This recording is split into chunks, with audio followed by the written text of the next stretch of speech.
whenever there's an episodic series, you can bet two men will talk to you. AJ Talon and Owen Finch give their thoughts on Owen and AJ Talks.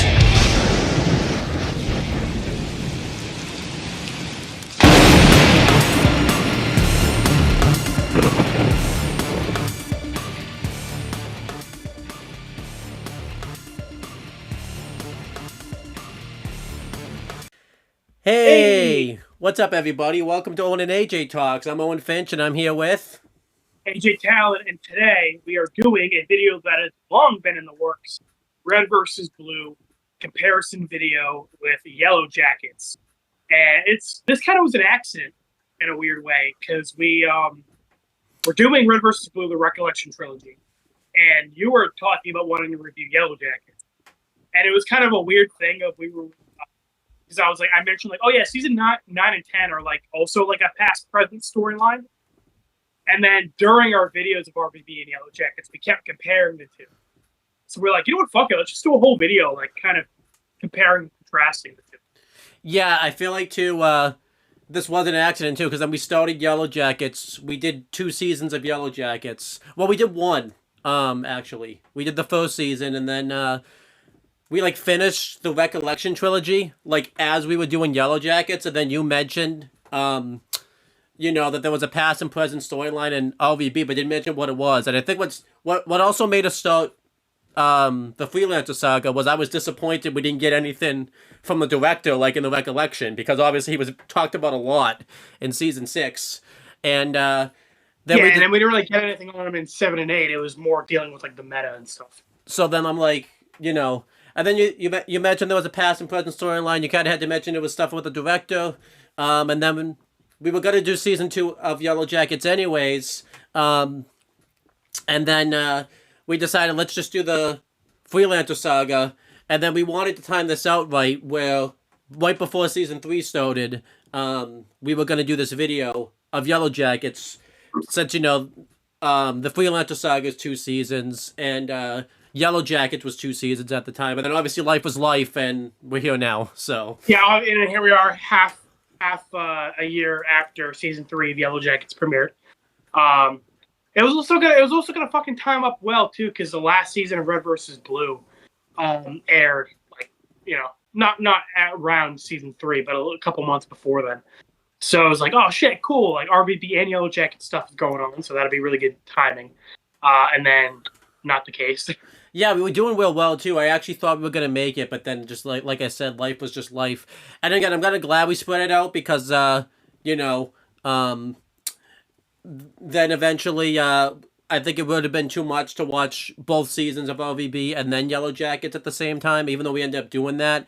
And then I think season 3 like wrapped up like shortly before we finished season 2 of YellowJackets, and then we like wanted a break because all we did on the channel this year was YellowJackets and RVB, and then we realized one of the topics we're going to talk about today is about Inception, and then I haven't seen Inception, and so I couldn't really talk about that without reviewing Inception, and then it took us a while to get to that point. So we're here now, but I'm glad we're doing this, because I feel like every video we do starts off with us being like, yeah, we planned on doing this like forever ago, but then fuck it, we didn't.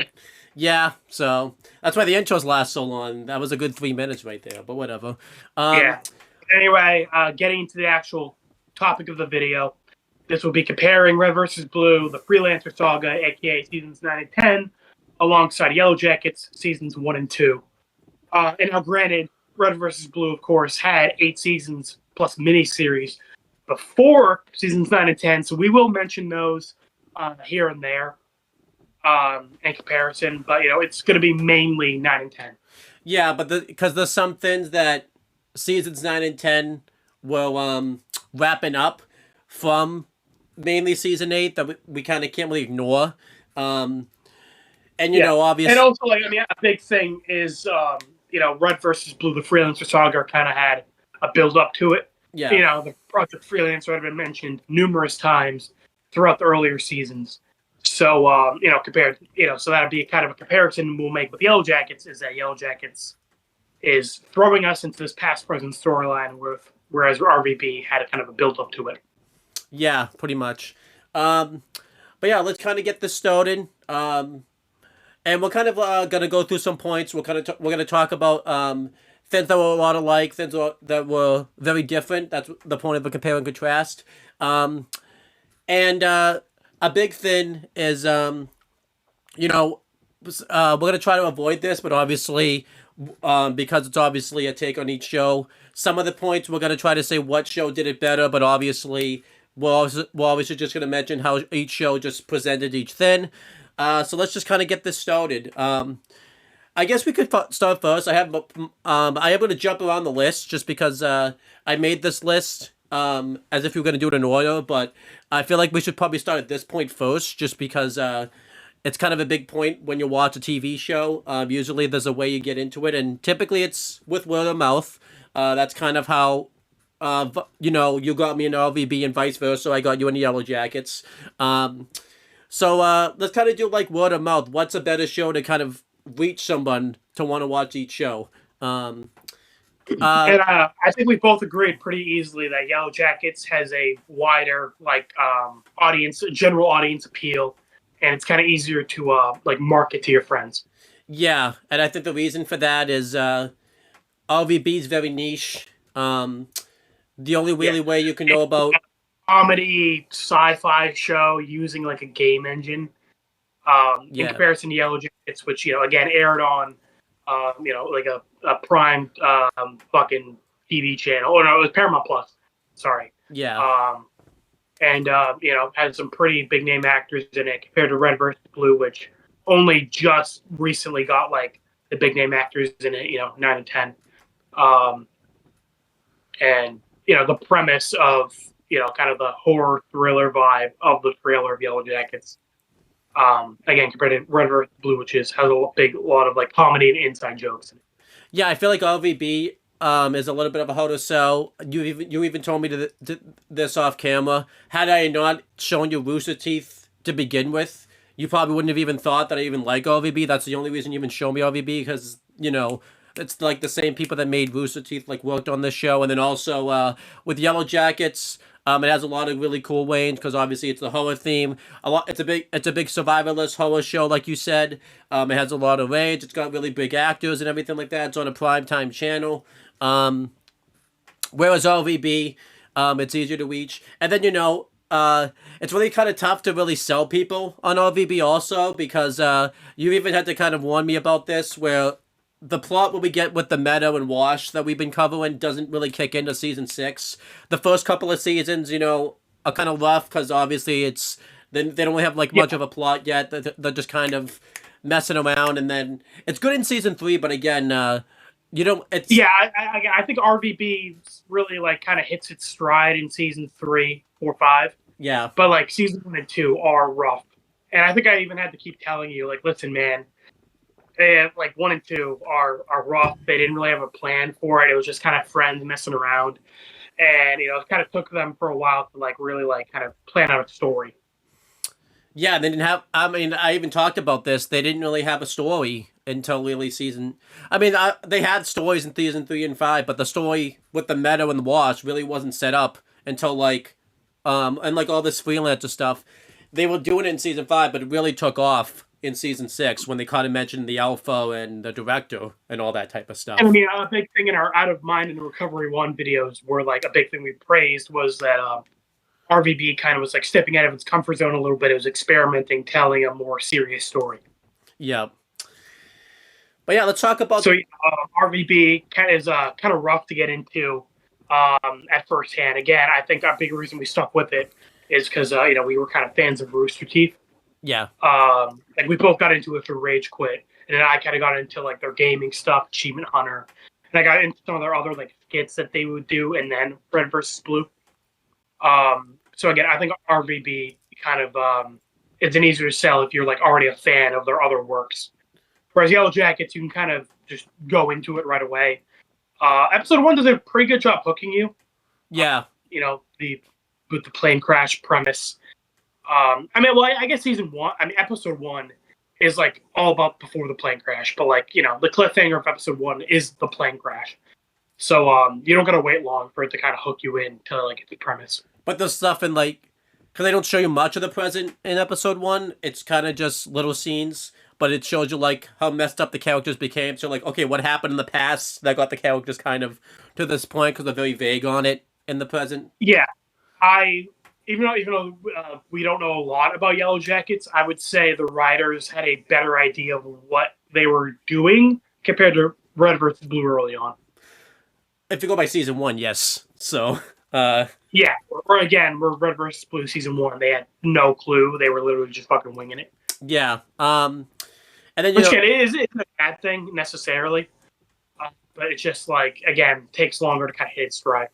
But you know, you know, and if you like all that stuff, and obviously too, some of these people, because the actors are bigger, you know, like the actress that plays Natalie, the actress that plays Shauna, it was kind of cool to see them in different roles and everything like that. But yeah, let's just kind of go through this. What's better at promoting and marketing their show, though? You know, obviously a big thing about TV shows is when they're going to premiere or when they're going to go away and have a season premiere. What's better at promoting and marketing? What's better, you know, what ways have they done it? And what shows have done it better? Now, again, I think we were both kind of in agreement on this one. But I will say, RVB, again, kind of requires you to be kind of a fan already to appreciate it. Yeah. But I think the promotion for the Freelancer Saga was really good. You know, again, like RVB would kind of just release a trailer or like a mini series to kind of hype you up. But like it was nothing crazy. And then season 9, I think amazing. You know, again, had the mini series MIA. It had the season 9 trailer, which was I think fucking amazing. And Caboose visiting the Halo Reach campaign, which again kind of got some Halo fans to enjoy the premise, which Halo has a very big audience. Season 10 of RVB did it really good too, because there's a couple trailers where like there's a trailer where it like shows all of the moments where they're explaining the Freelancer Saga and everything all the characters have been through, and showing that this is going to be like a finality type of thing, like a finality to that storyline. Yeah. You know, I think they definitely, Rooster Teeth definitely stepped up in terms of like the promotion for Red versus Blue for this part of the show. Yeah, they did a sneak peek for season 9 when North and South Dakota like invade that like facility and everything like that. That was like a little sneak peek. I think what's good about the RVB like promotions and the trailers and stuff. And like the miniseries is it's canon, so it's not like if you miss it, you don't miss anything big, but it's cool that it's referenced. Like I think I remember season 7 trailer of the Recollection trilogy. That was like canon, like that was happening a lot, like right after the miniseries of Relocated, because it showed like Donut was back and it showed like Lopez was back, and you know. Yeah. And again, the season 9 trailer I think was kind of showing. Well, that was like semi-canon. You know, where it had, the meta being injured. And again, it was kind of luring you into thinking this was after season 8. And then you see, the director in York, and that kind of signaled that this was in the past. I mean, a big thing. You get to see you get to see the director, like, for the first time in person. That's in the trailer of season 9. That's the first time. Yeah, that was a really good way to hype you up. Of like, oh shit, this guy we've only heard as like a voice.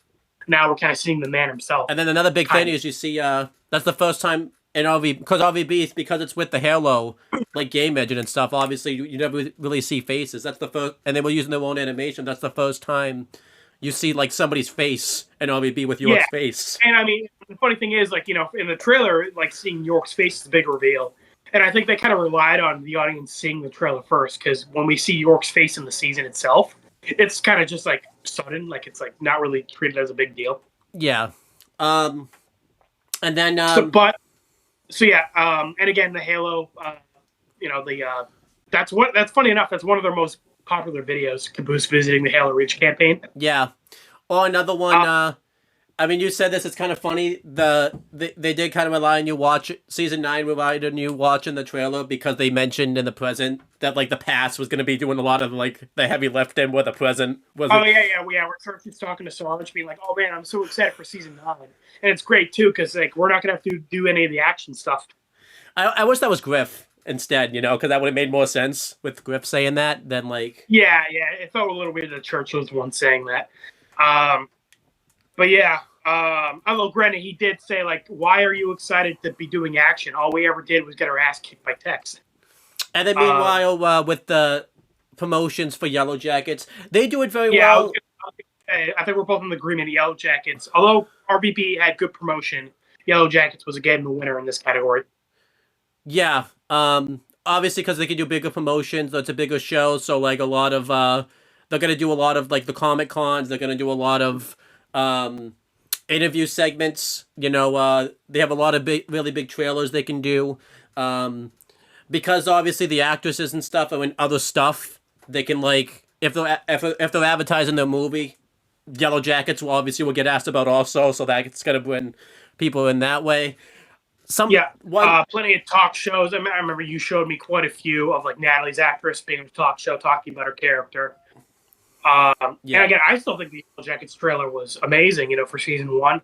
Again, it kind of, although it did mislead me in a little bit in a way where I thought it was going to be more of like a like horror thriller. Yeah, and English, sorry, and it ended up being more of like a character drama. And then obviously, which again, it isn't bad. But I'm just saying the trailer was like really fucking good for that. Yeah, obviously maybe Yellow Jackets did this too well because we mentioned because a big reveal that was supposed to happen in season 2 was that Van was still alive in the present, but they did the promotion too well because they had Van's actress, Lauren Ambrose, go to all the promotions and like she's in the trailer. And you even asked me like if I didn't show you the trailer, you probably never would have known. Like, isn't that Van in the trailer? Like when I showed you the trailer of Yellow Jackets season 2. Yeah, I'm like, oh, like okay, I guess that's like kind of a spoiler, I guess, because I mean, like that's so obviously Van. Like, who the fuck else would it be? And I think the writers, like you said, probably like clearly wanted you to watch the trailer because in a few episodes they have like, you know, Taissa basically imply that Van's coming back by doing like the whole, you know, half face thing like this and all that stuff. So they basically like wanted you to see the trailer to like know that Van was coming back and everything like that. It was really strange. I think I remember that's a big negative we've had over the promotion. Like, why did they have that actress, or why did they put Van like in the trailer? Because I remember a big thing for like the first half of season 2 of Yellow Jackets was every time Van's there, it's like, okay, well, I mean, we know she's alive present day. Yeah. We're just kind of waiting for shoe to drop. Or a big thing the show was like kind of like hinting at like, oh, where's Taissa going? It's like obviously she's gonna go see Van because the trailer like spoiled that. Yeah.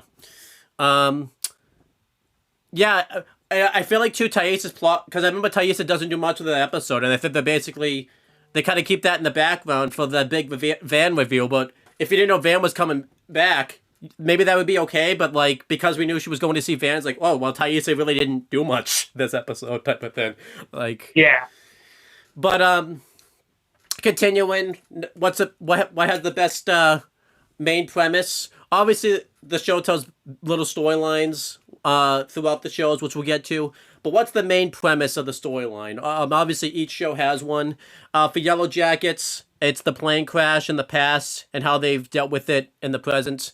That's pretty much a big consistent thing with the Yellow Jackets. No matter what storylines they tell, that's the main story of Yellow Jackets. Regardless, it's going to be what happened in the past and how did it affect the present. And obviously, you know, Yellow Jackets has pretty much told this story since the get-go. LVB's main storyline, obviously, of the Freelancer saga is the effects of Project Freelancer and how it affected everyone present day. Obviously, seasons 9 and 10 had a lot of the build-up to this. Obviously, this wasn't the storyline right away, like we said. You know, LVB, obviously, we're just kind of messing around the first couple seasons, but obviously the premise of season 9 and 10 is the Freelancer saga and how it affected everyone present day. Obviously, this one's a little bit of an outlier because obviously some of the characters in the present aren't really affected that much by the Freelancer saga because obviously I was going to say the opposite. I was going to say pretty much every character in Yellow Jackets and Red versus Blue are affected by the past, at least to some degree. For example, Jeff and Callie and Simone and the families of the Yellow Jacket crew are affected by the plane crash, even if they weren't present at the plane crash, yeah. because of them being in relation to the survivors and like how that's like has strained their relationships. Whereas Red versus Blue, how Everyone. I mean, the show literally started off with them wondering why they were there, and it's something Griffin Simmons pointed out in season 10 is that the director is the reason they are there. Yeah. Like everything kind of ties back to him. And not just Griffin, but like as we find out, every character we meet in RVB is somehow affected by Project Freelancer. Exactly. Even like shit CT. He at first we thought he was a completely unrelated guy, and then we find out like all of his friends and his girlfriend were fucking murdered by the Freelancers, and it's like, oh shit. Yeah. And like that's something we'll get to in a little bit. Is that every villain was in a way a victim of Project Freelancer and the director. Yeah. Which is interesting. Which again, Yellow Jackets kind of also plays with that idea. Even like the kind of villainous characters are victims in a way of their circumstances.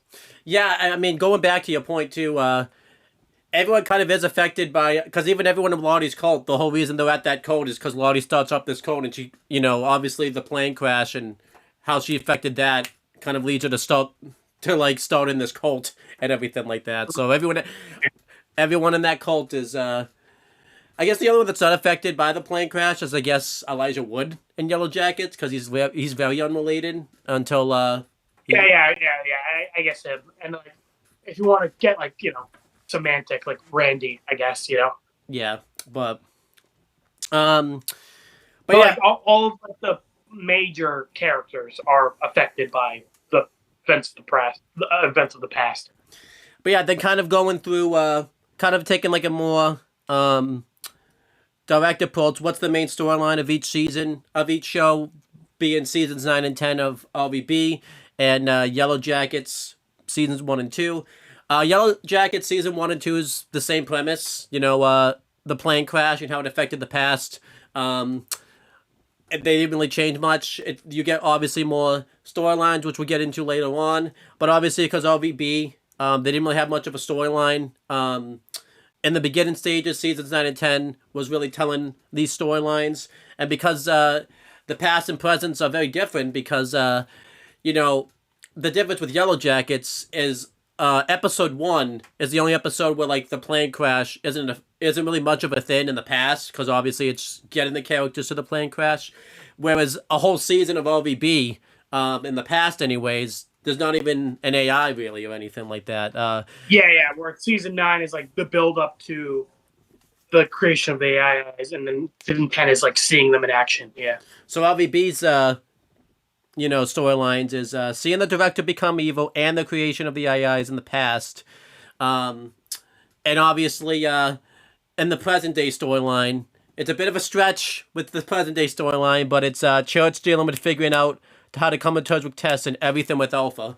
I know, again, it's a stretch because it's not really much of a thing until maybe the first 5 minutes, and then like the last 5 minutes of the present, probably. Yeah. So, which we'll get to that later.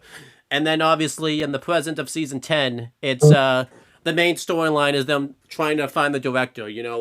They do a big road trip, and obviously there's some character moments, but the main storyline is trying to find the director.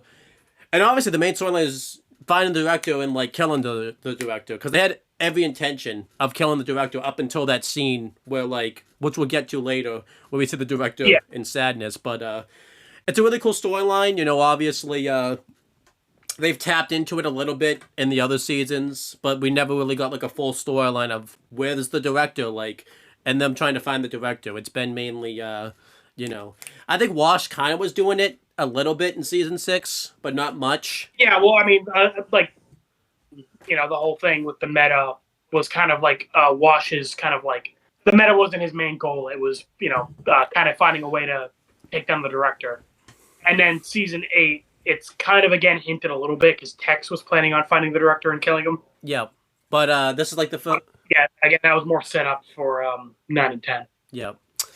And again, no will set up, build up for each storyline, kind of talking about how, because again, the nature of the past and the present, we know certain things that the characters do not, and we kind of know how things will turn out.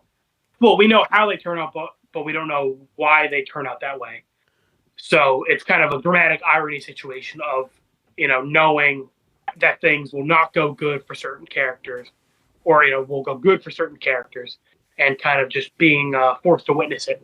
Again, a big comparison I make is Oedipus, the Greek tragedy, where the audience is kind of told every major reveal at the very beginning, and the whole play is just seeing the characters slowly figuring out those reveals that the audience already has.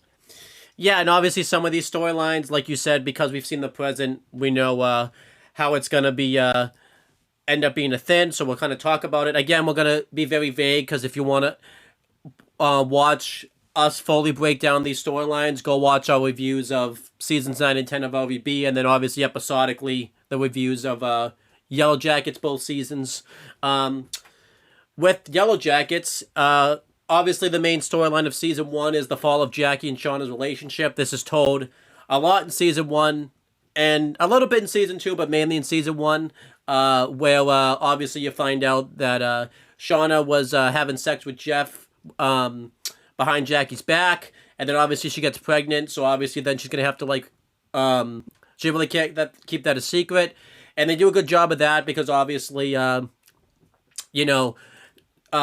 catches Shauna on a lie, and then obviously they really built up the fall of the friendship. It didn't just affect Shauna and Jackie, it also affected Jackie's character, because then she just really became very stone-faced, where she just really didn't care about anything anymore. And eventually, it ended up costing her a life.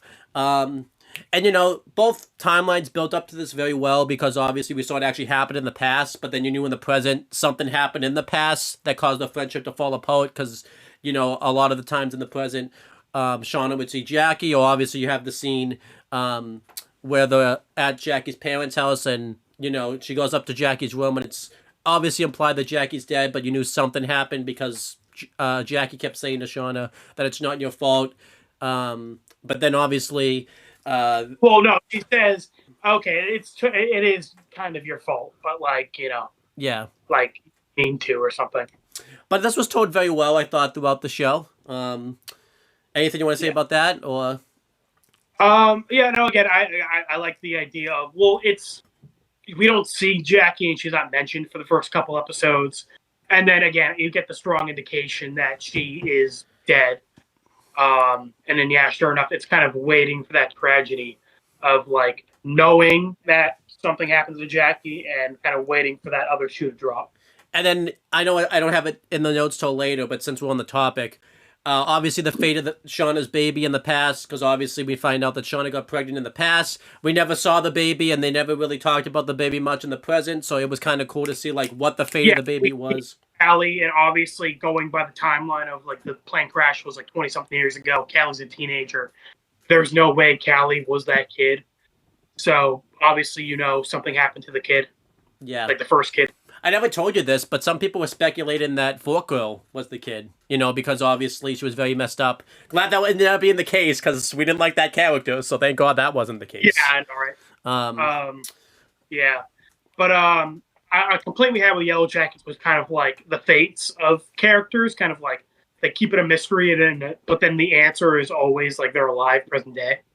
Yeah, that's a little disappointing. So again, I think they did that good with Jackie and the baby, where again it's made pretty obvious from the get-go that they did not survive the wilderness, and again, but the build-up is mainly on why and the circumstances of it, which again is kind of what Red vs. Blue ended up doing, where we pretty much knew every major freelancer character ended up biting the dust, and how they bit the dust. So, but it's kind of just seeing the circumstances of what led them up to that, Yeah. But continuing, obviously, the build-up of Lottie becoming the Antler Queen. It's not much of a thing in season 1. They kind of do a little bit with it, but it's kind of in the background because of Shauna and Jackie's friendship falling apart and them focusing on other storylines, but they're kind of doing it in the background, which is pretty cool. So much in the background, I had to read the wiki about what Lottie was taking that medication for to AJ, because AJ thought it was for something else. Again, they still have never said in the show that it was fucking like schizophrenia medication. They've like never actually stated that in the show. Yeah, but it's been pretty cool to see it done in the past. It was really obviously because she got baptized in the past. Season 1 at the end, it seemed like some people were going into this cult mentality with Van and Misty, kneeling over the dead tree or whatever that was, and then obviously in the present, not in the present, but then in season 2, they really explored into it now that Jackie kind of was a non-factor anymore, with Lottie really being in that Antler Queen role. And they did it fairly well. I mean, I feel like some episodes were better than others. I think season 2, one of the better parts of it was, Lottie kind of taking charge of the cult and like that whole thing. That was one of the more interesting parts of it. Like Lottie's kind of rise to power in the group. Yeah. So again, I liked it. Again, that was more of a season 2 thing. But again, yeah, it is kind of in the background of season 1. Well, again, to make the RVB comparison, kind of how Project Freelancer was kind of just mentioned a little bit in Blood Gulch Chronicles, and we kind of see a few members of it, like Wyoming. But again, it's kind of just, it slowly gains more and more importance as time goes on.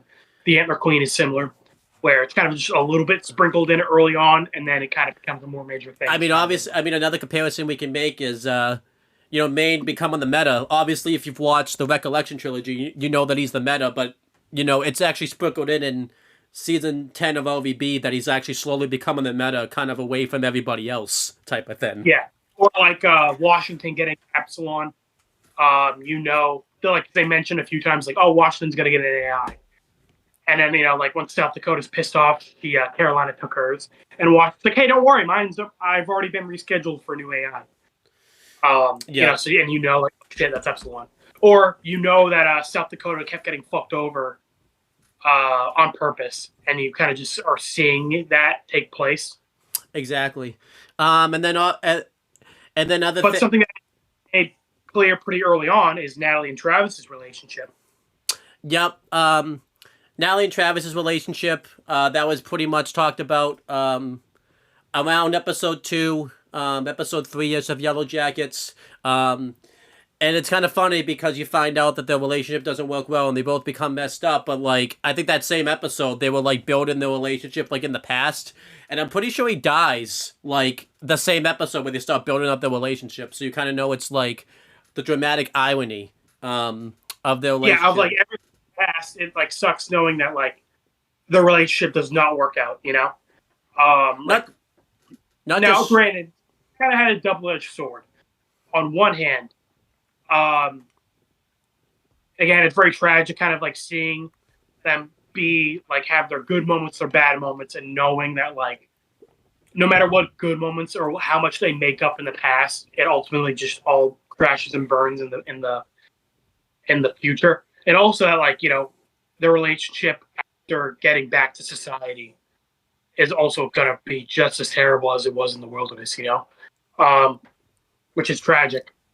But also, I feel like too, not just the relationship, but the relationship like brings the worst out of each other and makes them worse. Like they'll always do worse, like go back to drugs or whatever when they're in a relationship with each other. So yeah, because Natalie even mentioned when she was talking to Lottie, like when she met up with Travis again at like that hotel, like he had a job, he had a new girlfriend, he was doing well, and Natalie kind of deep down wanted to like ruin that for him. Yeah. So. Also, it kind of sucks.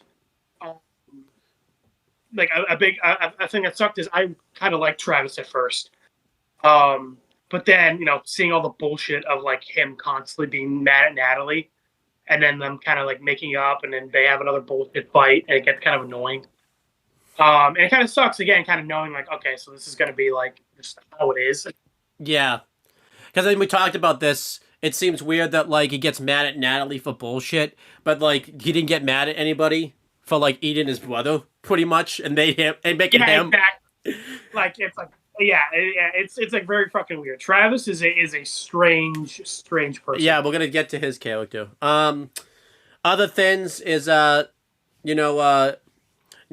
Speaking of Travis and fucking being weird decisions, Travis and Javi.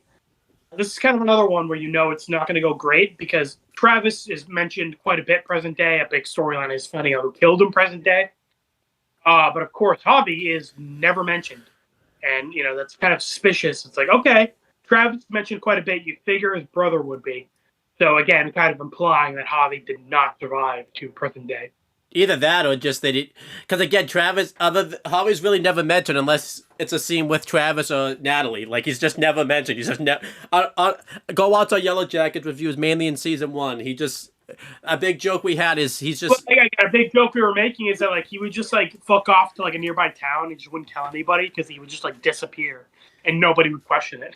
Remember, he was like making something. Like he told Shauna he was like gonna make like something arts and craftsy, and like nothing more came. Gonna like matter. It's like no. And then like I think he vanished off screen for like a few episodes afterwards. Well, and I remember like he kind of runs off at the doom coming, and we're like, oh okay, I wonder what they're gonna do with that. And then like the legit just have it like no, he just like fucked off like months. Yeah. Like he just ran off and like did not come back. It's like, oh. Yeah, so I feel like Travis's and we've said this, Travis and Harvey's relationship, is built up pretty decently, but it doesn't, obviously, as we're going to get to. Well, they established at the beginning that the relationship was troubled. Yeah. Which, again, is interesting, kind of seeing that. But I think kind of like with Natalie, we focus too much on the bad that, like, and, like, the bullshit that, like, we kind of don't get the vibe. Like, we don't get to see the good in the relationship either, And then we have another relationship that's built upon. It's Thaisa and Van's relationship. Obviously, this one... That one's a lot better. Yeah, this one's been done pretty well. You originally think it's that Thaisa just has a crush on Van, but then you find out that they've been dating, obviously behind the scenes, but because obviously it's the 1996, obviously, no one's really open about their sexuality and if they're gay or lesbians and all that stuff because obviously of the timeline and everything like that. And then obviously it's done really well. They admit their flaws to each other. We have scenes where they open up to each other. And what's a cool moment is you find out that because obviously in season 1, Thaisa's around in the present. And she's like married with the wife and everything like that. So you think either Van just died in the past, but then you find out Van's alive. So you're like, ooh, like, what happened that caused them to break up in the past? I'm a little less interested now because obviously you find out they're kind of pretty cordial with each other in the present. I kind of would have liked it if something really bad happened that caused them to break up type of thing. And they also mentioned offhandedly that they like attended like Shauna's wedding together. Yeah, so like, presumably, we're not going to see them break up, like, in the wilderness. Like, if they broke up, it's, like, after they get back. Yeah, which is kind of underwhelming.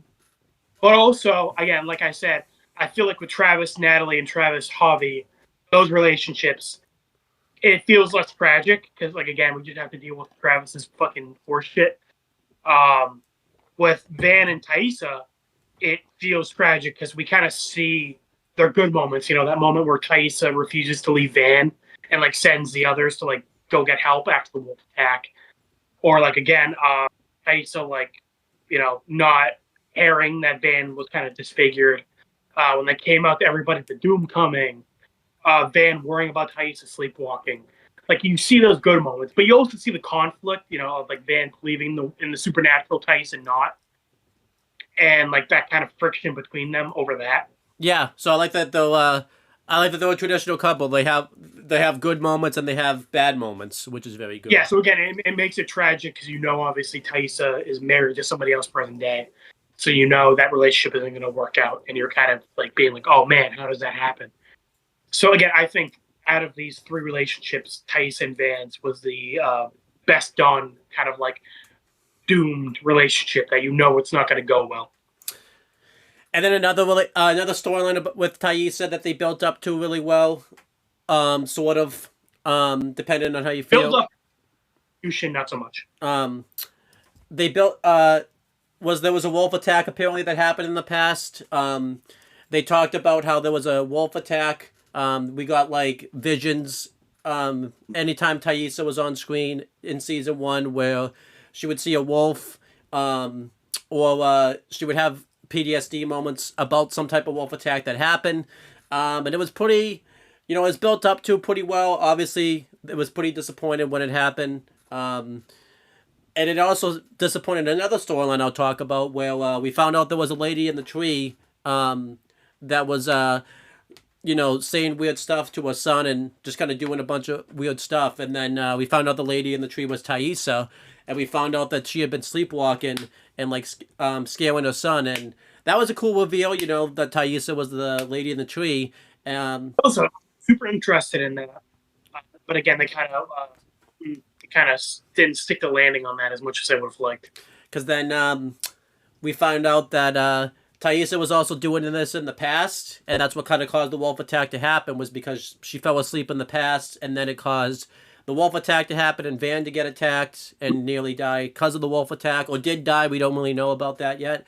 And this disappointed 2 storylines because we were kind of hoping that what the reveal of the Thaisa being the lady in the tree was all of that time where they didn't really say much about what was going on in the plane crash because no one really talked. So like that kind of caused Thaisa to sleepwalk and everything like that, because she never really talked about it to everyone. So her regressing it and just keeping it deep inside was causing her to sleepwalk. We found out she was sleepwalking shortly after the plane crash, and then the wolf attack itself just sucked because nobody died from it, and it seemed like they were able to fight off the wolves. Well, yeah, it feels like they kind of just fended them off so easily.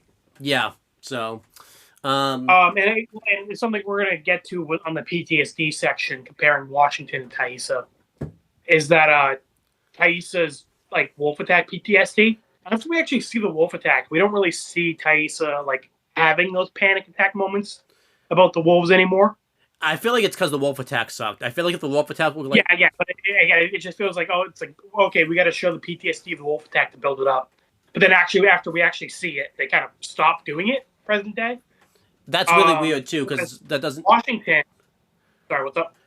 I was gonna say that's really weird too, because like that doesn't make sense for a character. Like if you have PTSD about something, you're not gonna stop just because we saw the attack. Like she should still have something. Yeah, I get it. It feels like okay, we saw it in the past, so now present day we don't have to deal with it anymore. Whereas Washington, I think they did a really good job before, during, and after Epsilon. Like they kind of it's been you can tell it is affecting him. In season 10. Like in the present day. Yeah. Like long after we've gotten the Epsilon stuff in season 6, And then other things is they've built up pretty well storylines of them trying to get rescued. Nothing big, but it's been good that in the YellowJackets we've gotten times where they've been again that of like we know they're gonna be out there for fucking like a year and a half. But I like the fact the fact that they tried. Obviously there was moments like when Laura Lee, as you call Bible Girl, tried to fly the dead guy's plane and obviously wasn't so very successful. Thaisa, stepping up and having enough of like living out in the wilderness and just sitting around waiting for someone to rescue them. So she tried to walk out and see if she could find something.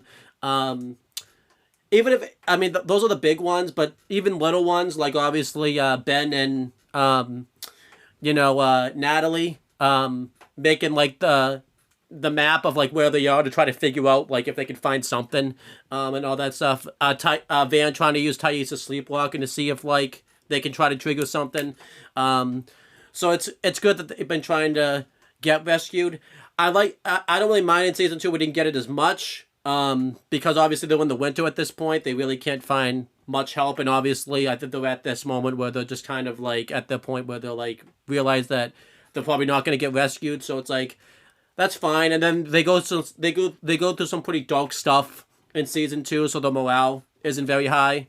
Yeah, that's understandable. Yeah, I kind of hope because I've seen the trailers for season 3 now that they're back kind of in out of the winter stage, they kind of try to do things to get rescued again. But we'll see. I don't know. Ben's not really. Ben's kind of out, away from them now, so I don't think that's gonna really happen now. He's kind of doing his own thing. It looks like in season 3. So.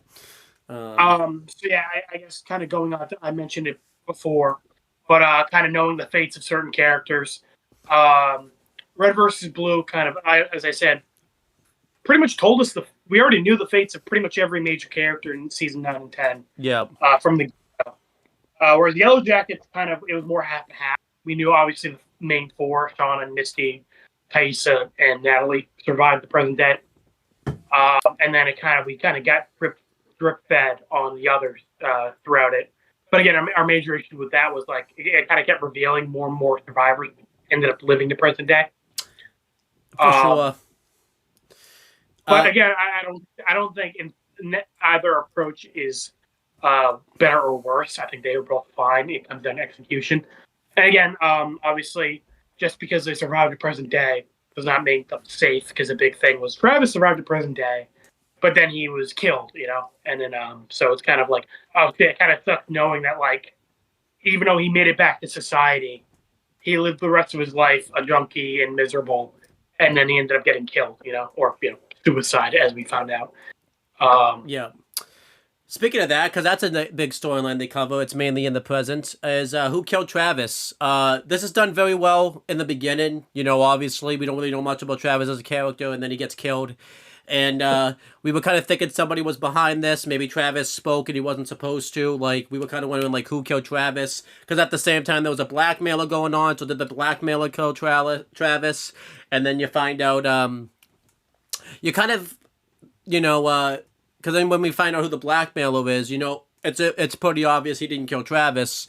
And then, you're kind of left thinking at the end of season 1, maybe Travis did kill himself because Natalie starts to think that she's about to kill herself. But then Lottie's cult comes in and is like, oh, okay, maybe Lottie's cult had something to do with this. And then season 2, all that good work they did in season 1 to build up to Travis's death, season 2 kind of just solved it. And it's really weird because Lottie just tells Natalie what happened, but like, because we don't really trust Lottie based on what we see from the past, obviously we don't buy it. But then when we find out what Natalie's fate, it ends up, okay, I guess that is what... So it's very disappointing because, like, Travis's death reveal, you don't really know it's the death reveal until Natalie's fate's revealed. So then, like, okay, I guess we have to take Lottie's word for it. That's exactly what happened. And then when you see, like, what ended up happening to Travis was he just killed himself. And then, like, the only reason that, like, Lottie couldn't save him was she got distracted by, like, a vision. It's like, okay, well, this is dumb. And like you said, it doesn't really make sense because when you saw his autopsy, it clearly looked like somebody, like, killed him. So there's no way he could have done all of that himself. And then, like, I think what makes this death even more disappointing is because of how he is in the past. The thing I'm going to, like, just think is, like, did he just go to work and have a bad day at work someday? Because we just never get a sense of what his emotions are like in the past. So you're just like, okay, so I guess Travis just, he was just mad at work one day and thought the wilderness was after him, I guess. So, I guess. So this storyline was, like, good in season 1, but, like, season 2 really brought the storyline, like, down. It was, Yeah. But the storyline that was a big part of season 1 that did not really carry over that much in season 2 is the blackmailer. Okay, Jesus, my phone decided. You're being blackmailed, apparently. That was the main storyline of season 1 that kind of connected all the main characters. And yeah, it was kind of as I mentioned in our reviews, that it was a toss-up between Adam and Jeff. Who would be the blackmailer? Because it would make sense they would have access to the information on the YellowJackets, and presumably it would be someone connected to Shauna, who's the main character. And I was pretty 50-50 on it for most of it, but then towards the end, I was definitely leaning more towards Jeff. And then it sure enough ended up being Jeff. This was a cool mystery. I really like the reveal. I've never talked about this before, too. I really like the reveal of Jeff being the blackmailer, that it's not like a twisty villain thing. Like, they even do the reveal real well, where there's like a pause, and Jeff just kind of realizes he has to, like, spill the beans. He really can't find a way to, like, get himself out of it and everything like that. And Jeff doesn't come off like a villain, because that wouldn't really make sense, because Shauna was married to him for, like, years. I like the fact that Jeff was just got like in a bad situation and he thought he could get himself out of it by just doing this. And like he didn't, Shauna really wasn't even supposed to get, involved with it and all that type of stuff. So I really like the reveal of it being Jeff and how they built up. Because you think the Blackmail is going to be like this villain, and then he's just not a villain. Which I really liked. Plus, we got that meme. There's no book club out of it, and if Jeff wasn't the Blackmail, that wouldn't have. Well, moving along, because we're on page fucking 3 out of 15, so we should probably start speeding this up a bit. Yeah, I'll speed this up a bit. I'll just go over the next points pretty quickly. Natalie's death. We'll talk about this some more. This wasn't built up to all that well because obviously Natalie's character took a real downturn, and we found out I guess it was supposed to be that way because she was dying that season. They planned that, but it didn't really feel like a character that was being built up towards death. It was just a character that had really regressed. And then she died, and I think it sucks because all the storylines they built up, like with Travis, weren't done very well. And then Adam post-death was done pretty well with, minus the stuff where, like, how he was found out he was dead. I would have changed that, probably.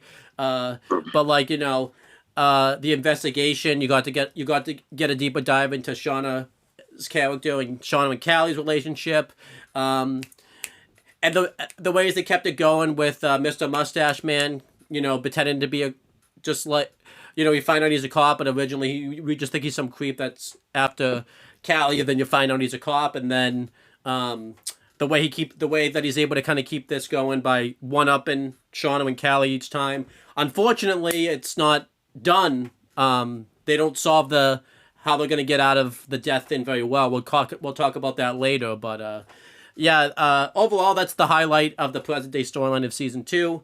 Also, Shauna's dark side. They've kind of done little things with this throughout the it was built up to pretty well, where she kind of a big reason she starts seeing Adam is kind of like her breaking bad a little bit. We see she's very unsatisfied with her like normal life.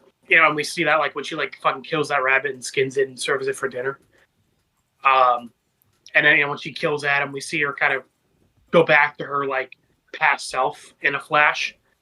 And then she's tempted to like murder that like guy who stole her car. Yeah. Over again like a fucking shitty van.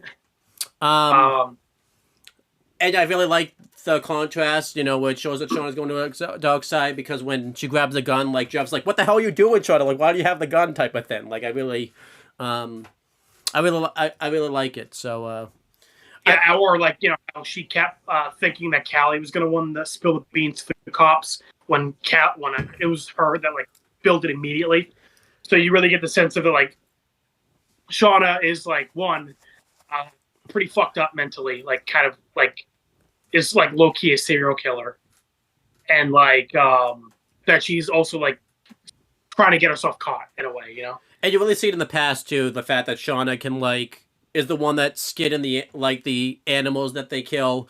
Obviously, her cheated on her basically seeing Jeff behind Jackie's back. We don't really, and I like the fact we don't know. And how, a big thing with that is like it's emphasized like she's not even really into Jeff. Yeah. Like as Jackie says, like you just want to be me, like essentially. I don't really like we don't really know why Shauna's doing these things, and I like that it comes out in spurts, but like all of a sudden she'll just do some really messed up stuff. So I really hope that continues. We get like more and more of it each season, and then like we get a big culmination of it at the end. Again, a big thing with that with YellowJackets is I really hope it sticks to landing on that. The build-up is really good, but whether they kind of follow through on the payoff of it has been kind of 50-50. The payoff for the build-up for Shauna's like dark side has been really good, and I'm just really hoping there is a solid conclusion for that. Yeah, one thing I want to say before we move on to LVB storylines that they've done, we'll probably do those quicker. I think there's more storylines in YellowJackets than in LVB, like little ones like this, because one, YellowJackets is longer, that's an hour, while LVB, it's kind of, as we've seen the episodes are about roughly no longer than 10 minutes, so they can't really tell. They tell these storylines, but not as much as YellowJackets, like these little ones, because they don't have as much screen time as YellowJackets, so. So I mean, I think we said like RVP season 9 is like what, like 2.5 hours. That's like again 2.5 episodes of Yellow Jackets, for a whole season. Yeah. So yeah. So I guess like I mentioned before that like Red versus Blue had like more build up to it, but also in the same time like Yellow Jackets has way more screen time. So it kind of evens out in a weird way. So that's why when we talk about RVB, the storylines aren't going to seem like there's a lot, but with what they do with them, with Yeah. RVB, With the director, sorry, I just want to say for the going to the dark side. Obviously, it's kind of built up in season 9. Well, it's mentioned in the present day in season 8 that in season 9 that the Alpha making Tex because he also was suffering from the memories of the director's dead wife because he's based on the director. Yep. That the Alpha recreating Ellison is what gave the director the idea to make more AI to use for the war effort. And it's kind of a weird thing of it is kind of good intentioned where he is doing this kind of for the greater good. Unfortunately, it's kind of when season 9 picks up, text has already been created. And again, the director is kept mainly mysterious. So we don't really get to see that kind of him kind of coming to these conclusions. Yeah. Because obviously he doesn't torture the Alpha and create Delta till the end of the season. But he's kind of already decided to do it from when season 9 starts. So I would have liked if we had kind of more screen time. And we kind of got to see the director having this debate with himself if he's going to go through with this. But I really like it though, seeing the director become evil. I like that it is kind of in the background. You know it's happening based off what information that they've given you. And season 10, you really can kind of get the gist of it because you can tell he's weak or darker side in season 10 versus season 9. Tex versus Carolina, that's a big storyline in the past where Carolina is consistently in competition with Tex. They tell this storyline real well with the bank, with the heist. That's why she ends up getting 2 AIs. Sorry, with the director thing, I just want to mention real quick, season 9, the leaderboard and the freelancers weren't sure what the leaderboard was for. Obviously, knowing the AIs are coming, the audience can kind of put together that the leaderboard is for who gets AIs. Yeah. And again, like you said, it is kind of creepy in a weird way that we know Alpha's getting tortured in the background, and none of the characters are aware of it. Which so again, I'm kind of fine with it, with a lot of stuff happening in the background. It would have been nice if we saw a bit more of the director's thoughts during this period. I would like that. And then the consistent competition with Tex and Carolina, that was told very well. That's another one where it's kind of good in hindsight too, knowing the twist that Carolina is the director and Allison's daughter. So in a weird way, well, Carolina is doing what she's been doing her whole life. She's competing with her mother's memory for her father's affection, Yeah. And then Carolina's allegiance to York and the director, that's built up pretty well because obviously we find out that Carolina and York end up becoming a couple, and it's really cool in season 9 because you don't really know they're a couple, but when you watch season 9 in hindsight after watching season 10, you could tell there's some moments where they kind of give each other some jabs, and you could kind of tell maybe not romantically linked, but you could tell there's some type of thing between them. Well, again, they kind of keep it vague if they're actually in a relationship or not, but it's kind of hinted they are, it's kept vague if they it's kept vague on exactly the relationship, but heavily implied they're dating. And then obviously the build up with her allegiance to the director, because obviously she's very loyal to the director.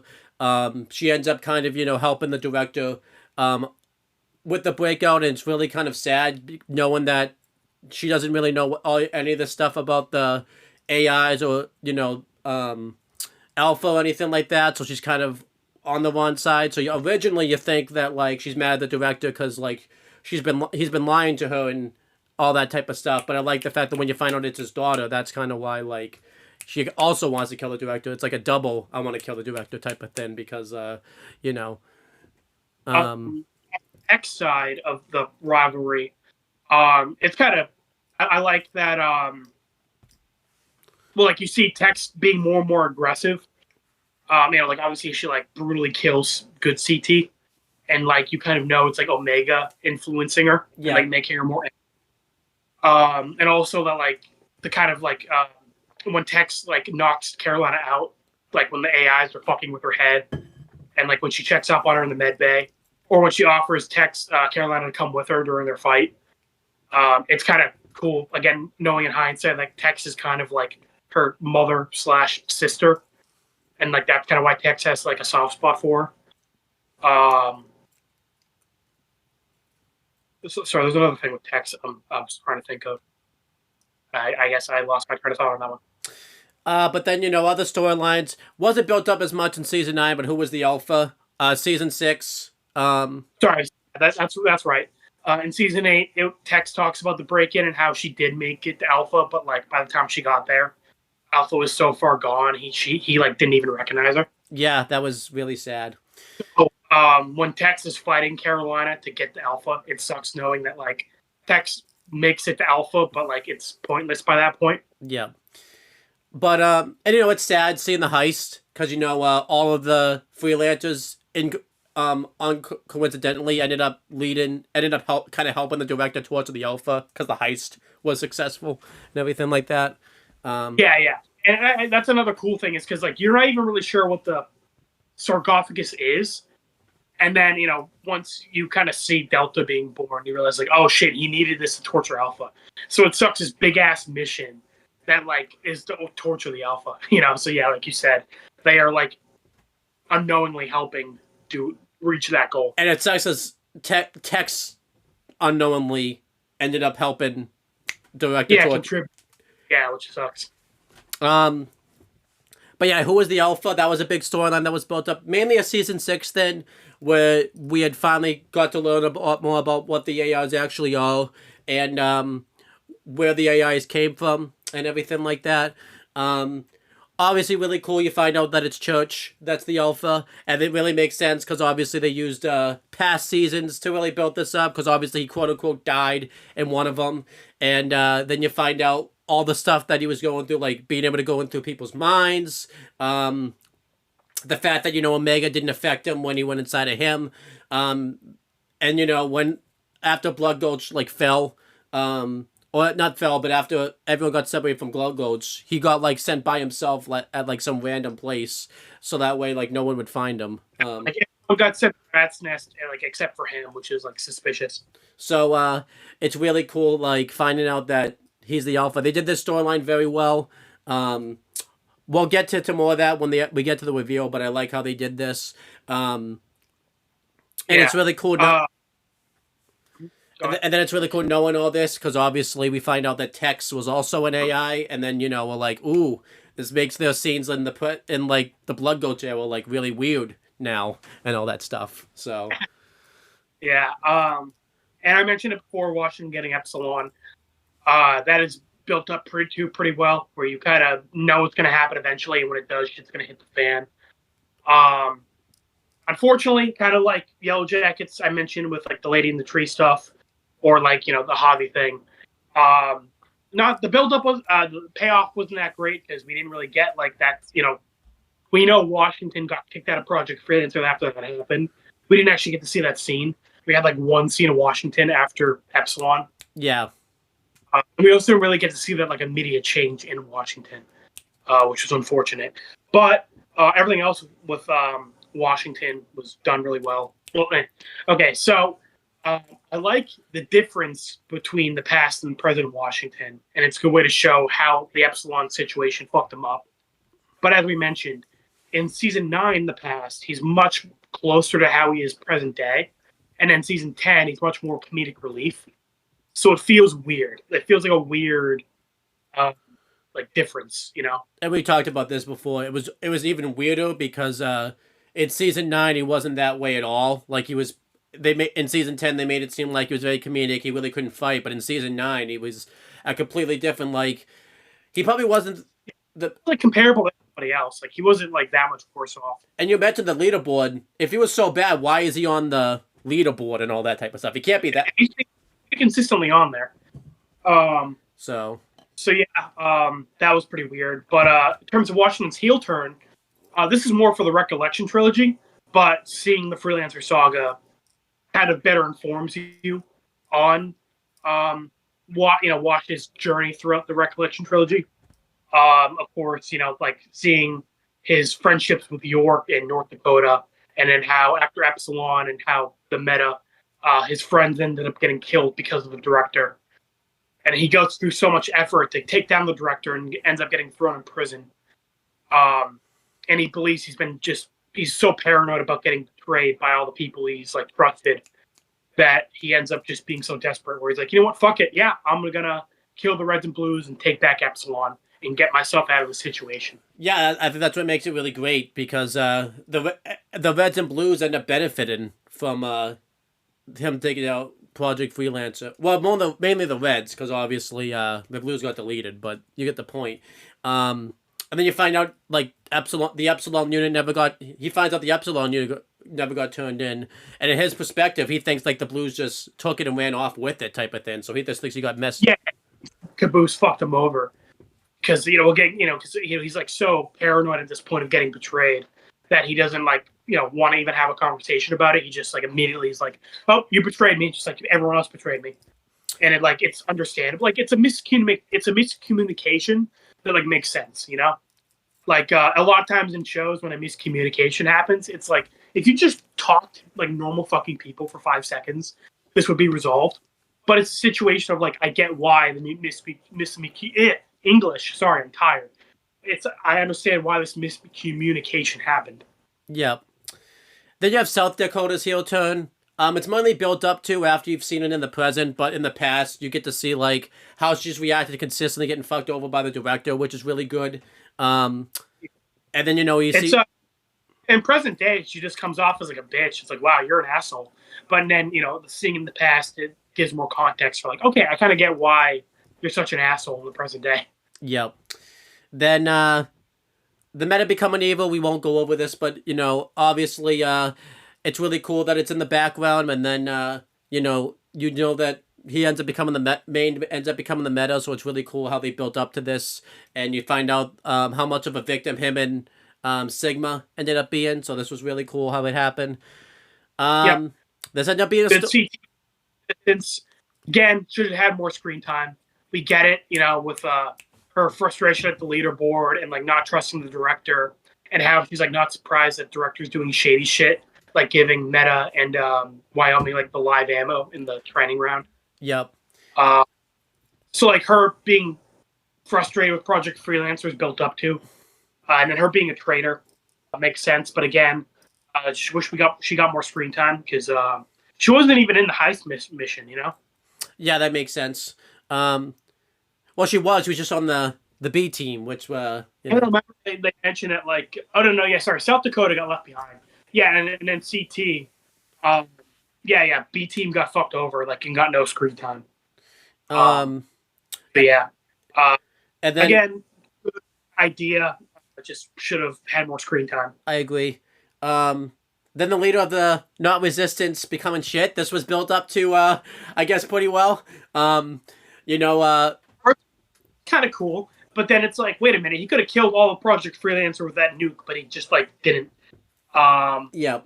And then it's like, oh no, wait, no, he's putting on the helmet. No, don't do it, dude. No, all your IQ is gonna be gone. I think I said this like, when that scene happened, everything's like going, and because then we had that scene in the present where like, Wash and like Carolina were like, I don't think this is because it's obviously implied they're going to reveal who was behind that, who was wearing that helmet in real life. And then I'm like, okay, so we're going to find out who this is. And then like, he goes to put on the helmet, and like, I'm like, no, do not put that helmet on. All your IQ is going to be gone, dude. Like, do not put that helmet on. And then like, I remember you're supposed to have like different feelings about it where like, you have to see like all these people that actually didn't get on that plane because of on that ship because of the director's thing, and I'm too focused being like, no, don't put that helmet on, dude. Don't put that helmet on. Like, yeah.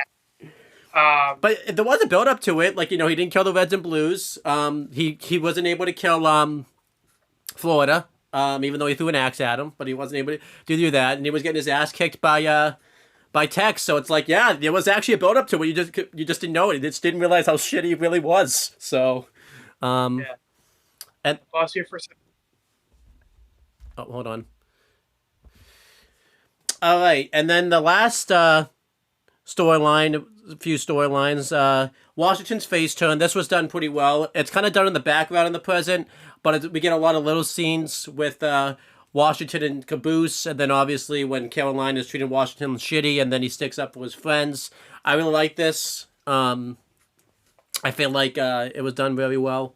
The fact that, Caboose calling him a friend, has kind of got him to change his mind and everything like that. So this was really cool. Then finding the director. Obviously this was a storyline that was done pretty well. The way they actually get the information to find the director, I like that it's not. It felt like it didn't feel like they pulled it out of their ass. It was because CT had, the dog tags, and they thought it was Texas. But then Church went inside and saw the reveal video, and that made him remember everything. And then I think finding the director, and then obviously we got the conclusion of that. And then the fall of the director. Obviously they built up to this very well with season 6 when they mentioned that the next time you see the director, he'll just be like a broken down old man who would have lost all his purpose. Didn't really think of anything of it at the time, but then they really expanded upon that, where we see that's exactly the case. And then obviously the project getting shut down. What do you think of all these moments? I think all these storylines were told very well. Yeah. Finding the director is really good. It makes sense why Washington and Carolina are so dead set on finding him. And I kind of like that difference between Church and Washington, where the more Church remembers, the more he wants to find him and kind of get closure. Whereas Washington kind of having his face turn and kind of finding a new friend group after his previous one was killed. Just kind of starting to prioritize their lives more than getting his revenge. But going through how did each season end? Obviously when you end a season of a show, you want to kind of make it so that way you come back to the next one and really end on a climax, on a cliffhanger. YellowJackets, has had a few endings, and because it's each timeline, we're going to just mention how the timeline ends. The timeline of the past of season 1 ends with Jackie dying and finding out that winter's coming, and it's pretty cool ending. It was kind of a very tragic ending. And I like the fact that Jackie dying kind of is what kind of causes season 2 to become so bleak and depressing, because obviously she was obviously the shining light and was able to kind of get the group's spirits up by doing normal teenage things. And then Winter Coming was pretty interesting because they were struggling to kind of survive as it was with the animals having maggots infested and everything like that, and they were kind of talking about how winter was going to come. They weren't going to be able to survive, and then winter finally came, so you're wondering what's going to happen then. The present ends with finding out the blackmailer storyline and Lottie's being alive, kind of wrapping that up too. You find out that Callie's now found out that Adam's dead, so they're going to have to really wrap up that. And then Lottie being alive was pretty interesting to end that off, because it was at the same time we found Lottie took over as being the Antler Queen. So you were kind of wondering what was Lottie going to be like in the present, and obviously it was pretty much revealed that cult that kidnapped Natalie was going to be involved with that. So we're like, ooh, what's Lottie going to be like in the present? So I like the ending of season 1 of YellowJackets. Season 2, the past is pretty interesting, because then the cabin burns down in the winter, so you're wondering how are they going to survive in the winter with no cabin, just out in the woods. And we saw that Jackie died just being out there on her own, so how are they going to survive that? And then we're wondering who burned the cabin down. It's very much implied that Ben did it, but was it something else that did it? And then so that was cool. And then the present day, it was just about Natalie's death and how everyone's going to deal with that. That was not so much a great way to end that off. I feel like, too, the present and the ending of season 2 of YellowJackets, I'm more critical of how that ended, because that ended up being the last Yellow Jackets media we got since the Hollywood strike kicked in, and that episode wasn't all that great, so it was very disappointing. And before I talk about the the LVB stuff, how do you feel about how Yellow Jackets handled their season finales and everything like that? I thought season 1 was very good. Season 2 was kind of in the middle. Yeah. Again, the kind of blowout between Sean and Jackie was built up to for the whole season. You kind of knew Jackie's obviously going to find out about Jeff being the father, and they're going to have a blowout. And you knew Shauna was kind of somewhat responsible for Jackie dying, so I think this was a good way of making it. Because I feel like a lot of times when a show is like, oh, this person was responsible for this death, and then they'll kind of like bullshit it, be like, not really, like they are basically innocent in it. Yeah. This was a good job of making it like Shauna is kind of guilty in a way, like that blowout. And like having Jackie sleep out, like just letting Jackie sleep outside because of their blowout, got her killed, and it's like, yeah, that's kind of on Shauna. But I like the fact that, because I made sure we mentioned this in the video, that at any point Jackie could have just let go of the bullshit and just come inside and not be cold type of thing. So yeah, no, it's a good mix of like Jackie's fault and also Shauna's. Yeah. I like the moment of the cabin burning down. And Natalie becoming the Antler Queen is cool, but it just felt kind of sudden. Like Lottie being the cult leader was like the whole season, and then like again, Misty kind of just like guilting her into like being cool with the hunt, like was really out of nowhere. Very much so.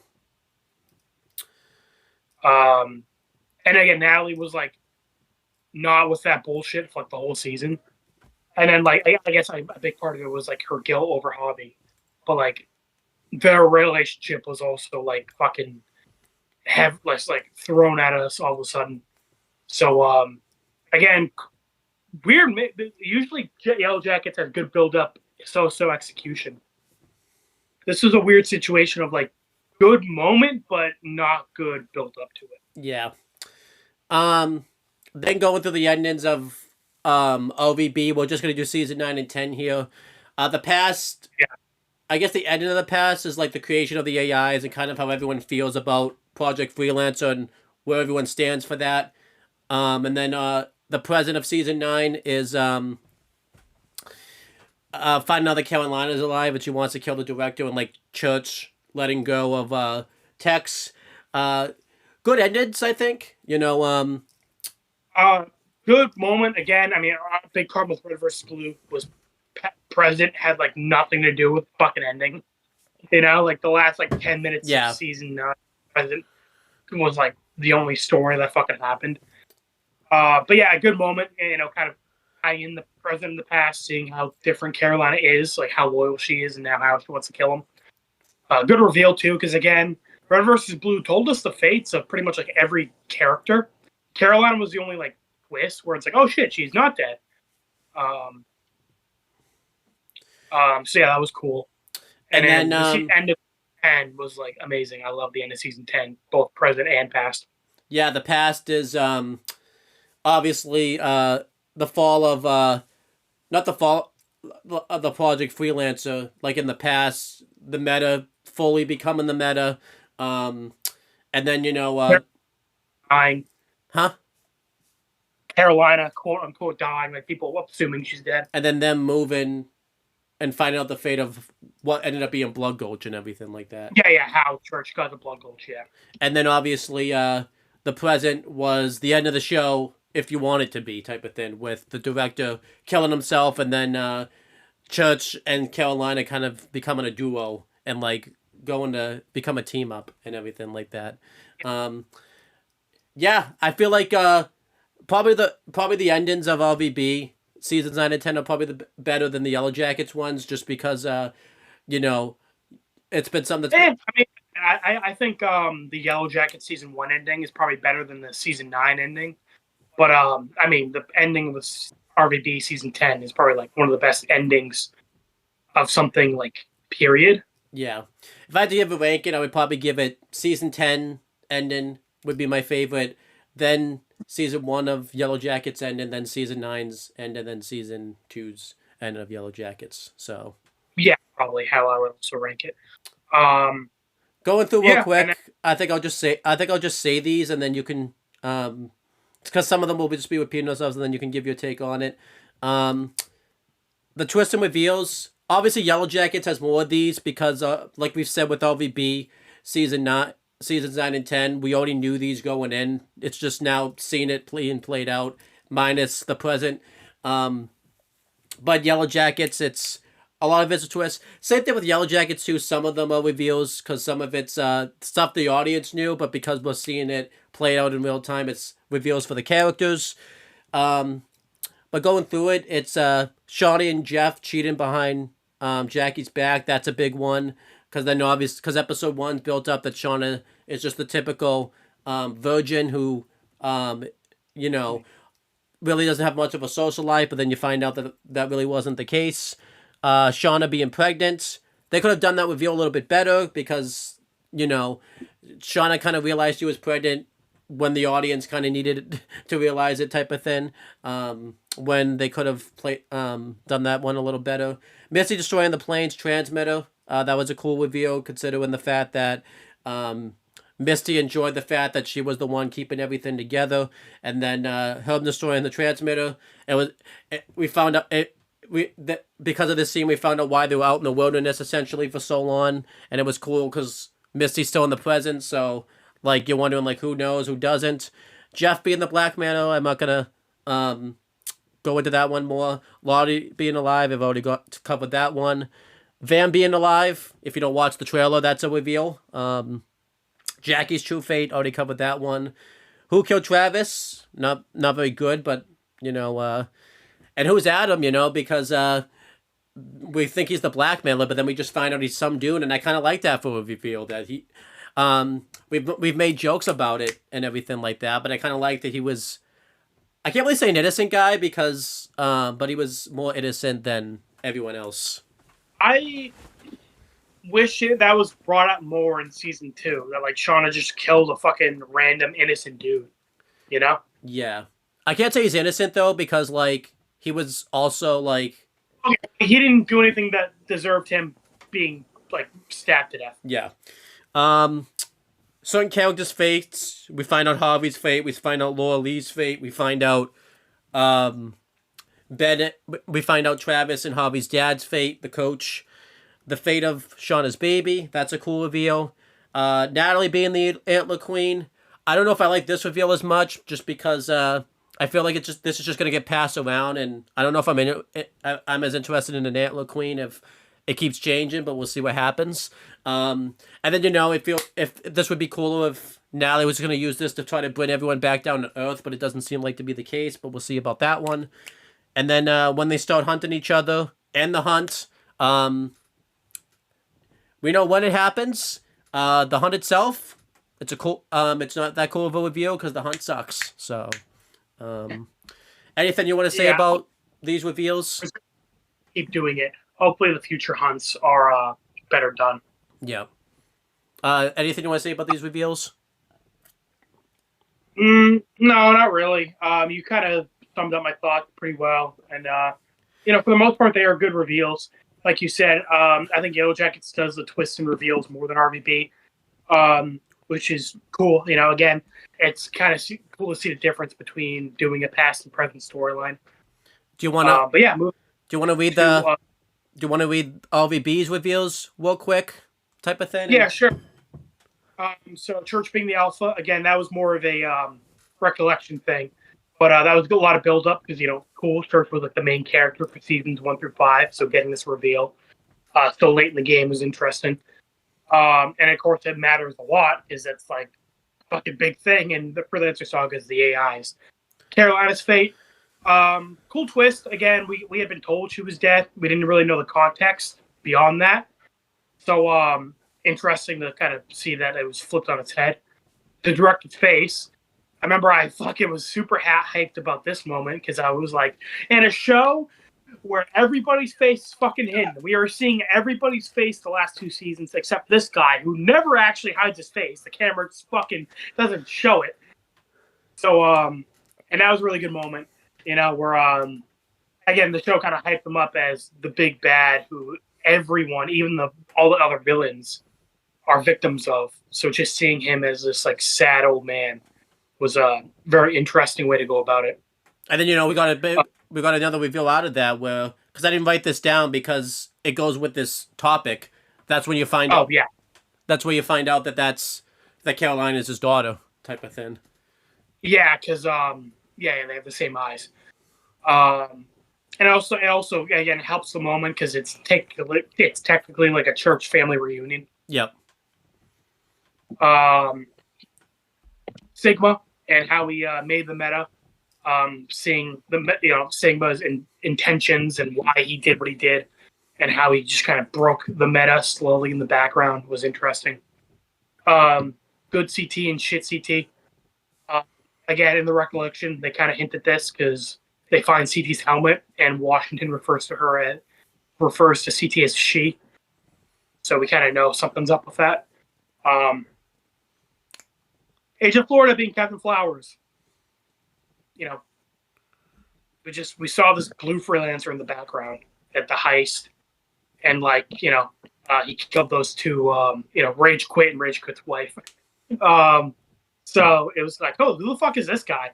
So it's kind of cool they made him Captain Flowers. Oh, again, I still think they should have gone with the original intention. Oh, my cat fucking pulled on my phone cord. That was the real twist.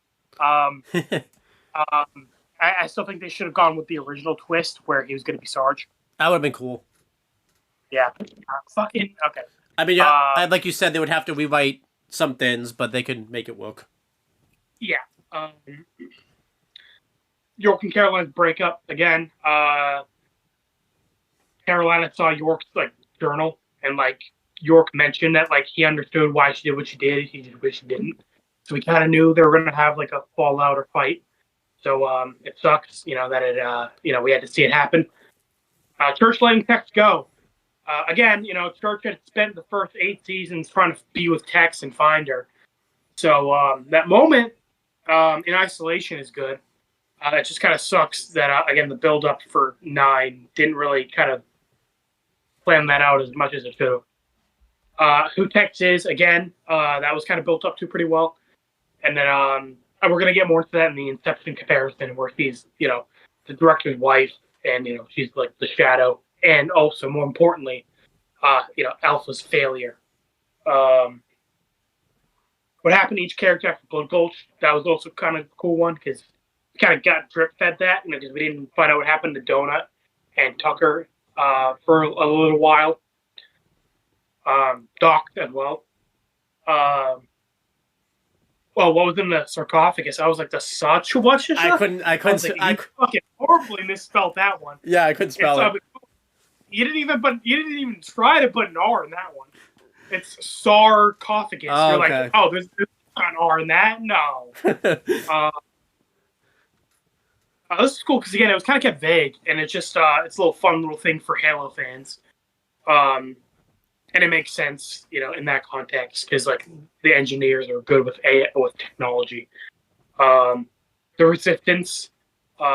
This is a fucking weird one because they just kind of drop that on you, suddenly. It's where shit CT is we're not the Resistance, and then we just don't get any more context on that. That's kind of set up for future. I think you had to tell me about that. I didn't even catch that until you told me about it too, type of thing. Yeah. Also, it doesn't really help. They didn't really go into detail on what the Resistance even is. Yeah. Again, that's kind of more of a Halo thing. If you're a Halo fan, you kind of get the idea of what the Insurrection is. Right. But that they're a first group. But if you're just doing RVB like us, then you wouldn't really get that. And the director's experiments, again, you were kind of told a little bit that he was fucking with South Dakota, and it seems like he knew Sigma was turning main into the meta. But it's kept vague on how much he knew and how much he didn't. Then we get the timelines, which one did. I want to kind of give my take on some of this stuff real quick. One thing I want to mention about Church being the Alpha, I didn't really talk about this before. When I might have mentioned it a little bit, but I think what's cool about that reveal is I like the fact that Church doesn't even Alpha doesn't believe he's the Alpha. He goes the rest of the season without thinking he's the Alpha. He dies never believing Washington. And I think what's cool about that reveal is typically when you get a reveal, because someone says it, the character will just instantly believe it. I like that Church just never believes it. Like, he doesn't really know Wash really from a hole in the wall. So, like, he just... And it is cool from Church's perspective, because he makes a good point. He's like, because I have memories of, like, being a person my whole life, you know? Yeah. So I like that. And, you know, I think it's kind of cool because then you find out when you see Alpha in the past, because I haven't talked about this, I kind of like the fact that Church never knows he's the Alpha, because when you see what the Alpha was going through in the past, it's like, yeah, and that would have been, thank God he never, like, actually believed it and everything like that. So, Yeah. Also a little tragic in a way, though, that, like, you know, he went through all that bullshit, and you know, Alpha never really got closure with it. It's kind of up to Epsilon to be the one to get closure for everybody. yeah. But yeah, going through the timelines. Even, you know, Epsilon said, like, I'm here to remember what you did. Somebody has to.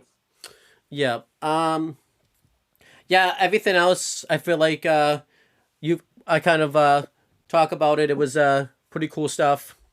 Welcome back, everybody. Damn it. Damn it. Totally. They're not going to get that, but on a previous take, fucking fireworks went off in the background for some reason. But anyway, moving on.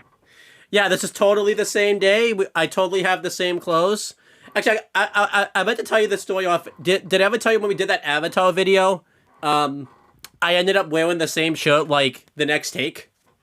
That's kind of funny, unintentionally. Yeah. I mean, obviously I washed it and stuff like that, but that's funny that I ended up wearing the. No. You're like, no, I will wear this shirt until we finish the video. But yeah, we're gonna continue a breakdown of comparing and contrasting red versus blue and yellow jackets. So let's move on to the next topic. We're gonna cover the timelines this time. Totally didn't cover this before. You know, Adrian just nailed it the last time we covered it before. That I just couldn't have him take my shine away. So I had to take that video off because he would have become like a big famous YouTuber if like. Yeah. I would have gotten 1 bajillion subscribers. Yeah. You probably would have gotten a lot of pissed off LVB and YellowJackets fans about, you know, with the nerd glasses going up and everything like that. With it. Yeah. But yeah, moving on to the timelines, which again is kind of appropriate because this was one of the main things that made us want to do this comparison video. But yeah, the timelines, both of these shows do a past and present storyline. And a big things we talked about in each video for Red vs. Blue and Yellow Jackets is kind of which one did what better and how they did it differently. Yeah, so we're gonna since we kind of broke down the storylines, we're gonna kind of explain and do like a little bit of like a ranking of what for each timeline of what we did better, and like kind of like for example, for past we'll do like what was the worst of each thing and what was the best, and we're gonna break it down by season, and just the timeline. So this would be just as if you know, you just watched the past timeline of YellowJackets, or you just watched the present timeline of LVB, and obviously vice versa for each show. But I'm gonna start because I feel like Alyssa. I mean, obviously because we did this already. Our lists we kind of know are roughly the same, but again, it depends on moods. It's gonna, you know, today it could be different. Well, I think we're in agreement on like what's the worst and what's the best. But yeah, in terms of like the middle stuff, we are. Like it kind of depends on the mood. Yeah. So it just depends. Like I said in the first take, that totally never happened. I think it just depends on my mood throughout the day for the middle. Sometimes I think it's mainly the past, not really the present. But let's just kind of talk about it. I'm gonna go from worst to best. Obviously, AJ, you can do it however you want, but I'm gonna go from worst to best. For the past, the worst of it is YellowJackets Season 2. YellowJackets Season 2's past isn't terrible. It's pretty solid. You know, you got Ben just being an awesome character. And I can make this joke. I think this is the first Ben mention we've had this whole video, which is kind of funny because every time AJ and I talk... we never about him, yeah. But again, I think, unfortunately, what makes Ben so awesome is that everybody else was dropping the ball for the whole season. And then he just comes in like the second to last episode and fucking drops the nutsack on the table. And it's like, you all suck and I'm amazing. I think that's what makes Ben's plot. If you really think about it, is this plot stuff really that great? It probably isn't, but I think it's everyone dropping the ball up. It's because it's really just that one like Ben was doing pretty well anyways, but it was really just that one episode. Yeah. Well, I mean, to be fair to Ben, it wasn't out of nowhere. They were kind of having hints of like what him kind of contributing in the background, and then it really came through at the end. Yeah. But I feel like there's other good things in the past. I like, everything they kind of do with Shauna's pregnancy. The baby quote unquote birth episode, and then the fallout from that. I think Shauna was and when I say contender, I mean like obviously like Ben's up there. You can't even see my hand. That's how far he is, and then Shauna's like down there type of thing. That's top contender. Like Ben just sets the bar so high, and there's no top contender. Yeah. And then I like there is other good stuff. I like the early with Natalie and Travis. Like them trying to hunt for food. Yeah, I liked Lottie being the Antler Queen. In a sense, I liked obviously when Lottie got injured, and then like Misty was given false information. That was good for like few seconds. Then there's some bad, and then the relationship with Thais and Van continues to grow. But then there is some bad things, and and I don't think it's a lot of bad things, but I think the bad kind of outweigh it compared to the other stuff we're gonna talk about. Like the hunt was very disappointing. The fallout from them, going into cannibalism, but that's another good thing. The build up to the cannibalism and how it happened. But the hunt was really disappointing. Travis in the past was disappointing. A lot of the last episode in the past, other than the Ben stuff, wasn't the greatest. And then Van turned heel out of nowhere. Like, really, I mean, I know they did it at the end of season 1, but then you got, like, nothing out of it until, like, the last episode of season 2. So I was like, what happened here? And then Natalie being the Antler Queen, I'm kind of, like, about. I feel like, I guess it's cool that it happened, but I feel like the writers did a different take on it. Like, it seems like now she's starting to buy in, and I'm like, I don't know if I like that. Because obviously in the present, she never buys in, but then again, as we found out, Natalie... Oh, that's a big thing we could talk about in the past. A big continuity is that Travis buys into the supernatural shit. Well, that wasn't supposed to be a thing in the in the past. So, yeah. So that's my thing. Season 2 YellowJackets is the worst, and then season 9 of LVB's past. I think my mood today is that it's still this still in this point. I still really like the past of season 9. I like the bank heist. I keep calling it a bank heist. It's not a bank heist. It's a heist. I like, obviously, seeing Tex for the first time, the competition between Tex and Carolina. Seeing Walsh in the past was cool. And then North Dakota ended up being a pretty good standout. York was pretty good, obviously, in the past of season 10. He's a lot better. And by a lot better, I mean, not by much, but, compared, he still does some things in the past. The only real bad things in the past is obviously Wyoming.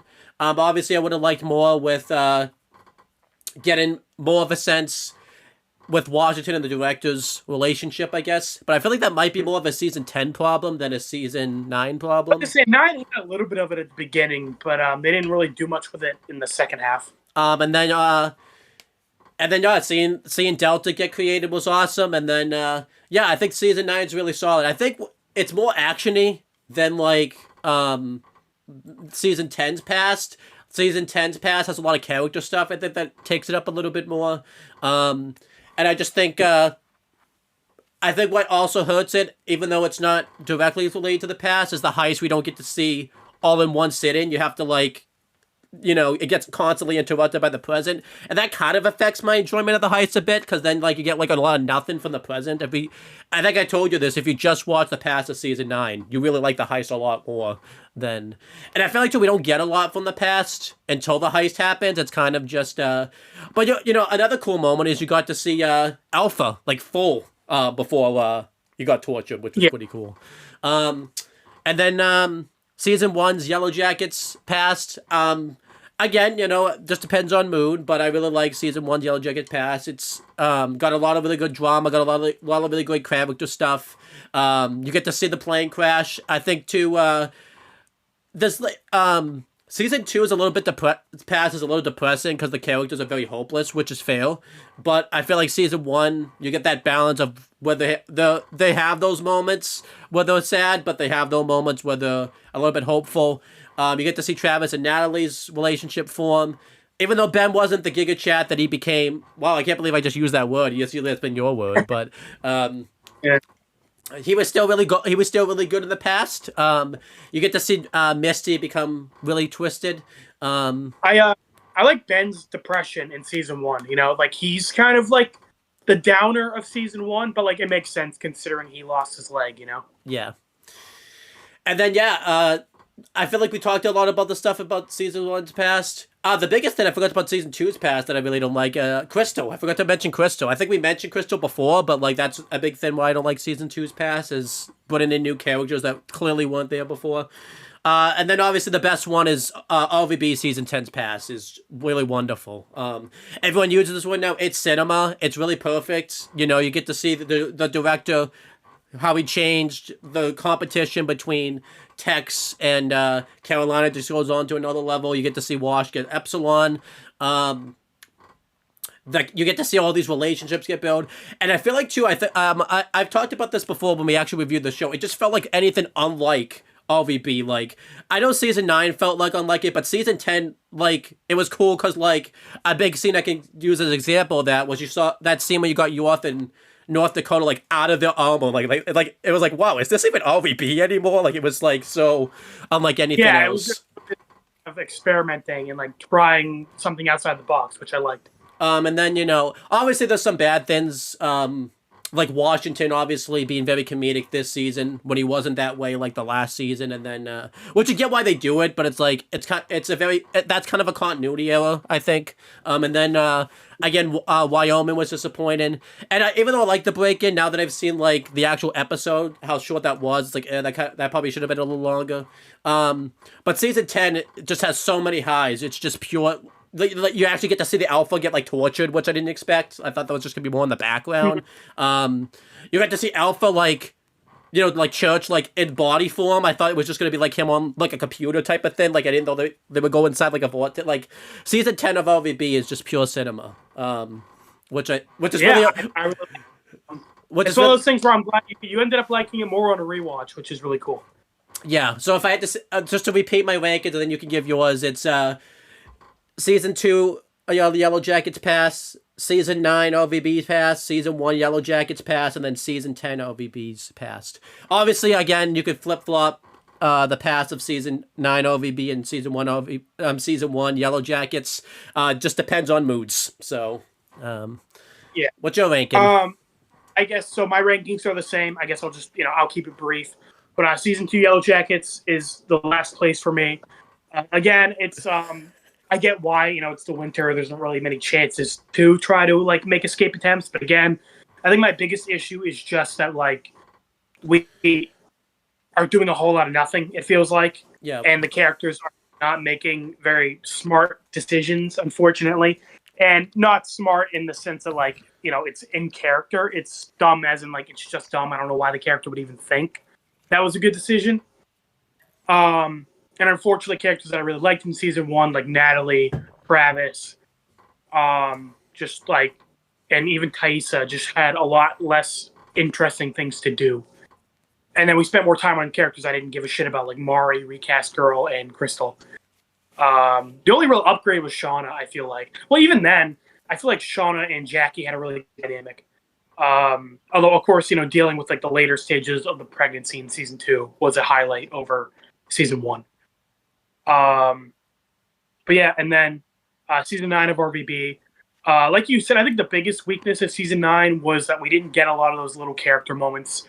It was mainly action, which was really good, but it just less time to breathe and less time to kind of like get a feel for the characters. I think season 10 really made like lesser known characters like York, North Dakota, etc. like the fan favorites they ended up becoming. Again, really good action. I liked it. And like good story. But like definitely the weaker of 9 and 10. And then season 1, YellowJackets would be my second favorite. Really good. Really good character moments. I really liked, kind of stuff like Jackie, kind of who thrived in normal society, really struggling out in the wilderness. Her kind of tension with Shauna. I really like how fucked up Shauna is in the past. Like, again, the whole, like sleeping with Jeff and like kind of doing it not because she's in love with Jeff, but because she has this like intense like jealousy of Jackie.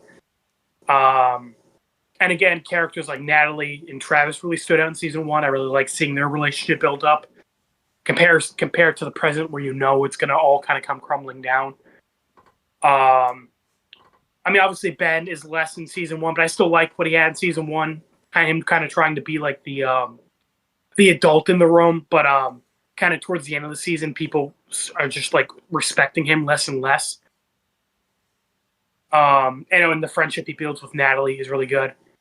I really like Tyson and Van's relationship building. That was like one of the only really like romantic relationships in YellowJackets that I really enjoyed.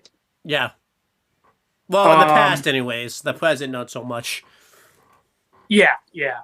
And then again, my main thing is I liked, just like how the characters behaved, like and how they would kind of debate as a group on certain topics, like when they went from the plane to the lake, and then the attempting to go out into the woods to find a civilization or take the plane, or just like things like that. I liked, or like it felt like these were like an actual group of teenagers like trying their best to figure it out.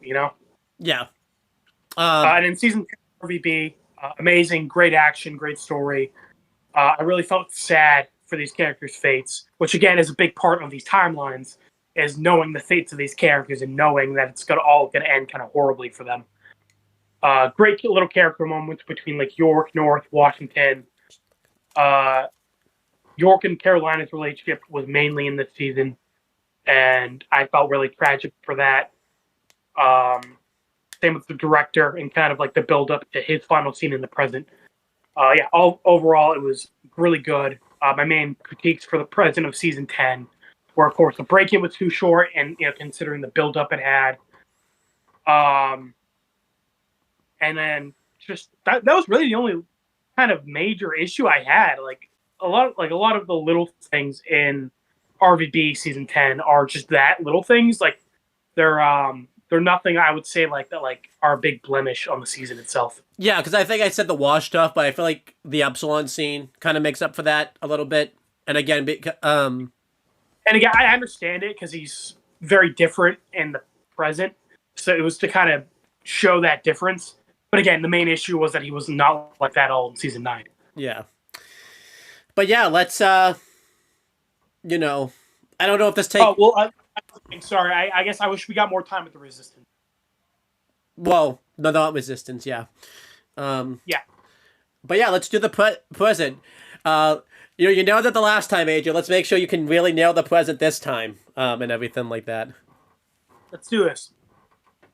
So, coming in last place, Red versus Blue season 9. This isn't really a surprise. Because our main thing, kind of like what we talked about in the Kisses videos, is that like when the show is really bad, it's kind of fun in its own way to kind of talk about all its flaws. The present of season 9 of Red vs. Blue is just so fucking boring. It is nothing until like the last 5 minutes. And even like the one important thing that does happen, which is Church getting closure with Tex, did not have the build-up it needed. Considering, again, this was a big character motivation for the last 8 seasons, it did not have the build-up for Church reaching this conclusion. Yeah. Which, again, I like the conclusion of him kind of learning to let her go, but it just, we didn't get there in a natural way, unfortunately. Again, the whole Reds thing, take it out, it wastes so much time. And again, it doesn't matter because it's not even the real Reds and Blues. And it sucks, too, because it's such missed potential. Inception, which we're going to get to later in the video, showed a much better way of kind of having a character get closure with like a memory of their loved one. And I think the present of season 9 really should have dealt with that, really hammered in on focusing on Church dealing with the tech situation.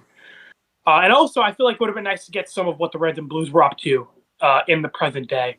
Which, I mean, that's kind of tough because it would have spoiled the whole Carolina thing. But I feel like there's a way to work around it.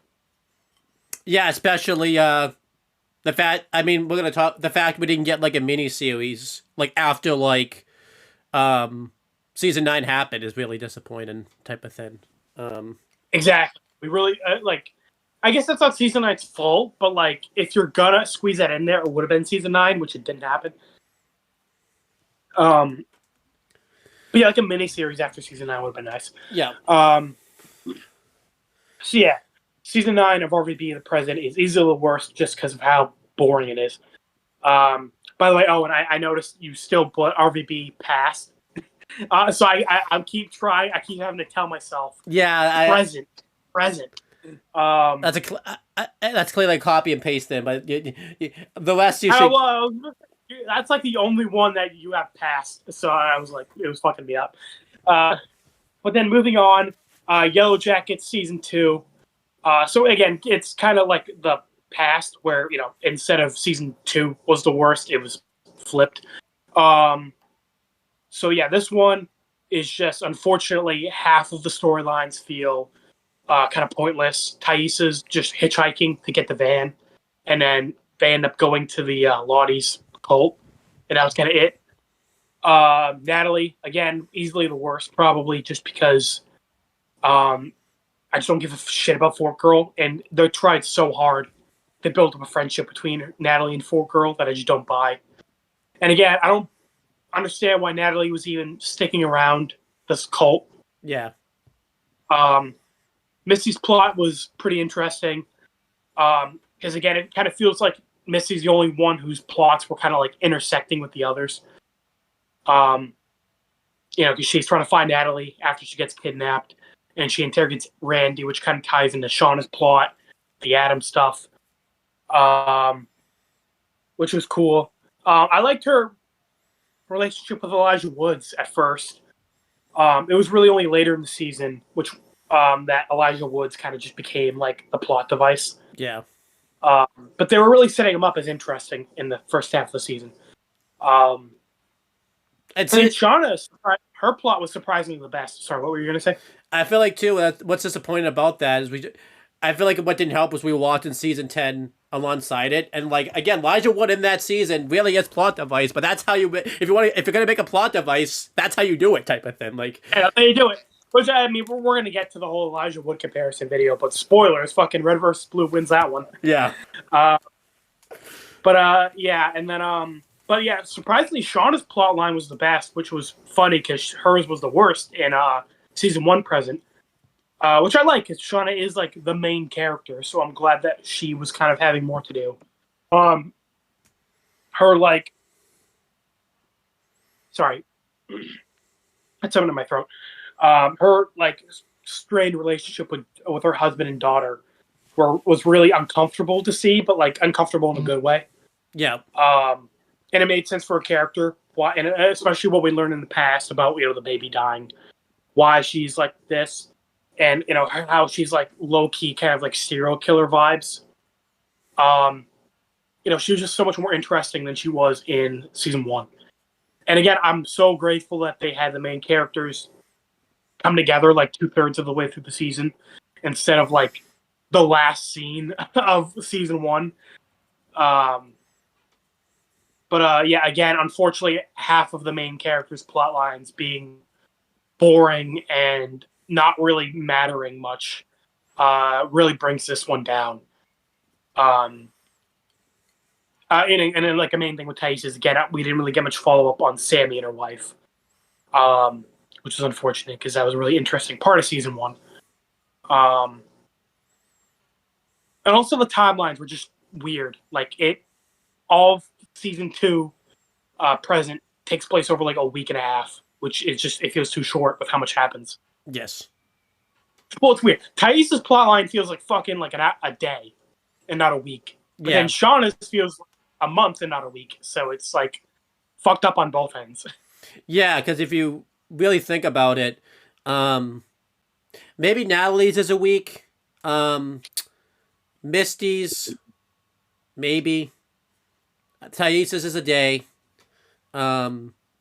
Maybe 2 days, maybe 3, with how long it takes to get to each place and things. But Shauna's isn't a week because there's no way like the police would be able to do all that investigation about the Adam stuff in like a week. As someone who's worked for a sheriff's office, things move very slowly. It's not fucking happening. Right. And I think the worst thing about season 2 present is that it really dropped the ball on a lot of setups from season 1.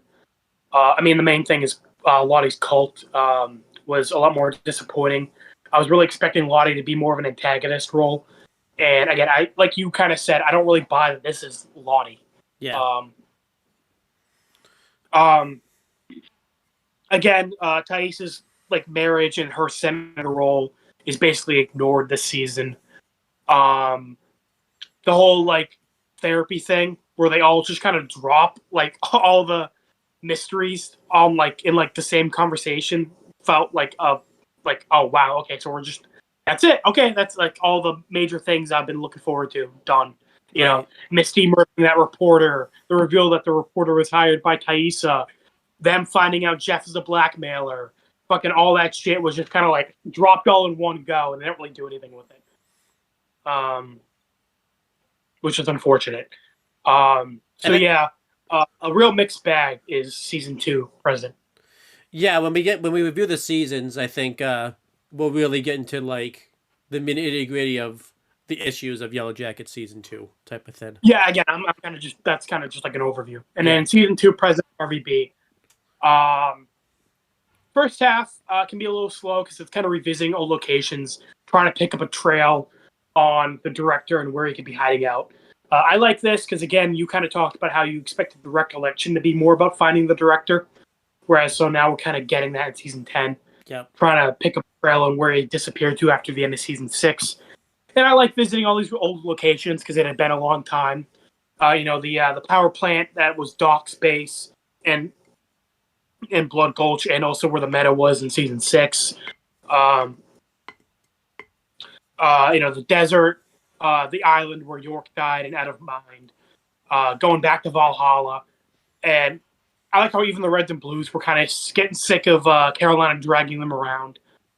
And I mean, not a lot happens in terms of like action in the present, but there's a lot of good character stuff. I like the Reds kind of questioning what they're even going to do when they find the director, because like they're still going to be in the same situation.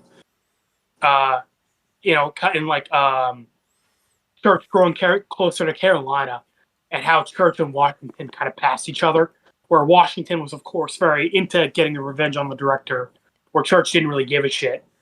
But then as Washington gets closer and closer to the Reds and Blues, he kind of starts to prioritize their safety more. Mm-hmm. Whereas Church, as he remembers more and more about the past, he gets more focused and like tunnel visioned on like getting closure. Yeah, and I think Church's rampage is really good because like when he has that blowout and he's like kind of holding all these grudges and like not focusing on how much the Reds and Blues have really helped him out. And I love that moment where they all kind of silently just like walk away from him. Yeah, especially Caboose. I think what makes that rampage really good is you forget that's not the Church that's been through all that stuff. So like the rampage, in a way, it's warranted but not warranted because like, dude, you're just remembering. Yeah, that wasn't even you. Yeah, exactly. So that's really good. But I do like the what happens later, where the Reds and Blues all kind of realize they all got something out of their adventures, except Church. Church is the only one who didn't really get any of his closure. Yeah, and that's what kind of spurs them to help him out. And of course, like the text fight where they all come together is amazing, and then the confrontation with the director is the best scene in the entire show. One of the best scenes in anything I've seen, honestly.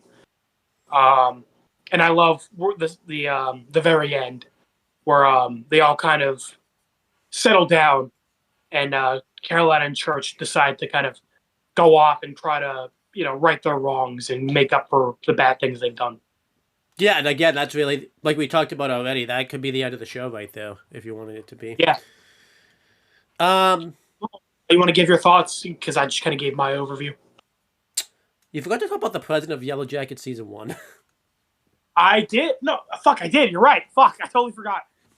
Sorry, because it was Yellow Jackets right next to each other. Shit. Okay, so yeah. So my ranking is RVP past season 9. Present. Fuck, because you wrote past. The president of RVP season 9, the president of Yellow Jacket season 2, the president of Yellow Jacket season 1, and then the president of RVP season 10.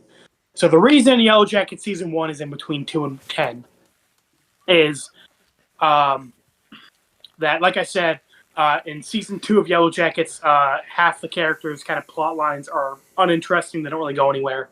The only real plot line that is better in season 2 would be Shauna's, because in season 1, it's basically just her having an affair, and then she ends up killing him at the end, and that's it. Got it. Excuse me. Whereas with Thaisa, her whole thing with the lady in the tree, and it turning out that like she is subconsciously like traumatizing her son, and also like sabotaging her own campaign, is interesting. Showing like her PTSD and her guilt, and how much the the plane crash affected her, even though on the outside it looks like she is the most functional out of everybody. Which again, I like that because they have that talk with Shauna where it's revealed that she kind of did everything she wanted to do, but like it still didn't like bring her the happiness she thought it would. Yeah. And also, the scene with Natalie where she screamed at them saying like, you're all just as fucked up as I am. You're just better at hiding it. And I say that like that they all didn't come together till the very end, which is true. But I'm glad that we did have that one little episode where they were hunting the blackmailer, Natalie, Thaisa, and Shauna. Yeah. Again, even though I wish they were together more, I am glad at least we had that one little bit. Misty's plot line of her kind of kidnapping the reporter was interesting and fun. And just seeing how like lonely and fucked up she is in the present was interesting. Natalie's, again, was probably the most interesting, with her trying to track down who murdered Travis. Which again, unfortunately, season 2 kind of dropped the ball on that. But again, I think what set season 1 apart from season 2 was, again, just those little character moments, which is kind of what RVP season 10 set apart from season 9, is all those little character moments that really like built up their relationships, like their mindsets. Like I really got a feel for who these characters are. Yeah, so kind of doing my rankings. I think I have the same as you. Yellow Jackets. Oh, sorry, let me do that again. So from worst to best, RVB season 9 present is just a bunch of nothing. I think I remember we did the pass first where we did the video. You gave me all the red seats to talk about, and I talked about that like a half hour, if that. It's like I was like, I didn't realize it was that fucking empty. And then like I guess what's cool about the present, obviously, is seeing Blood Gulch again and like seeing like reliving of like all the characters we hadn't seen. Like we get to see Andy get made again. We get to see like Lopez again. But I think it just is. It's still a bunch of nothing. We don't get any character stuff till the end. I think what made it worse was Church had all these struggles. He's like, okay, how do I get this to happen? How do I get this to happen? Like he was trying to figure out how to find Tex. Like Caboose takes care of that for him. He was trying to figure out how to get Tex to stay. She just decides to stay. Like it felt like it was kind of our issue with Shauna in season 2 Yellow Jackets, where her plot line kind of got wrapped up by other people. Yeah, that was kind of all of Church's plot line in season 9, where that was like the only interesting thing, and it was like other people doing the work for him. And it's like, oh, that sucks. And then Yellow Jacket season 2 is the next the present. Again, a lot of the things you said. I probably get more angry at Yellow Jacket season 2. I think I told you this when I started watching scenes of Yellow Jackets again. I'm just really I think what's really disappointing about Yellow Jacket season 2 present is all the stuff that was set up really gets drops the ball in season 2. And you find that I couldn't tell you this before, but when I was watching Yellow Jackets present in season 1 again a few times, it's like, ooh, wow, they really dropped dropped the ball on this towards the Yeah. end. So. And I think it sucks too because I remember I was super excited for season 2. Like the winter was coming, a lot of cool plot lines, and then they kind of dropped the ball on a lot of it. And then Yellow Jacket season 1's present is very exciting. I think what makes that exciting is we don't see a lot of the past too at this point, so like it makes the present a little bit more exciting. So like it's really cool you see like Travis die before you got to know his character like much in the past. I'm wondering how I would feel about that like in season 2 because I'm like oh wow, like did Travis just have a bad day today? So Yeah. but like you get a lot of really good character stuff. Finding out Jeff was the blackmailer was a really cool surprise, and I like that it's not just him being like a villain. It's pretty sensible why he does it. And then you get a lot of really good character moments like you've already talked about. And then season 10's present of LVB is not cinema like past, but still cinema. You got really good character stuff. I really like that it's an adventure in the beginning. We're not just in the same locations. We have to revisit locations. Seeing that's actually kind of how you really find out in a sense that like Carolina and York were like an item because I don't think you knew in the past until that scene with like Iris, and then it was kind of hinted at, but like it was kind of more of a background thing. And then you get we visit in Valhalla. The only disappointing thing really of the present is just putting back Donut and doing nothing with him. And then and Doc. But Doc gets a speech. So and it was also kind of funny that they left him behind. Yeah. Obviously a disappointing thing, I feel like like I said, what makes Donut's death what makes his comeback disappointing was even though it wasn't him, we got him in like season 9. If we didn't get him at all in season 9, I think that would have been a little bit better. Would have, and then but because it felt like it was never even really gone. Yeah, and then I think the timeline of season 10 is really weird because I remember I called this out like it's really weird that it was Tucker's first time being at Valhalla. It's like, but isn't that where they went like at the end of season 8? So like, what happened? So, but season 10 is just pure cinema. So. But yeah, that's the rankings of the timelines. Probably that alarm, by the way, that's gonna go off. I feel like we just used up like half of that time, probably. So I mean, it's only 8:50. I set the alarm for 9:40. Oh, okay. But yeah, let's go through ambiguity now. You kind of added this topic to the list. Kind of like what were things that the show kept ambiguous that like never really got like a full answer. Obviously, Yellow Jackets has more of them right now because obviously it's still only 2 seasons. They haven't finished their show yet. Whereas LVB, we got a lot of the answers in these seasons because it's meant to be the end of the show for the most part, if you want it to be. But why don't you start with the LVB since that's your show. Really, I could only come up with 2 questions, but if you can come up with more, that's more than acceptable. Yeah, well, of course, the main thing with Red versus Blue would be it was more so character decisions rather than like any kind of like other forces, I suppose. Whereas, Yellow Jackets, a lot of the mystery is like what the fuck the wilderness is, and kind of like the extension, and a lot of the ambiguity comes from that. Whereas, I suppose the ambiguity comes from the director, which is again, it's going to be interesting because we're going to talk about the wilderness and the director comparison further in. Yeah, but I think the main ambiguity comes from the director and his motivations because we've talked before about how he runs these little experiments with the freelancers, and it kind of comes down to what exactly are his experiments and how much kind of did he predict happening.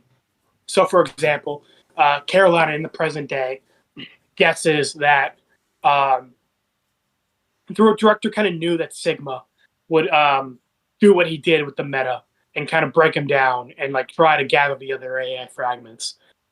And it's kind of in the classroom scene where the director is kind of encouraging Sigma to ask these questions about the alpha and like combine the AIs.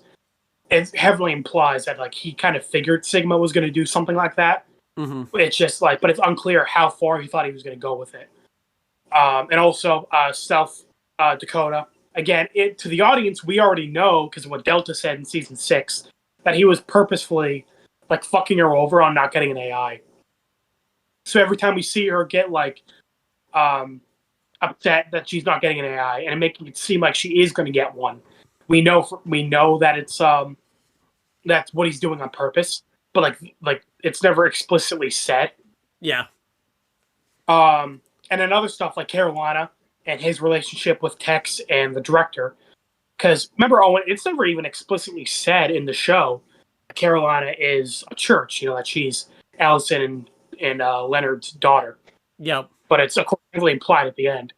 And that makes a lot of their interactions interesting. Like stuff like that one scene that you missed on your first viewing, where Gamma and Sigma are encouraging her to get 2 AIs, essentially.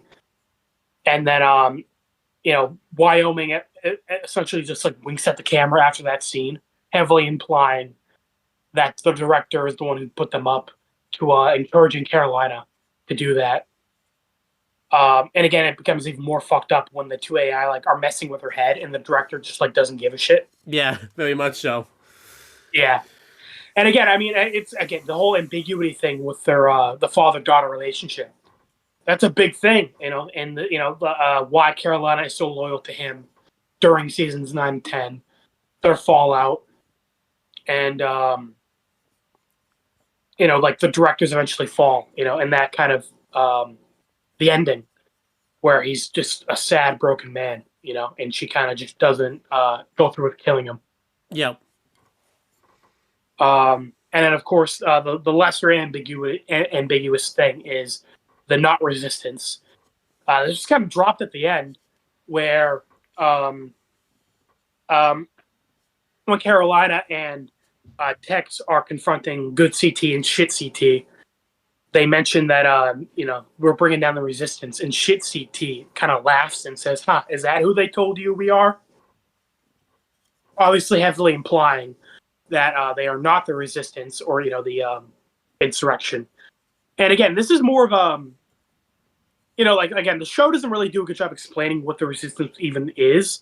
So the resistance, the idea of it is it's supposed to be a splinter group of the UNSC, which is like the military. So they're essentially like soldiers turned terrorists is what the resistance is supposed to be. But again, it turns out they aren't that. And there's kind of hints at that in the backgrounds because you see like the word Charon show up a few times. Like it's on the coffee mugs in the ice space in season 9. And their ship is called the Staff of Charon.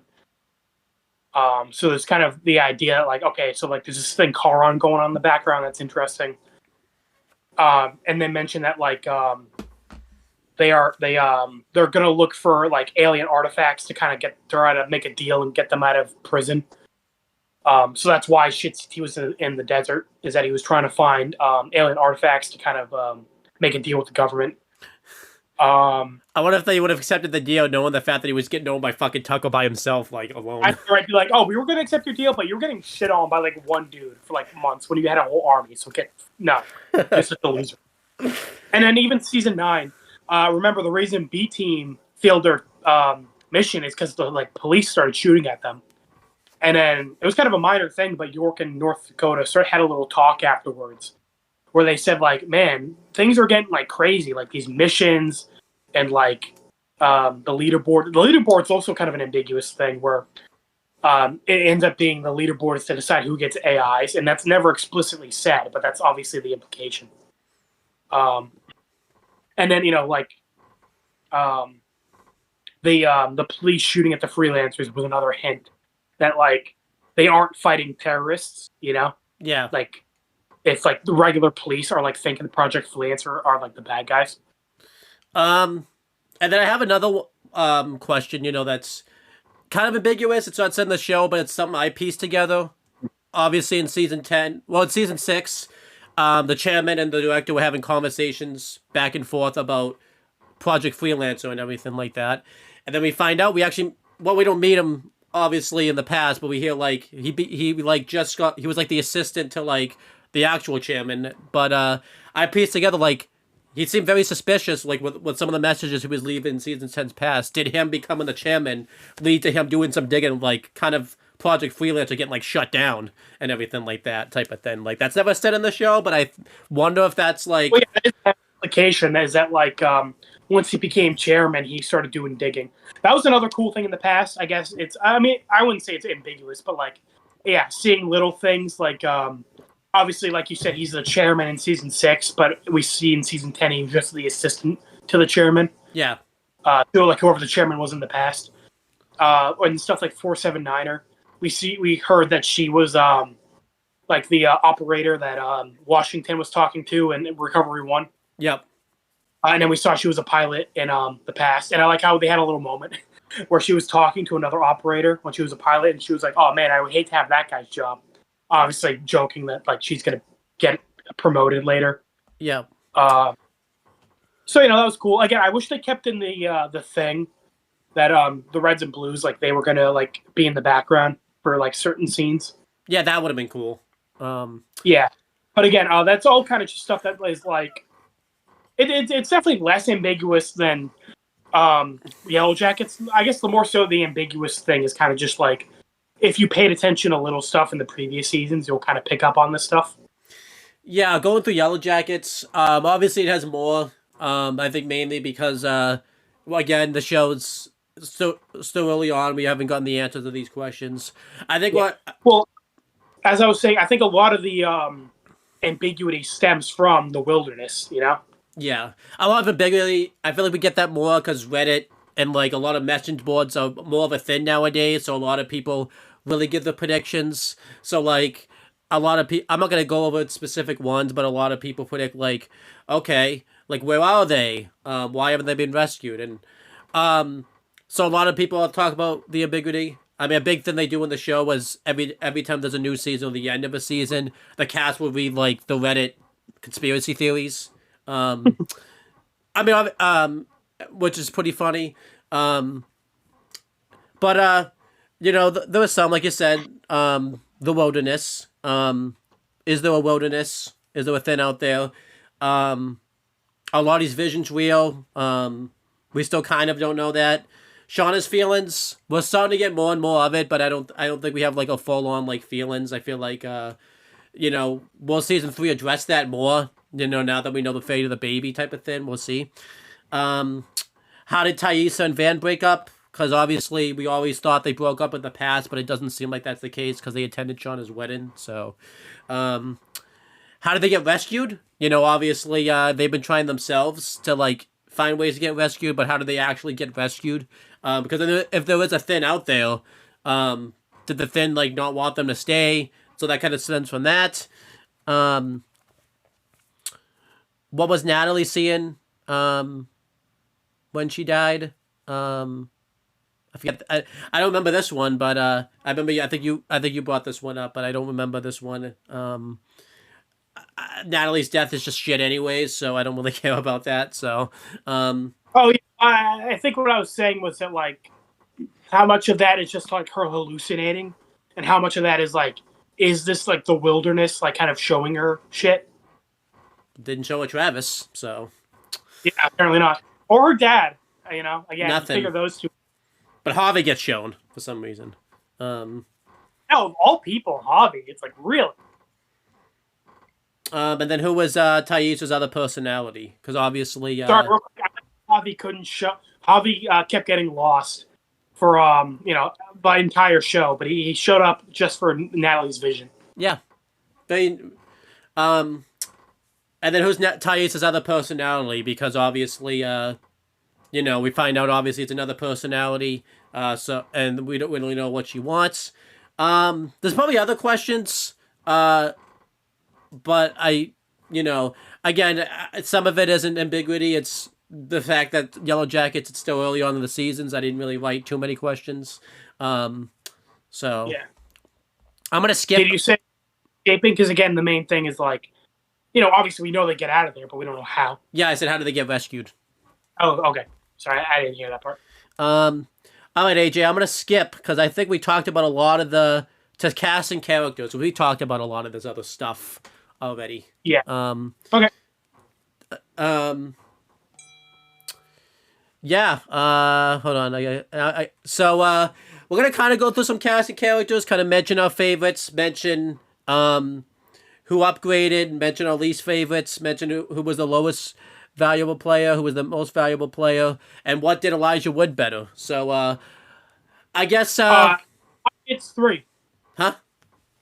My kid's 3. Oh yeah, that did him the best. The best. He just shows up and just dies instantly. This big build up behind him and just dies. You thought I would say Lord of the Rings? No. But yeah, I guess I'll start. I'll talk about some of my favorite characters from the shows. I'll start with Red versus Blue first, actually, since I just talked about YellowJackets. I'll kind of go through of all time, since some of this stuff you have to have seen the early seasons to kind of understand what we get in seasons 9 and 10. Obviously, some of my favorite characters. The director obviously is a big one. I'm not gonna give a ranking. I'm just gonna say him. Seeing the director become evil and finding out about the loss of his wife, he just really becomes an interesting character. Kind of reminds me of kind of a Gus Fring in a way, and all that type of stuff, which is kind of ironic because I'm pretty sure it wasn't season 10, maybe Aaron around the same time as season 4 of Breaking Bad. I was actually around that time, yeah. Obviously Church, Epsilon, and then Alpha. I think we've talked about this before. Epsilon's probably the better character, just because he's in, a lot of seasons where they started taking RVB really seriously, but Alpha's pretty solid as well. Washington, we're gonna get into that when I talk about expectations, but I did not. I would, I really liked him in Recovery 1, and obviously a big thing is I thought that was gonna be it, and I had to keep thinking that for years, and then when we got a lot into him in seasons, the Recollection trilogy, and then seeing him in the Freelancer thing, made me really appreciate him and everything like that. And he becomes one of the best characters. Carolina's a really great character. She has a lot of really good flaws. I like York. I like Tex. Lopez is obviously awesome. He ends up being a badass throughout the show. I think Sarge has really great moments. I don't know if he's my favorite character, but I feel like he would probably be an honorable mention, maybe. I feel like seasons 8 and season 10, he gets a lot of really great stuff. And I would even say season 7. And I'm trying to think of making sure I get everybody. The Meta, obviously, and Sigma. They're really great. North Dakota ends up really shining. I don't know if he's my favorite, but he ends up being a really good standout. Considering the fact, we're going to talk about later, he was just a dead body in Recovery 1 and becomes a whole character. And I like some of the side characters. I like the counselor. The one you talked about earlier that Wash talks to a lot in season 6 of LVB through the radio. Yeah, kind of cool seeing that he was the director's right-hand man in the past. Yeah. And then you just have a lot of really great characters. I don't think there's other than shit CT, I don't think there's an overall bad character in LVB. I think they're all really solid. I think Donut might be the only but I feel like it's more so they just don't give Donut a lot to do, not so much that he's a bad character. Yeah, I think character, he just kind of gets fucked over and he doesn't really get a lot to do. Yeah.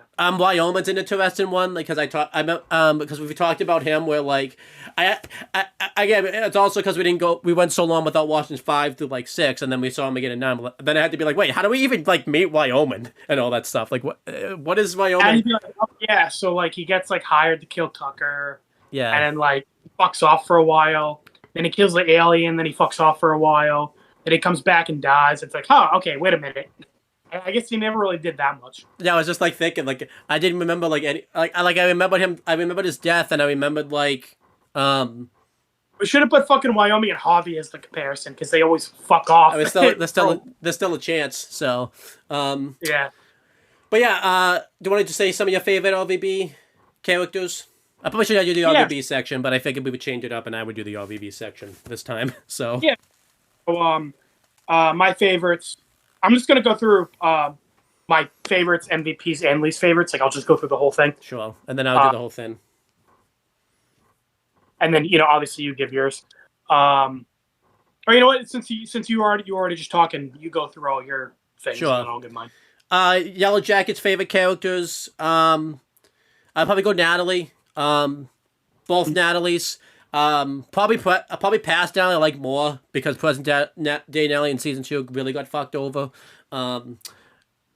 I mean Ben. I can't. I was gonna build up to it, but I can't even build up to Ben. Like Ben just is one of the best. Like, just get shit done. We'll talk about Ben. I feel like Ben has his own like little thing when we get to MVP. Yeah. But we need like a reverse Nier. Like we're gonna do the roast of Nier. We got to do like the fucking praising of Ben. That's the bow down of Ben. Yeah. Yeah, exactly. I like Shauna in the past. I don't know if she's my favorite in the present. But you know, Jeff in the present's really good. I like so Ben, Travis. No, not Travis. I don't know why. Ben, Shauna, Natalie, both Natalies. I like past Thaisa. I think she's really strong. I like past Van. I guess as a comparison, obviously with the characters, we have to be more specific of who we say because obviously all of the characters, are in of YellowJackets are in the past. We've kind of talked about this already. I'm also just trying to think of other people. I like Callie. I think Callie becomes a really good standout in season 2. Misty, both Misties. More so the past Misty. I think present day Misty, like we've talked about off screen, has the veneer problem where she reads the script, especially in season 2. It's only way once in season 2, but it's that one time where it's once you become very noticeable. Once you become Neo, you can't go back to Right. But some of my least favorite characters for YellowJackets, Javi, Travis. Can I say present day Natalie like season 2? Because she was pretty unbearable. Like I know I said Natalie but it's just. I mean, yeah, I would say if you're gonna say present day Natalie, I would say season 1 Natalie. Well, no, I'm saying least favorite present day Natalie season 2. Yeah. I'm trying to think of who else is like my least favorite. So yeah, I said Wee Cash Girl, Molly. I'm not gonna say much about Molly. I'm gonna save that for you. I forgot least favorite characters of LVB. Shit CT, and I think but it ends up being kind of fun because I thought it was just gonna be a one note thing, and then he ends up being like the. I thought he was like the main villain of a season, and then they never mentioned him again. It's like, nope, this fucker's here. I was like, no. And again, I forgot. I didn't forget his death. I forgot that it was him. It was even him that died that Church ended up killing. I forgot it was him. Yeah, you thought he was like a random. You're like, oh yeah, what happened to CT? And I was like, what do you mean he died? You're like, oh wait, I thought it was like a random guy who got lasered. It's like, nope, that was him. Yeah. So, but yeah, I'm trying to think of other people in YellowJackets. I can't say Elijah Wood. I guess I like Elijah Wood. I just feel like season 10 just didn't do him justice. But that's not his fault. Fork Girl, that's a big one, because that's a big one. Present day Lottie. I've made that pretty well known. Again, if it wasn't Lottie, I probably would like that character. And Van, I'm kind of not sure how to feel about because I feel like Van's more disappointing than a bad character, I guess. I'm saying present day Van, anyways. And then I'm trying to think of any other. Oh, Crystal. Because you weren't there before. You know what's next? Crystal probably could have been a good character. It's just she's just fucked over that she wasn't there the first go around type of thing. And then she only talks to Misty, and her whole purpose is to be Misty's friend and then die. That's kind of like her whole thing. Yeah. I think that's it. I think that's the. I want to put Kevin in honorable mentions because I feel like I like him. It's just that he would have been probably higher up if his death was better. And then yeah, it was strange how they did Kevin. Yeah. Oh, and then Mr. Mustache. I think you got to add him to one of my favorites. Oh yeah. I always like how I call him Porn Stash, and you're like Mr. Mustache. Like I'm more vulgar with it. Oh, I thought you've been saying Mr. Mustache all this time. I didn't realize you. Porn mustache, like porn stash. I thought that's why I kept that's why you always laughed. I thought you kept calling him. I didn't know you were probably thinking. Wait, so you're saying porn? Were you saying porn? I thought you were saying Mr. Mustache. I'm like, because he has a. Oh no, I think I've been going back and forth between Mr. Mustache and porn stash. I think I thought you said Mr. Because he has because his mustache is like so noticeable, so that's why I thought you were saying Mr. Mustache. Yeah. Basically, yeah. The idea is I keep calling him Mustache Man or something. Yeah. I remember every time you did that in the reviews, I couldn't. I always broke me. I always laughed every time. Like, yeah. Because I still have no fun clue what his name is. Yeah, I'm just like his mustache is so noticeable. That's just kind of what I call him. It's what sucks. He's probably not coming back for season 3, Mr. Mustache. Probably not. I hope they do. I hope they do. It's he's still my favorite, but he gets fucked over too at the end. Yeah, that was another strange one. Yeah, going through MVPs, I would say Shauna from season 1 to season 2. Obviously, I would say Callie is an MVP. Jeff is an MVP. Present day, obviously. Lottie from past to present is an MVP. No, sorry, Lottie past season 1 to Lottie past season 2 is an MVP. Not an MVP. But someone who I'm getting in reverse. It's upgrade. That's an upgrade more. Not really an MVP, I guess. So I guess I guess character upgrades more so than MVPs. And then I mean, he didn't really upgrade much, but Ben was an upgrade from season 1 to season 2, and he was still pretty well before. Going through downgrades. Natalie, both timelines from seasons 1 to season 2. I would say present day Thais is kind of a downgrade from season 1 to season 2. Travis, really now both Travis's downgrade because of how Travis acts in the past. So, Yeah. I would say Thaisa, the past is kind of tough. Because I feel like her story should be good, but the fact that she sleepwalked and that's a big focus, kind of it makes it a downgrade. Because this shouldn't be a storyline. They should have kept that in the present. But I don't know if I'll put it. That might be like an honorable mention, like downgrade, I guess, if you want to say. Elijah Wood, because I saw him in RVB first, and then I had to see him in YellowJackets. I know that's not technically a downgrade, but I'm counting that as a downgrade because he was awesome in RVB season 10, and then I had to see him lead nothing in season YellowJackets season 2. Yeah, that was another strange one where he disappeared for a couple episodes and then he came back and resolved Shauna's plotline. Yeah. Okay. Unfortunately, I have to say Kevin's a downgrade because of because of his fate at the end. Unfortunately. Yeah. And it's just that one episode that makes it a downgrade. I might say present day Misty, mainly because she becomes Neil. Yeah. Unfortunately. That's not even a joke. That's totally true. I feel like Misty and Neil would be friends on Reddit. Probably. And as you see, when Neil doesn't have a script, he's pretty useless. So what's Misty going to do without a script? So, what would Misty do if there was no Reddit? It's pretty... Yeah, I know, right? She just never gets anything done.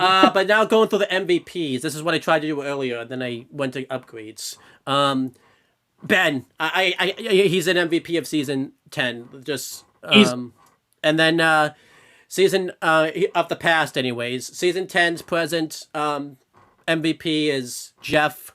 Jeff or Mr. Mustache Man. And then for YellowJackets MVPs, season 9 and past and present is Natalie. And I guess the reason they're MVPs of Ben, we don't have to explain. Jeff really takes care of Shauna's plot for her, in the sense that he kind of is able to have a talk with Callie about and get her mind, maybe not completely right, but get her feeling better about her life.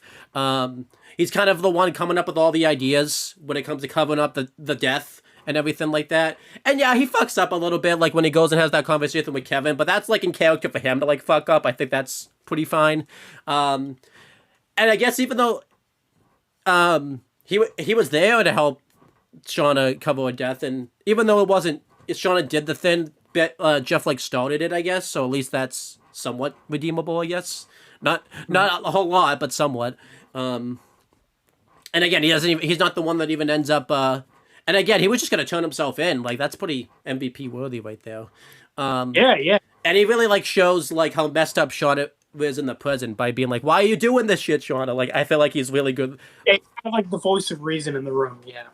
And again, I don't understand why the fan base doesn't like Jeff. Like that doesn't make sense to me. So again, he's like a normal guy thrown into this crazy situation. Like I feel bad for him. And I feel like too why both Natalie's are MVPs. Natalie in the present's really the one driving all the plot lines. She gets a lot of good character stuff. She's the one that kind of is able to kind of put everything together. Which is why it's such a disappointment. She's such a downgrade in season 2 for both of them. And Natalie in the past is the one that's providing everybody food. She's the one that's, going out and hunting. She's the one that kind of gets Travis to, make him feel bad about, how he's treating his brother. She's the one that ends up getting the win for, so that way his brother can wear it. She's the one that ends up, saving Travis from, dying, doing Doom Coming. She's the one that gets Ben to feel more comfortable to be open about his sexuality and everything like that. I think she's a really driving force of the past, which is why it's just such a disappointment, that she falls apart, in season 2. And then real quick, going through RVB stuff. For downgrades, really it's season 8 to 10.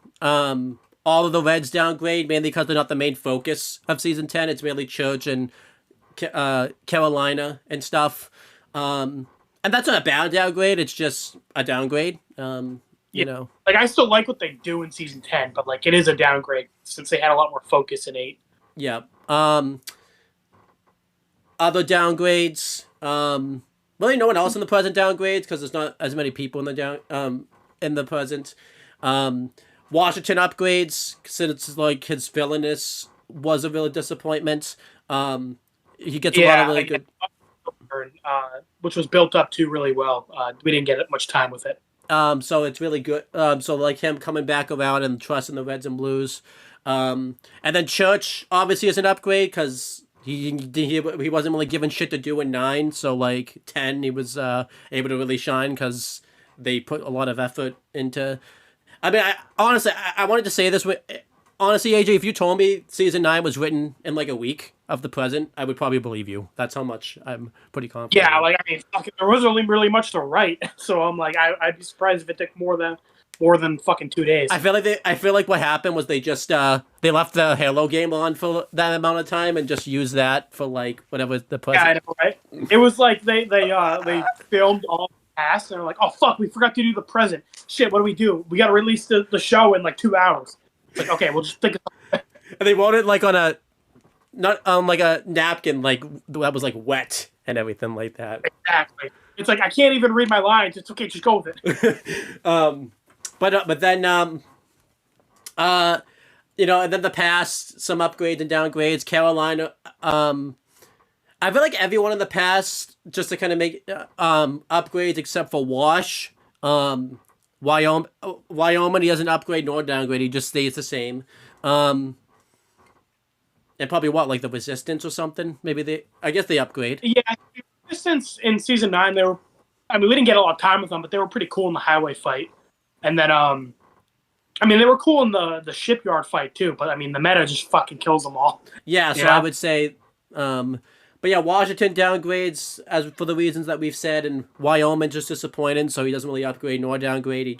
I guess he upgrades because he gets more to do in 10 than in. Again, I think I told you I forgot that he even speaks in season 9. Oh, he actually did talk in season 9. That's. Yeah, he talked once. And again, I remember you said you went through this whole reason. I feel like the only reason the B team failed their mission was because Wyoming was in it. I think if it was in mission.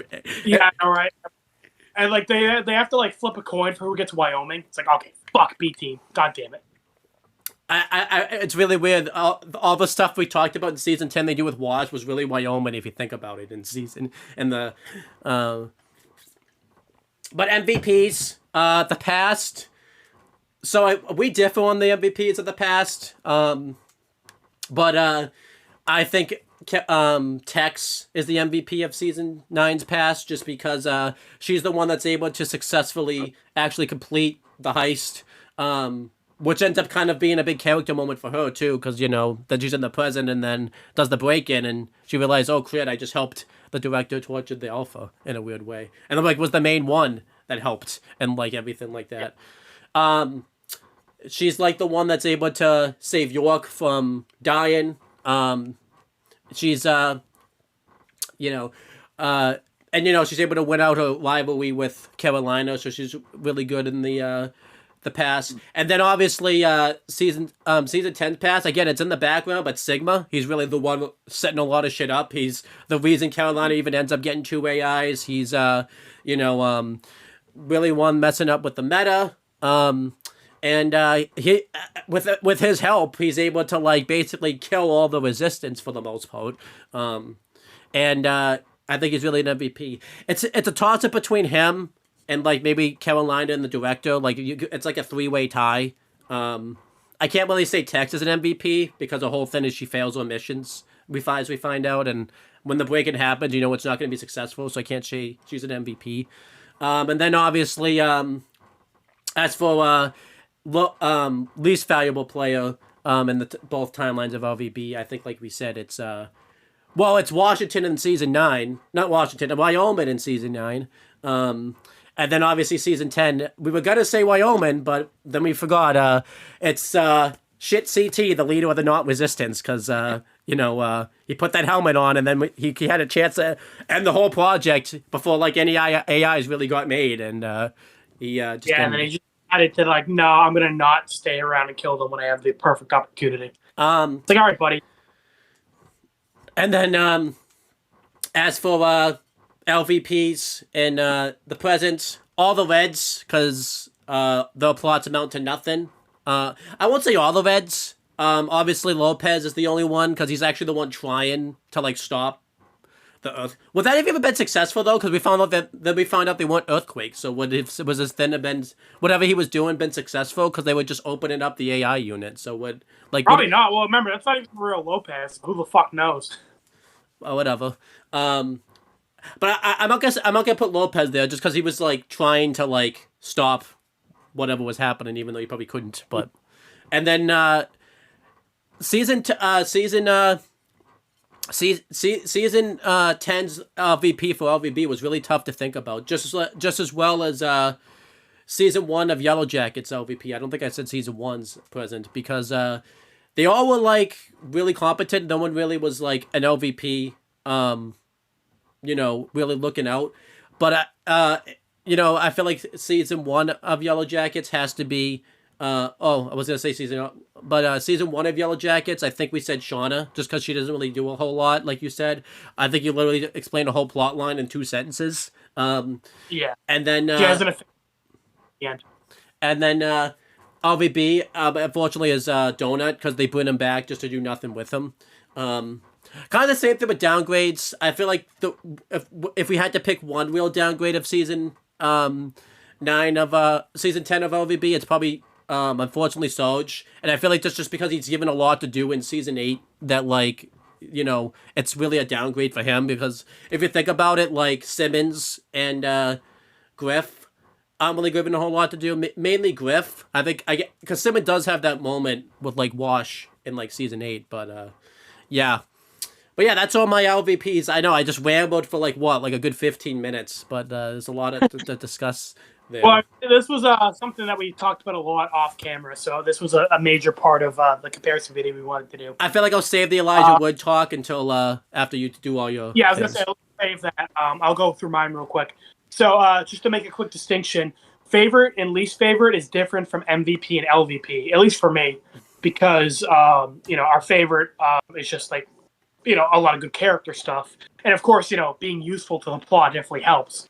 Whereas I think our MVP and LVP are like, they are actively making shit really good or worse, you know?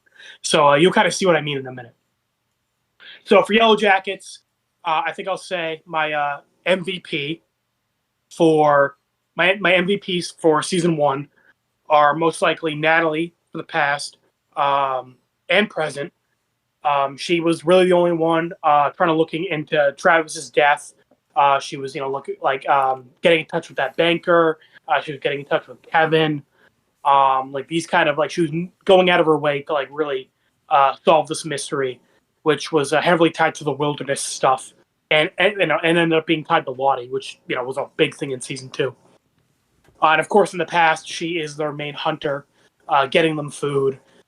And I remember a big criticism I had was like everybody's just kind of sitting around with thumbs up their ass, whereas Natalie is like the only one who like is actually out there doing shit, and Travis, I guess. And I remember that was your big critique when like Natalie was the one that ended up getting hunted in season 10. Was like, wait, well, what are you gonna do if you hunt Natalie? And then like she's the only fucking one who like can get you guys food.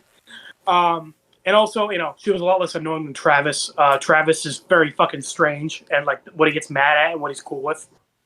Like the whole like I get Travis being a virgin and like being insecure, but like I think what Natalie was doing was pretty mature, kind of like making him at ease and kind of like not trying to make him too worried. And then Travis kind of gets really insecure and flips out, ends up sleeping with Jackie, and then that's a whole thing. And then Natalie was very mature during that whole segment, which I liked. So again, I think Natalie was kind of the heart of the group, kind of really pulling her own weight and getting stuff done. I would definitely consider her the MVP of season 1. And again, she was doing a pretty good job with the blackmailer, in that one episode when they were actually trying to find Jeff. They didn't know it was Jeff. And again, I think it's funny that Taissa and Shauna were like flipping out at her for like using a gun.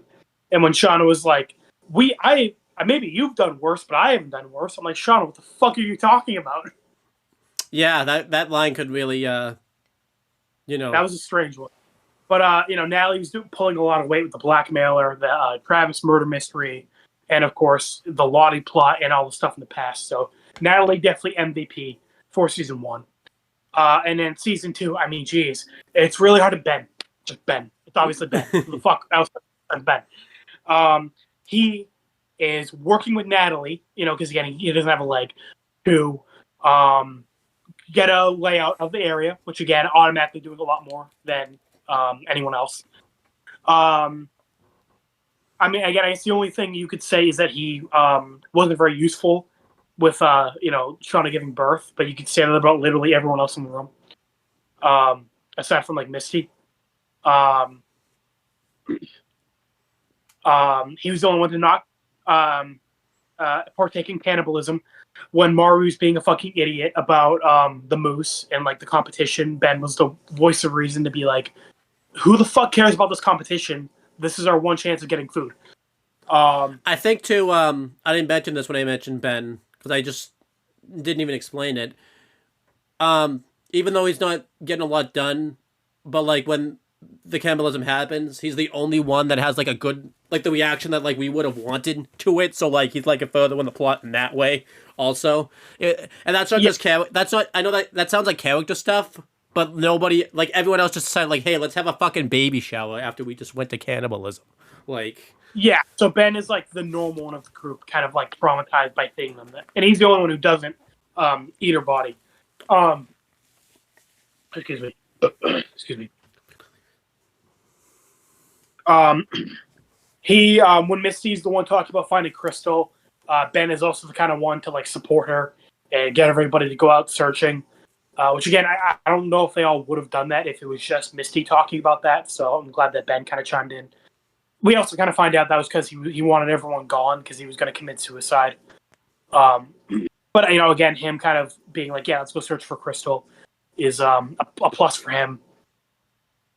Then also, again, Taissa sleepwalking and finding the marks.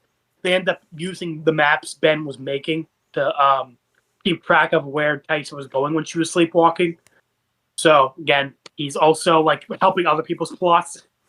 Um, um, and then the major one is that he is like kind of looking into what Javi was saying. He ends up finding where Javi was hiding out, and he found a place where he could survive the rest of the winter, not worry about everybody else turning on him and eating him.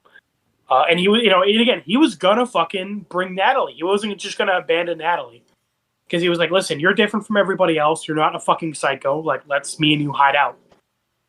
So I like that he wasn't just being selfish. He was also trying to help out Natalie, who he built a friendship with.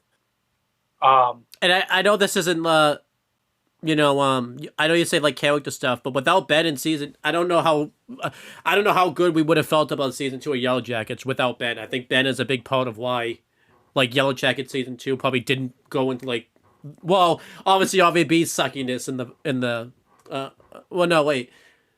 because we said the past was the worst out of all of them, but imagine like the letter grade overall of season 2 would have been if Ben wasn't there. Like, I feel like that's a big part of being an MVP is like, without Ben, you might never have watched the show again. Like, who knows? Yeah, Ben is like definitely the most normal person, but he's making the most reasonable decisions based on what he knows. And again, I mean, I guess it was left ambiguous. It's funny. I thought it was pretty clear, but then you mentioned that it was like we weren't sure. That he burned down the cabin. If he did burn down the cabin, then like, yeah, I'm cool with that. As far as he knows, everybody else is fucking killing and eating each other. He's like, listen, this is a threat to me. I need to fucking get rid of them. And it's like, you know what? He's planning ahead. Understandable. Oh my gosh, it just made sense. I kind of hope now he did burn down the cabin because that would fit his character so much. Like, yeah, he's like, these guys are all fucking nuts. They're gonna find me and kill me and eat me. I'm fucking getting rid of them. By the way, is this even Ben as a character? Did they just accidentally write Ben as a good character? We're just making up he could just be a normal dude, but like this is like, it's like accidental and half on purpose. Like, again, I think it's kind of a cute bad thing. I feel like, too, like we said, the biggest thing that makes Ben MVP is he's doing a lot of the work that everyone else just isn't doing. Yeah. And again, I love when he fucking stands up to Maury. When Maury's like, you guys aren't doing anything, blah, blah, blah. And then Ben's like, what the fuck are you going to do? You going to eat me? That I don't agree with you? And then Maury fucking stood up and, like, walked towards him. Like, what the fuck are you going to do, Maury? You going to fucking punch the crippled man? Yeah. I feel like because a big thing we complained about in the last episode was like all the relationships we didn't really feel like falling apart, like with certain people, like with the Van and Travis one. When the Natalie and Ben one, quote unquote, falls apart, when Ben gets sad, like, yeah, that we've been seeing that built up for like two really, if you think about it, like 2 whole seasons. Like, yeah, that I feel that then, like, Ben, you're just so good. We said Ben was going to get his time. Natalie was the season 1 MVP, but like even in season 1, he was giving advice to Travis and Natalie. And again, I like that. Even though Misty was a fucking psycho, he was trying to keep it cordial and like keep her satisfied. In order to like not create drama within the group and like focus on survival. Yeah, like Ben is just he tried to diffuse the situation between Shauna and Jackie. And, if they listened to him, Jackie wouldn't have fucking died. He tried to convince Bible Girl to not drive the plane, which, again, I understand why Bible Girl did it. But, again, since it got her killed, Ben, if they fucking listened to Ben, everyone would still be alive, probably. Oh my, everyone would put, like honestly, somehow the pilot, if the pilots listen, even the pilots would, if they probably listened to Ben, probably could have gotten the plane out of there if like. I know, right? Oh my God. There'd be no plane crash. Like, I think the plane crashed because his balls were too big. Like, we're going down. Ben, he's too awesome. We can't control our altitude. Imagine what would have happened. I know there was just honestly, if Ben wasn't on that plane, probably there probably would be no plane crash. Like, honestly. Oh, Ben is just. Definitely MVP. He is the only, like, and again, I think it really stands out because a lot of other characters were just sitting around with thumbs up their ass. So Ben making these strides stands out even more. I hate to say it, I don't think he's making it out of season 3, but like that might be the best thing for his character. That it could be the worst thing for it. I feel like no matter, maybe it would change, but I feel like based off how strong he was these early 2 seasons, I hope he gets like a really strong. He's the character I want the most. If he's gonna die, he gets like a good death. Like, I don't care. I seriously doubt that he's going to make it out of season 3. Because, again, if he is the one who burned down the cabin, everyone is going to fucking hate him and want to kill him. And, like, he's one of the only characters we don't know if he survives or not. Based off the trailer, it seems like they're trying to make it seem like it's Maui the hunter, but I feel like we're going to find out that it's probably Ben they're actually, like, hunting or something. Or maybe, like, they're hunting Maui, but then it's going to lead... Because as you saw... they don't know only Natalie knows, I guess, where Ben went, which makes sense. So maybe like they'll find Ben by hunting someone, and then see, Ben is even getting us predicted that the show. That's how good Ben is. We're not even getting us excited, more excited for season 3. Yeah. Ben's just so good. Yeah. Ben is amazing. Again, I feel like the show had to take away his one leg because he was too competent otherwise. Ben is The wilderness was like, this man is too powerful. I need to like nerf him. Ben is so good. We put him into other shows. I'm like, wow, I don't think that show could take Ben. Like, that's how good he is. I don't think Ben would resolve the plot in like 5 minutes. I don't know if he could solve Kiss Sis's plot. That's pretty hard to solve because that's no plot. There's no plot. He might. Huh? I feel like he would just light the house on fire in episode 1. Yeah. Be like, all right, I'm just gonna do that right away. Ben might make a plot if he goes into Kisses. He actually might make a plot. That's how good he is. It might make a plot besides kissing your sister. Yeah, you're right. Ben is just... yeah, Ben is the plot, as the main, definitely the MVP of the past of YellowJackets season 2. Not even a contest. And then the MVP for the present is a bit harder to decide. I would say it's between Callie, Jeff, and Mr. Mustache. You definitely said Mr. Mustache before now. I guarantee you have. Yeah, probably. I think I've gone back and forth between Porn Stash, Mustache Man, and Mr. Mustache. I think I've always heard... I've never heard Porn Stash. I always heard Mustache. But, go through why they're the MVPs. Yeah. So, Mr. Mustache, again, Kevin was the one kind of discouraging him from looking into Shauna. But even despite this discouragement, he was definitely the one making strides.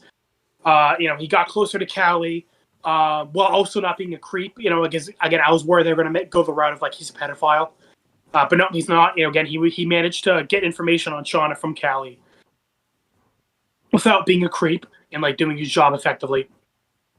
He looked into the affair between Randy and Shauna. Like checking that the condom was filled with cream and not, cream, if you know what I mean. Shauna kind of did it anyway, but he got Shauna to fucking break in the interview. Yeah.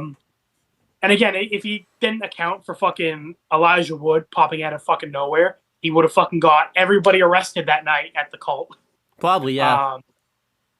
So again, fucking Mr. Mustache really making strides. And again, I like that he didn't, he remained calm, cool, and collected pretty much the whole time until Elijah Wood shot Kevin in the fucking trunk. Yeah.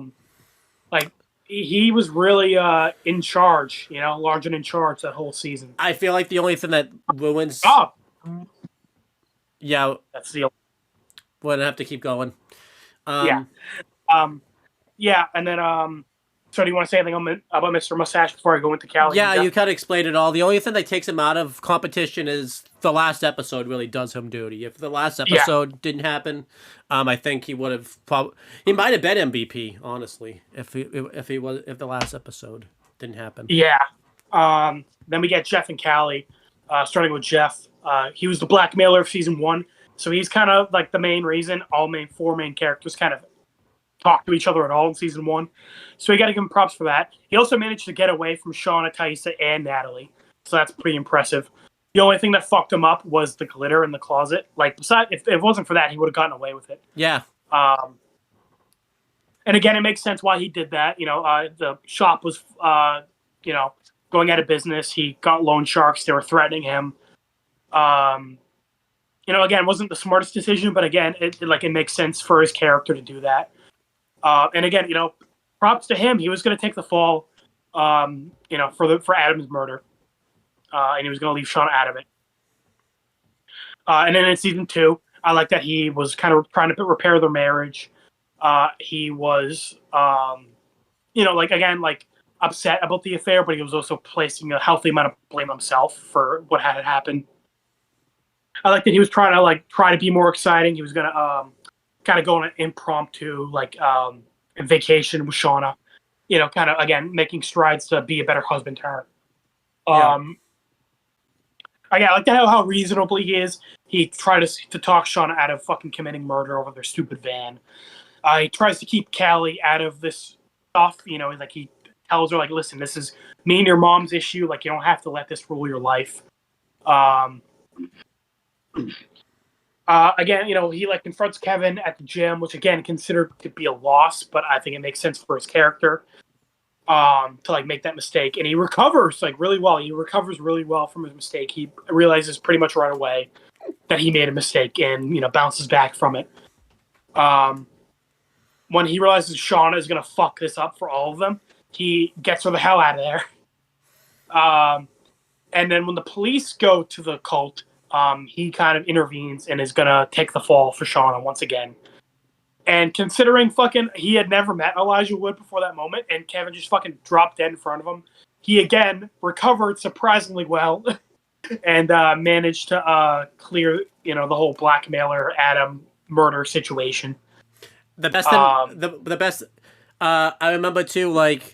He's the one that's the best at keeping it a secret, from the cops, after. Because don't forget, Elijah Wood goes up to Misty and was just "Hey, I solved a murder case problem." When there was a bunch of cops around him and everything that. Yeah. He kind of just came up to Sean and whispered "We're good, we're good."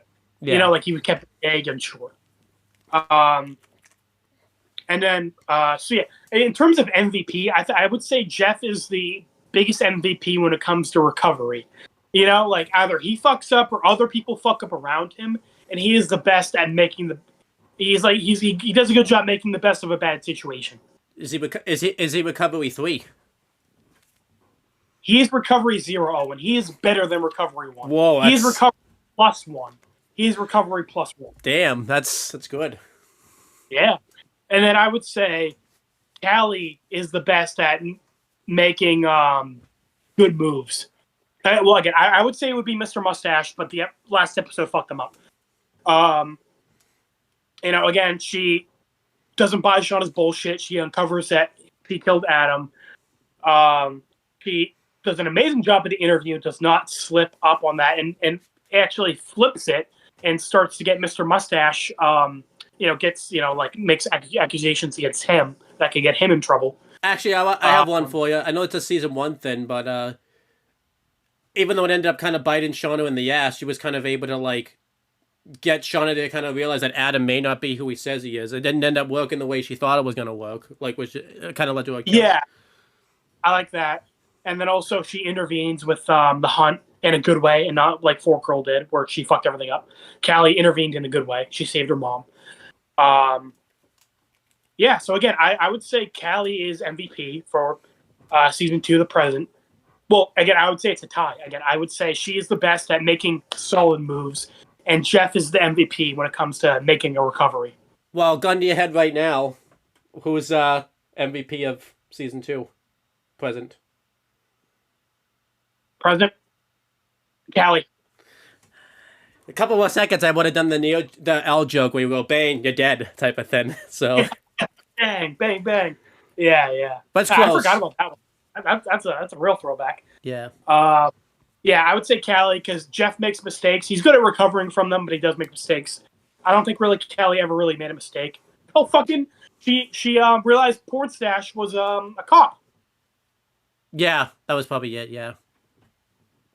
Well, I'm saying I guess the only fuck up was that she was telling him stuff, but she found out he was a cop and she recovered and she started telling him wrong information.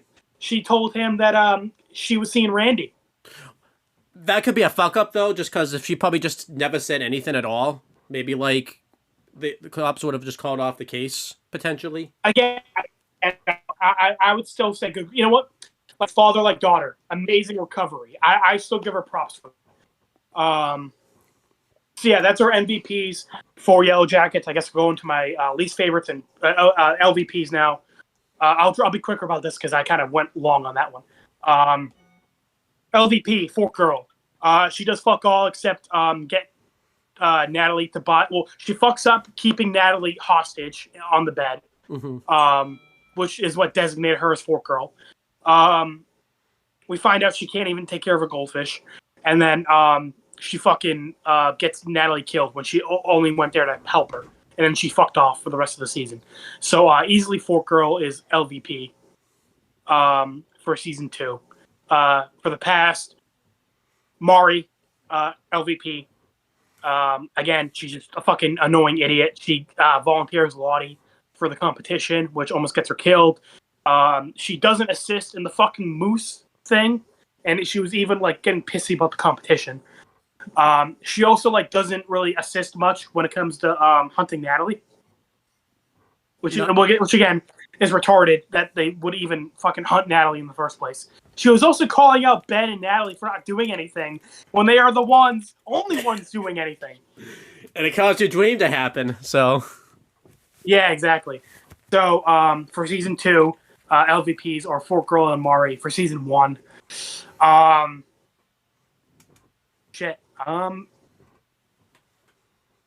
the present, LVP is Shauna. Again, she misunderstands the situation with Jeff, which leads to the Adam thing. Well, again, she also had the journals, which is what causes Jeff to be able to be the blackmailer in the first place. Yeah. She really should have not held on to those journals. She also continued to hang on to season 2 as well. So, Shauna, you're stupid. Also, making the combination the flight number was really stupid. Oh, yeah, also dumb. She also gives Natalie shit for pointing the gun at the blackmailer. Again, you all ended up killing and eating each other, so I don't know what the fuck you're talking about, Shauna. Yeah, again, she killed Adam when he was the wrong guy. Yeah, so LVP is definitely Shauna. And for the past, that's a tough one. I guess Misty, because she was doing really good at first, but then she broke. Javi. Oh, yeah, you're right, Javi. He does fuck all. Except run off. And, never do anything. He kind of ruined the seance by, bringing down the mood, asking if they're all going to die. And again, he just kind of kept fucking off, and he was kind of making things more difficult with Travis, I guess. And you know what? Again, I would say the LVP is Misty, because again, she broke the thing that would have got them all rescued. And she also drugged everyone at the Doomcoming. That's fair. I still might go Harvey because at least Misty was. Huh? She also drugged Ben twice. Yeah, I still might go Harvey because at least Misty was pretty useful and patching everybody up after their injuries from the plane crash and nursing Ben back to health, even though it ended up being pretty fucked up. And then Harvey doesn't even need honestly, like I said, Harvey does not even need to exist. Well, yeah, that's why I'm going to say LVP is Misty. My least favorite is Javi. But what does Javi do? He doesn't do. What does he do that that he does nothing? That's why I'm saying, yeah, it's it's Misty's more harmful, but yeah, Javi doesn't do anything positive or negative besides run off. So it's kind of a toss up. I'm kind of satisfying myself by doing both. Misty is LVP. Javi is my least favorite. That's fair. Yeah. So yeah, that's it for LVP for YellowJackets. Yeah, as I said, least favorite in season 1 would be Shauna in the present and Javi in the past. In season 2, Mari in the past and Fork Girl for the present. And then I guess now it's RVB. I gotta be quick on this one.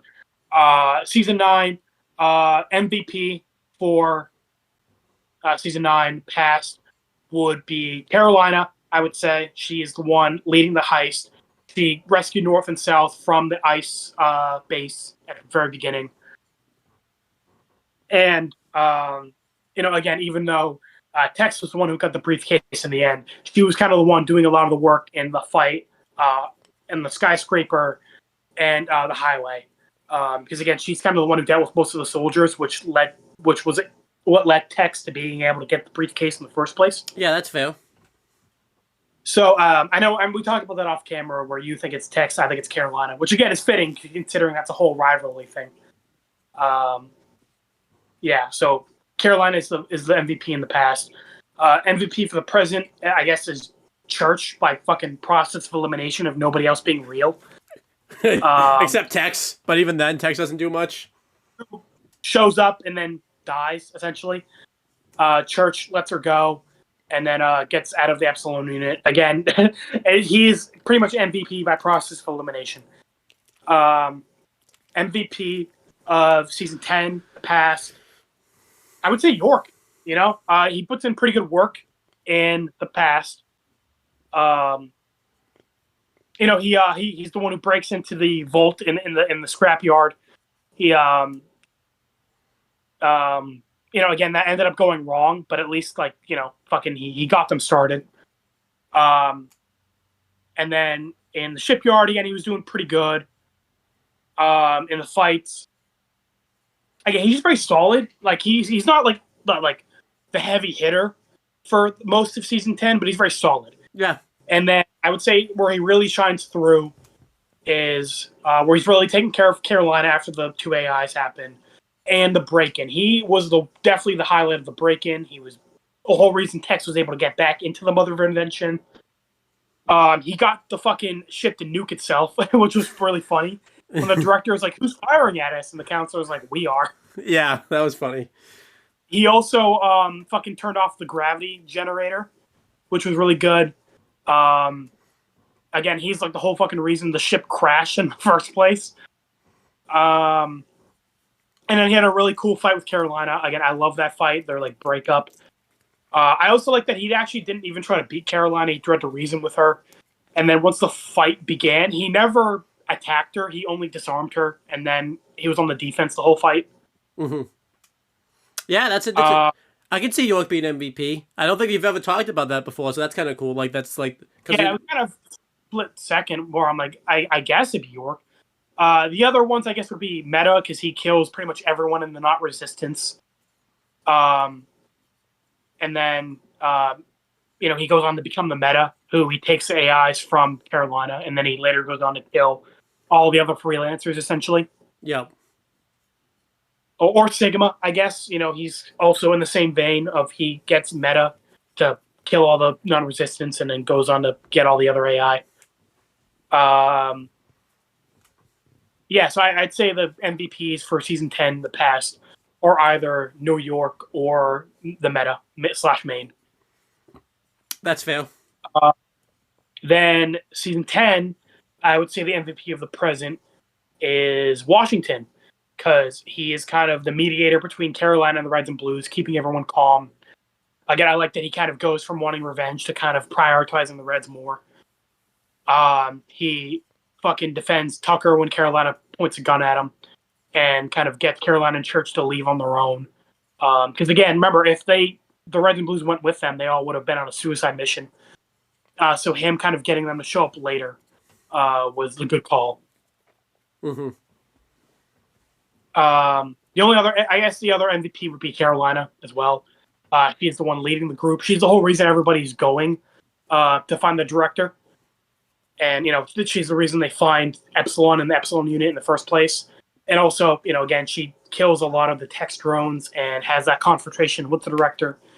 And that's the confrontation that ends up having the director decide to commit suicide. So I would probably say, I don't think I said did I say my Season 10's present MVP? I don't think I did. So I'll probably say Carolina. Also, type of thing. Yeah, so I would say between Carolina and Washington. Again, if you did the L thing, gun in my head, I would probably say Carolina, but Wash is close second. But anything else, or should we move on to the next thing? Yeah, so I guess, okay, so least favorite, shit CT. I guess for both, he fucking could have wiped out all of Project Freelancer, and his goon even said that, but he's like, nah. He dropped the nuke, and they somehow didn't kill anybody with it.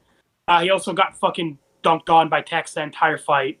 Got all of his friends killed, and then, yeah, that was it, and then he became the fucking worst villain in Red vs. Blue. And like you said, he couldn't even kill Florida, of all people.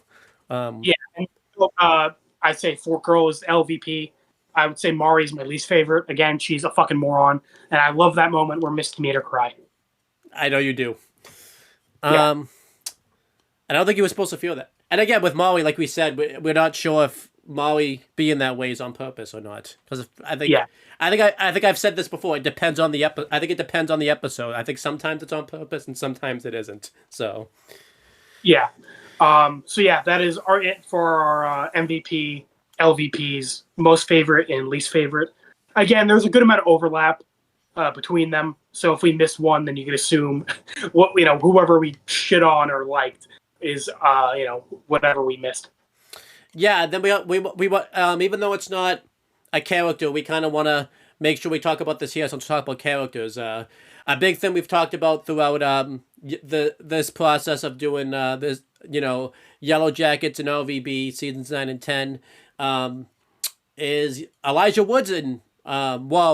He's in season 2 of Yellow Jackets and he's in season 10 of LVB, which is kind of cool. He's in like the second half of each thin. Like they introduce the thin first and then he's in the second thin.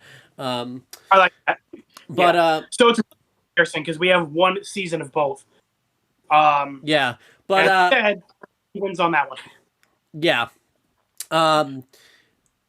Yeah, Yellow Jackets, really dropped the ball with the usage of Elijah Wood. I think it starts off well when he ends up kind of helping Misty be able to find the cult and everything like that.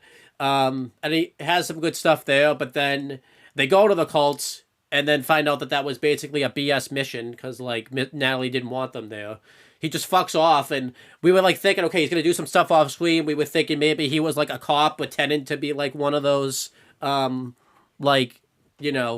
internet cop things. But no, he just fucked off. He apparently just worked on a puzzle the last few episodes off screen, and then he decided we thought he just sent a message he sent an email to the police, which I think like I said, I don't even know if the email ever actually went through. I think that was meant to make us think. He sent the email, and then he helps wrap up Shauna's plot, but he does it in a very shitty way where if they had actually done justice to Mr. Mustache, Mr. Mustache could be no, you just fucking murdered a guy in front of me. I'm arresting you right now, and this, I'm gonna look into this even more type of thing. If they just the thing that's supposed to resolve it is no, that should not have worked. Yeah.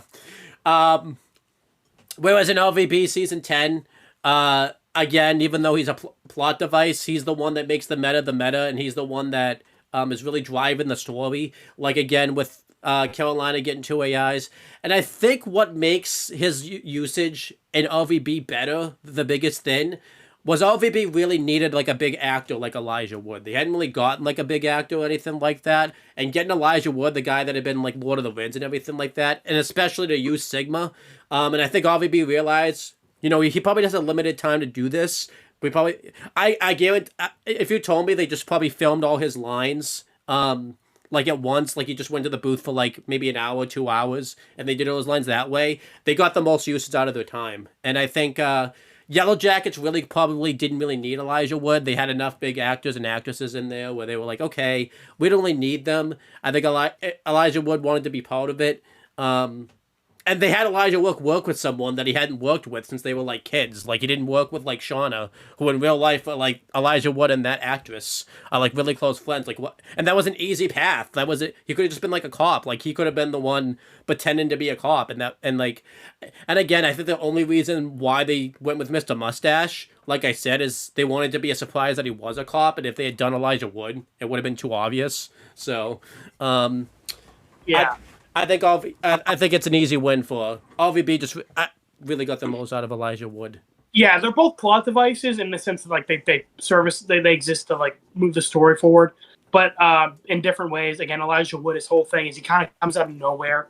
He kind of just is insanely smart. Can help Misty track down the cult, disappears, and then he resolves the whole Adam murder thing, which wasn't even his plot line.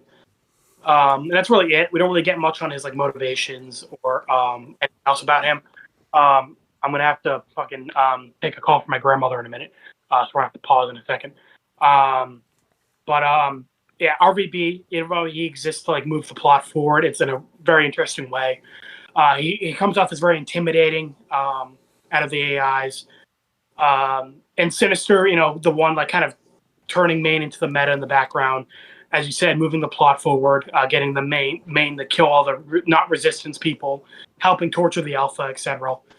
And again, I liked how in the end they kind of twisted it, where he is also kind of sympathetic, where just like the other AI, he is also a victim of the director in a way. Like you kind of have to feel bad for him in a way because all of his villainous actions, it's like he is literally born that way. Like he couldn't really be anything else. Yeah. Yeah. So yeah, RVB definitely takes the cake on that one. Can you pause for a second? As my grandmother called me like twice. Yep. Okay. All right, Ready? continuing. Here's a fun one now. We have disappointments. Both shows, and sometimes in media, sometimes you'll get a lot of expectations about things, and sometimes media can disappoint you. And I want to make sure I make this clear. Disappointment doesn't mean it was a bad thing. It's like sometimes you have a lot of expectations and they didn't meet it the way you thought it would. So I tried to make sure like some of the things are bad, but some of the things are just flat out disappointing. I'm just gonna say them, and then you can like chime in. I'll do YellowJackets. You'll do RVB. For YellowJackets, Wolf Attack. We kind of covered that one already. This is kind of a big one that we talked about. First time all the characters were together in the present. Really wasn't anything special. They kind of show up to solve Adam's murder, but like they don't really do much together. It's kind of like Natalie and Shauna do their own thing, and then Misty and Taissa really don't do their own thing, and then like the dance they're together, but they're not like really together. They kind of do their own things there. I get why they did it this way, I guess, because then they had Van and Lottie in their back pocket, so I guess they didn't want to like do a big thing because they wanted to have all the characters together. But still, this was like the main four. It was kind of disappointing. Who Killed Travis? We kind of talked about that to death. How Adam's disappearance was brought up. We talked about that one already. Present day Taissa's plots. We've kind of mentioned this. I think the fact that she sleepwalks makes it disappointing. I think if it was just its own thing. But then season 2, they don't really do much with it. Elijah Wood, we kind of mentioned that one already. Shauna's pregnancy timeline in the past. I kind of wish that we could have gotten more with it, like Shauna being worried about having a baby out there, not just for the Jackie reasons, but for like the reasons she has to raise in the wilderness. They kind of did it a little bit, but I think because they did a time jump, we didn't really get enough time on it. The Hunt, both times, both the past and the present have their own issues. We mentioned the past, but then the present, it led to a death that was really disappointing. And the fact that the Hunt even happened, and then like Van made the Hunt happen because she wanted to die, but like she didn't have much of a chance to die from the Hunt. It was like 1 of 6, and she didn't get this. She wasn't the one of the 6. The immediate aftermath of eating Jackie, again, Ben's the only one that makes that work. Everyone else just decides to have a baby shower, which didn't make sense. I guess Natalie made it work because she had that speech, but other than that, not much is really done with it. How they wrap up the murder of Adam, we kind of mentioned that one already. Harvey's return, the main one being like when he actually was supposed to disappear and come back. They like did nothing with and just killed him off quickly, and now I don't think anything's gonna come of it. Present day Lottie and Van. Obviously Lottie, like I said, was really built up to be something special, and then present day Lottie just really couldn't stick the landing. I think Van's fine character-wise, but her plot lines are pretty disappointing. She's just kind of there to serve Taissa's plot, and then we find out she has cancer, and then like she the whole reason she tells Taissa was so that way Taissa could feel conflicted about waiting for her when she didn't even need to tell her. Like Van could have just said like, dude, you have a wife that you like put in the hospital, like why are you doing this? Like there was no reason for like Van for it to be, and then Van making the Hunt happen, that was just really disappointing. And then obviously because it was like revealed, the whole season finale of season 2, other than Ben, was really bad.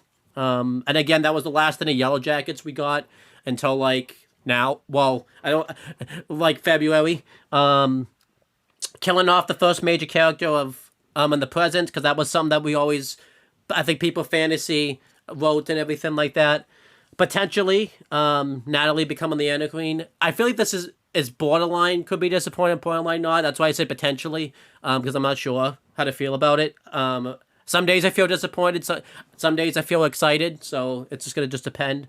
Um, Getting nothing done. On getting nothing on Cabin Man. We got a lot from him in season 1, and then we got nothing from him in season 2. And again, they were supposed to do a mini episode about that, but because of the writer's strike, we got nothing from it.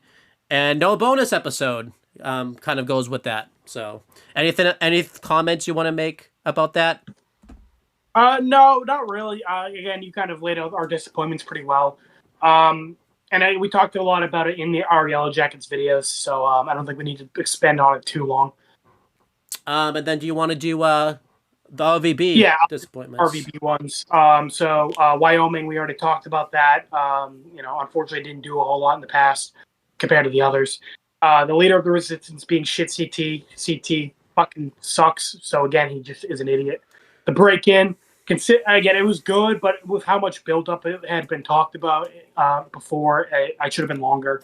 And more freelancers should have been involved besides Tex, York, and North. Washington's role in season 10, again, he's very comedic compared to season 9 and like how he's in the present, which feels weird. And we didn't get much on him after Epsilon, which was disappointing. Or also his relationship with the director.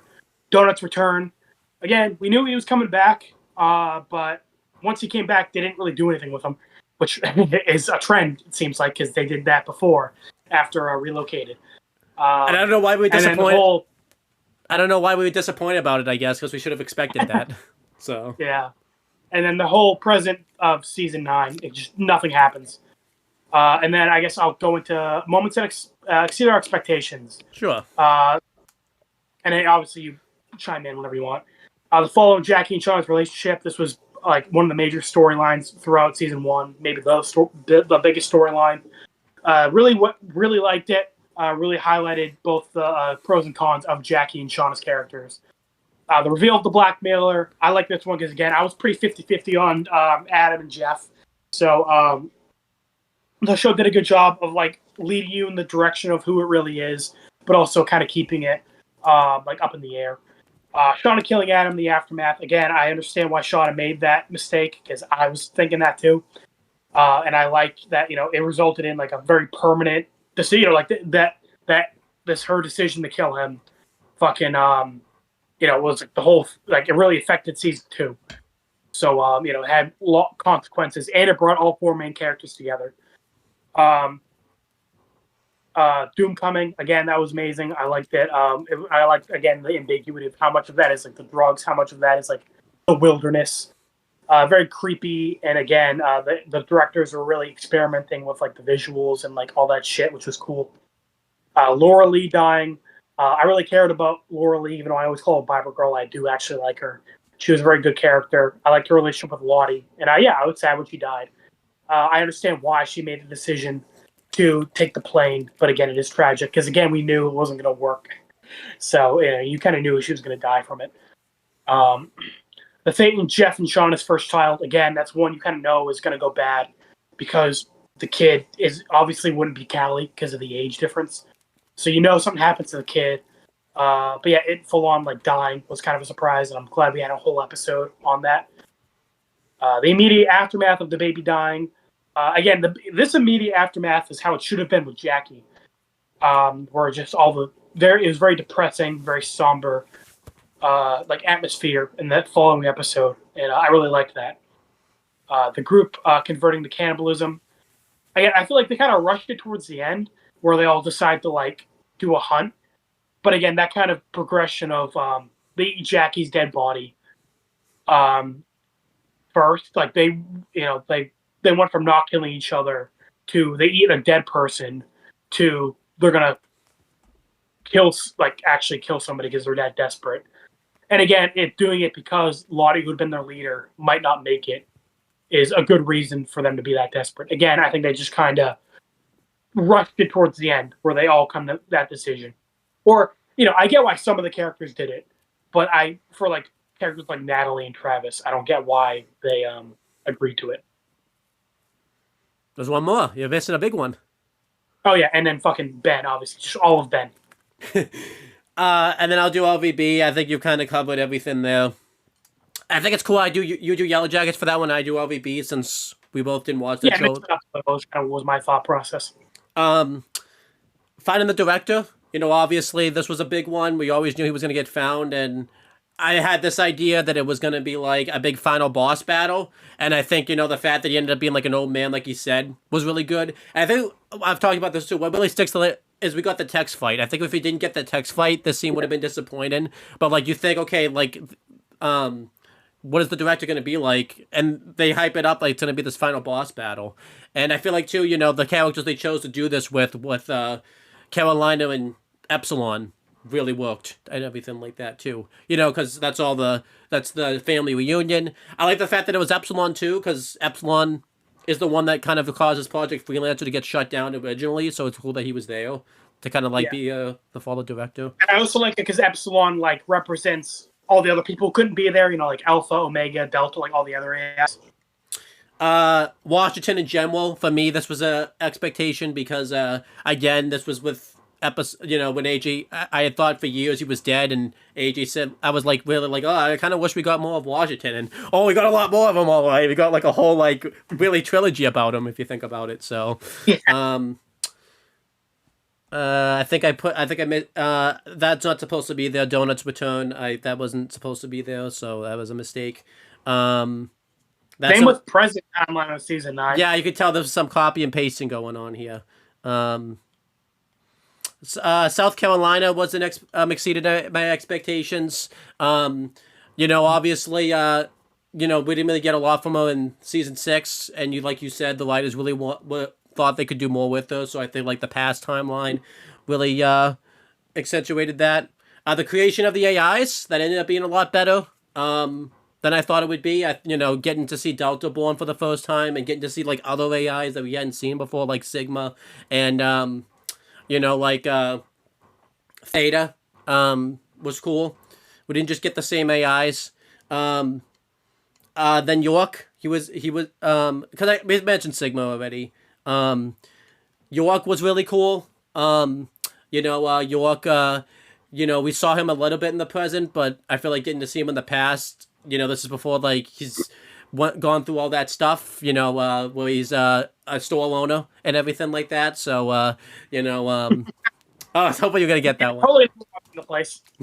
So, to see what he was like before then, and then, to see that they expand on his character. Same thing with North Dakota. Again, he was just a dead body, and then he became a whole character afterwards.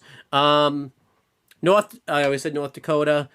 Church's blow up, I think, is exceeded expectations. Not something you would have expected to happen. And I think what made Church's blow up really cool is Church has kind of always been that way, where he would give the reds and blues shit, but this one felt different because it was personal. And I feel like that whole scene was just really done masterfully. And I like that that's the last scene you get on the present before because then they do the break in and everything like that. So they really let that scene stand out and everything like that type of thing.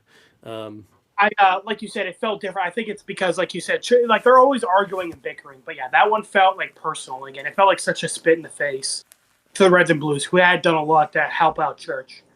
And again, I like that they didn't just brush it off. I like that they did kind of walk away, sadly, they were genuinely hurt by what he said. And I like how even Church recognized immediately, that he fucked up doing that. Yeah, and then other ones I want to mention that I didn't add was.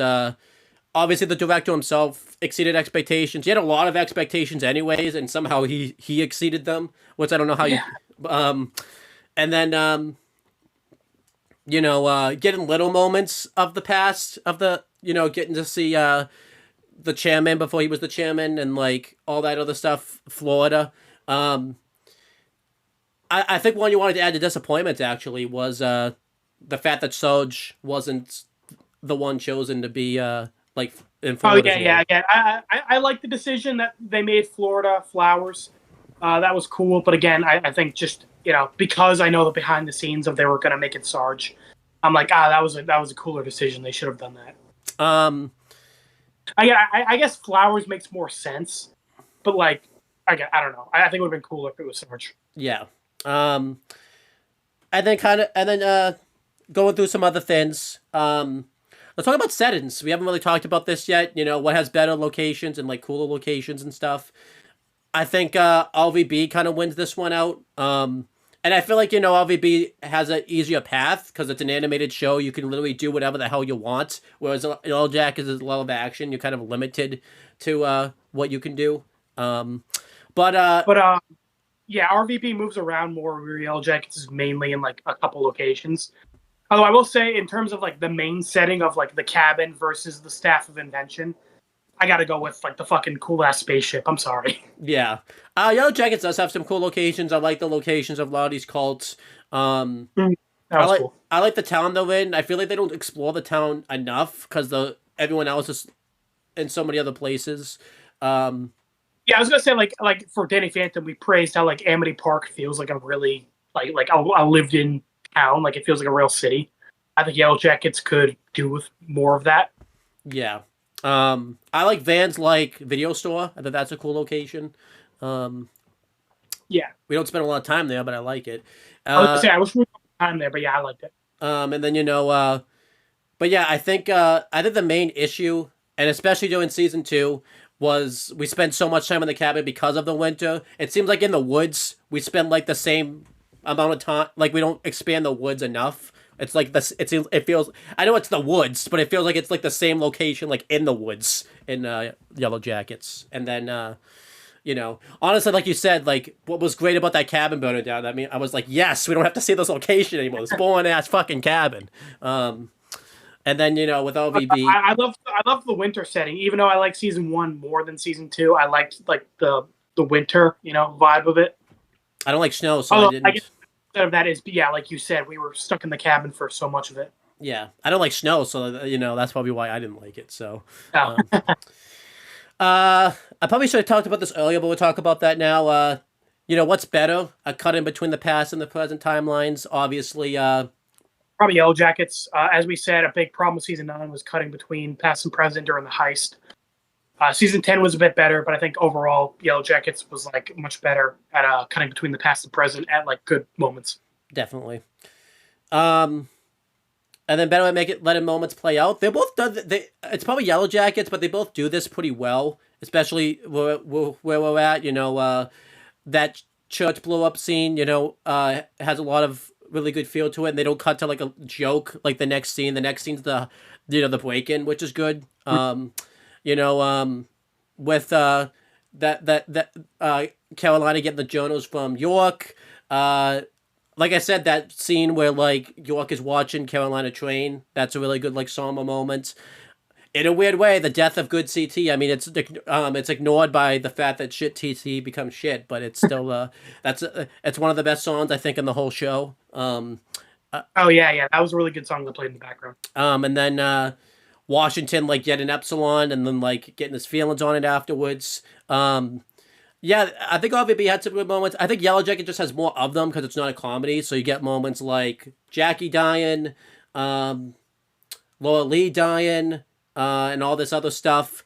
It has a lot of really like depressing moments, and so I think they have to let those. And because of the themes of the shows, I think they have to let those moments play out. Yeah. But yeah, then character fates being known or unknown. We talked about this a bit before. RVB is different. They definitely do it differently. Whereas YellowJackets, it's pretty half and half. Like at first, we know the fates of the 4 main characters, obviously, and then they kind of slowly reveal more and more of the fates of the other characters. Whereas RVB starts off, we pretty much know how things go for all of the characters involved, and then the only real twist on it is Carolina finding out we thought she was dead. Turns out she's alive. We pretty much know the fates of everybody else. I would say RVB does it better because we know it's tragic for 90, like not pretty much all of them die is the main thing. Whereas YellowJackets, a big complaint we had was it's left a mystery, but then we kind of find out, oh, they're alive. Oh, they're alive. Oh, they're alive. Well, we get new characters each time, so it makes it, you know. Yeah. Whereas I think if YellowJackets kind of did what RVB did, where they started off with us knowing more of these characters were alive, it'd be a bit better. Because, you know, it kind of just feels like they're building a mystery, and then it's like the same reveal every time. I think, like you said, too. Was Van, you know? Like Van was a character where I would have been cool if they kept her alive or dead. But, like, by that point, they kind of done that so many times. And again, the reveal itself is kind of and like you said, it got spoiled in the trailers. So like Van being alive felt more of a disappointment than a cool reveal. And if you watch the other trailer, it looks like it's the same thing. We get like another. It looks like someone, unless it's not like, but it looks like somebody, is alive again in the present, and she's in the trailer. So, yeah. But I'll move on. Do you want to say anything about the character fates? I think also too, like, because it's a thing we talked about consistently, especially in season 1 of YellowJackets.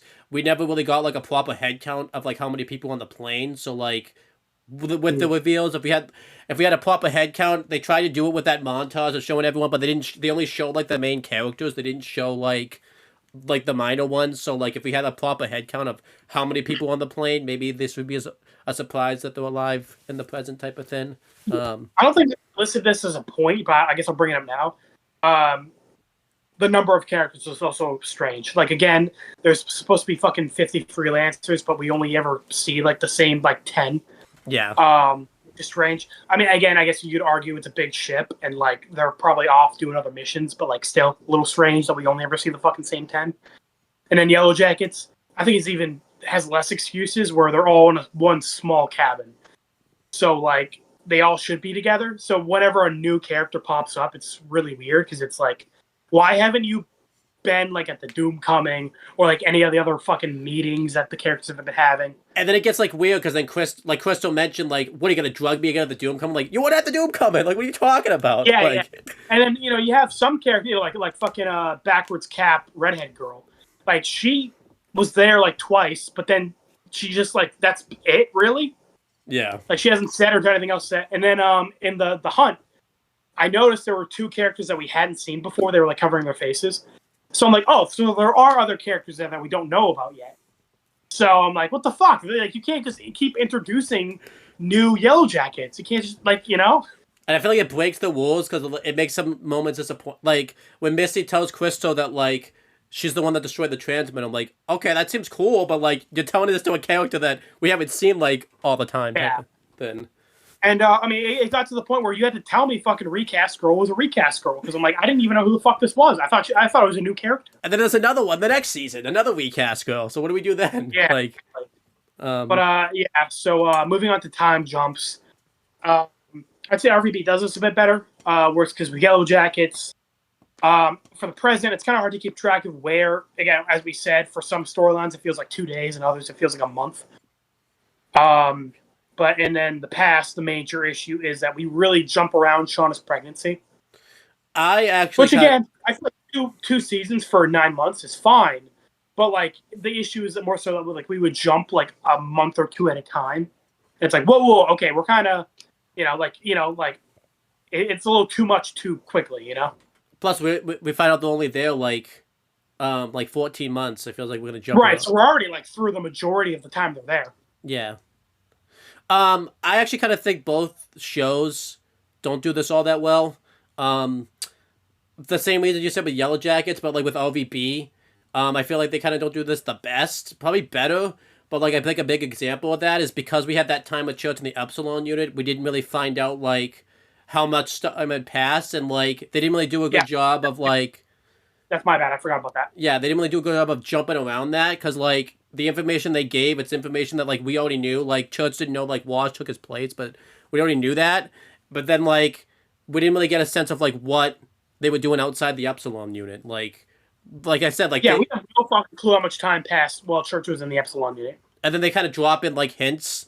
Like, they mentioned, like, Texas plane crash that happened, like, during the Recollection trilogy. It was, like, 6 years ago. Then, like, some time passed since they were in, like, the desert. And again, it's just really weird that, like... Tucker hadn't been to Valhalla when, like, that's presumably where they had to have gone. Like, I don't know where, unless Tucker, like, just went and did his own thing, but he's, like, with them. So, like, and again, I feel like that's mainly a season 9 issue. So, like, RVB probably does it better, but I think both these shows need to be, like... yeah, definitely, like, kind of work out the kinks in the time jumps, yeah. And then Inception, RVB is definitely the one who kind of was more Inception-like. But YellowJackets does do it a little bit with like kind of the trippy dream sequences. So you kind of want to cover that one? Yeah, so this is kind of interesting. Like we said, this is the main reason we've held off this video for so long because I hadn't seen Inception, so like we couldn't really do this topic without me seeing Inception. I would just be sitting here and be like, I guess this one did better. Like I had to kind of get the concept of Inception before I could like do it as a topic. But it's really interesting. I think like a lot we were like, oh, YellowJackets did this better because obviously we were thinking dream sequences and YellowJackets. You know, when it has the dream sequence, you don't even realize it's a dream sequence, but I did it better because obviously with LVB we got nothing from that. But then we kind of started thinking, like, when we did the Inception with you, we mentioned LVB more than YellowJackets. And it's really weird. I think LVB, like, set the foundation for Inception because Inception, at least with Cobb's plot, Inception was about, like, him not being able to get over his memory of his dead wife.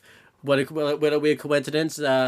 LVB had the same thing. Really, like he's haunted by like his own version of her that everyone calls a shadow. It's like, okay, this is really fucking text here, huh? Yeah, and then like it's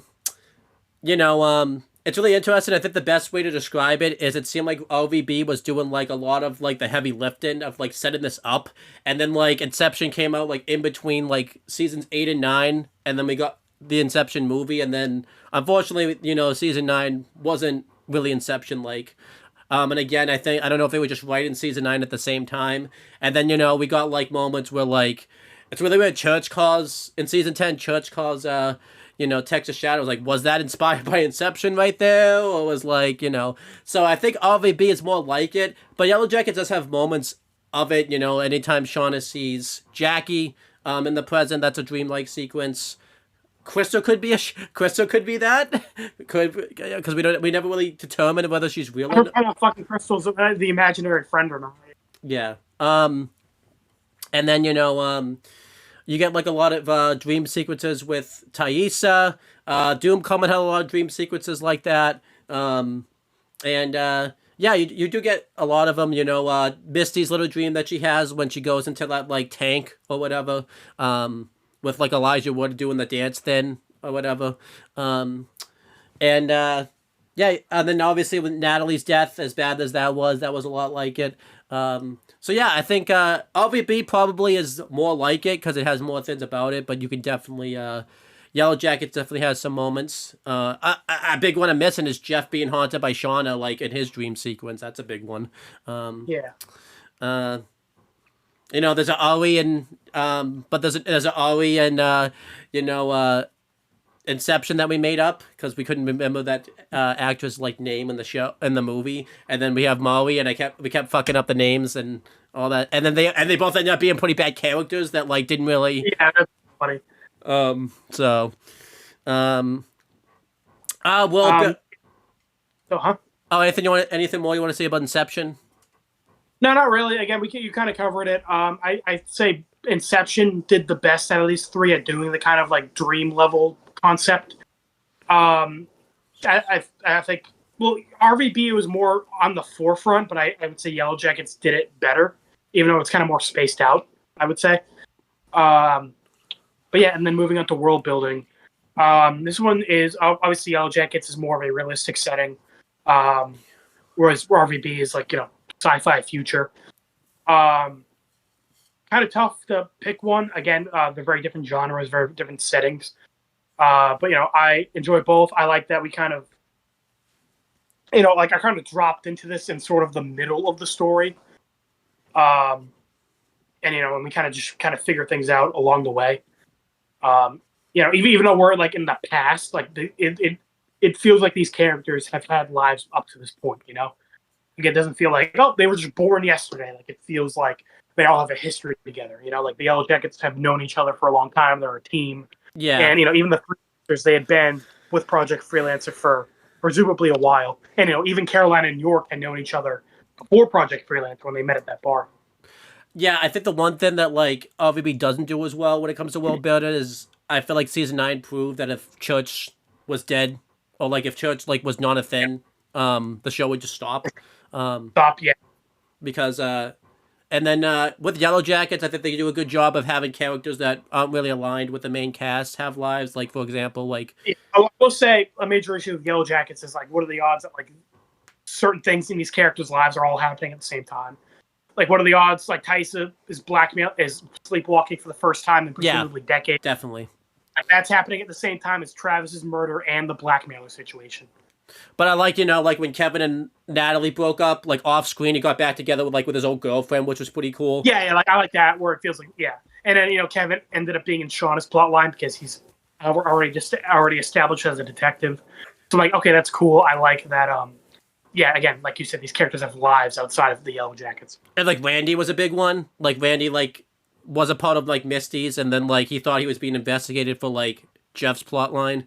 And again, they kind of fucked that up with the whole Misty reading the script thing, but it was still pretty cool. And then like didn't Randy we saw him in one episode, and then like he had a girlfriend, but then found out like they broke up off screen. I'm pretty sure that happened, or maybe I'm mixing that up. Yeah, like his wife. And then again, even though I didn't like the execution of it, I like that the characters all had like different information. And again, I was really looking forward to kind of them all kind of getting on the same page. I am sad they all kind of blew it at the same time. But I like that for a while each character had like different information on different plot lines. Yeah, I think one thing I don't like is they obviously want these to be a reveal, and I remember I mentioned this before. But like if Lottie and Van have been alive all this time, why are they not mentioned until like we get the reveal that they're alive? Like it's really weird that yeah. If there are any other Yellow Jackets who are survived, it's a little weird that they have never been mentioned or shown up before this point.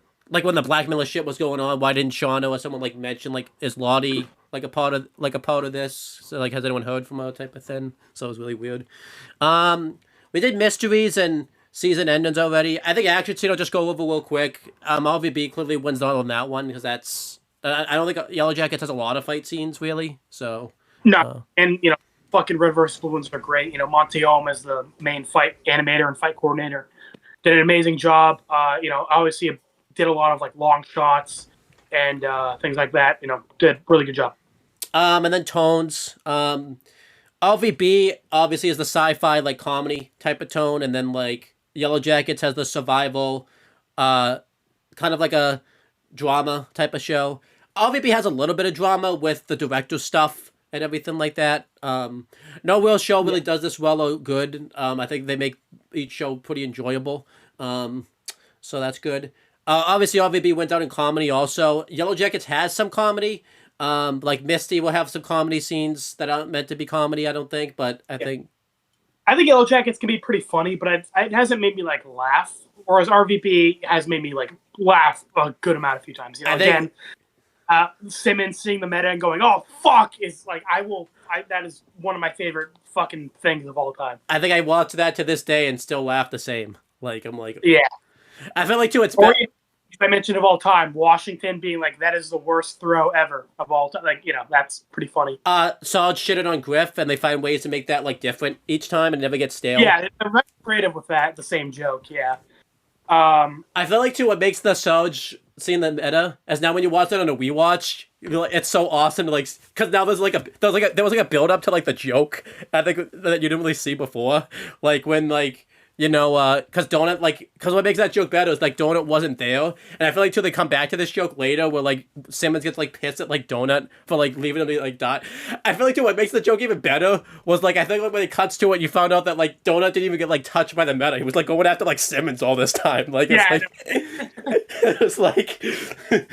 I feel like, too, Yellow Jackets is more unironically made us laugh. Like, anything with Harvey. That Adam thing where he like showed up randomly with like Callie, like that we that was more of like us pointing out kind of dumb things and making a joke out of it. Whereas I think our RVP is more intentionally stupid in a weird way.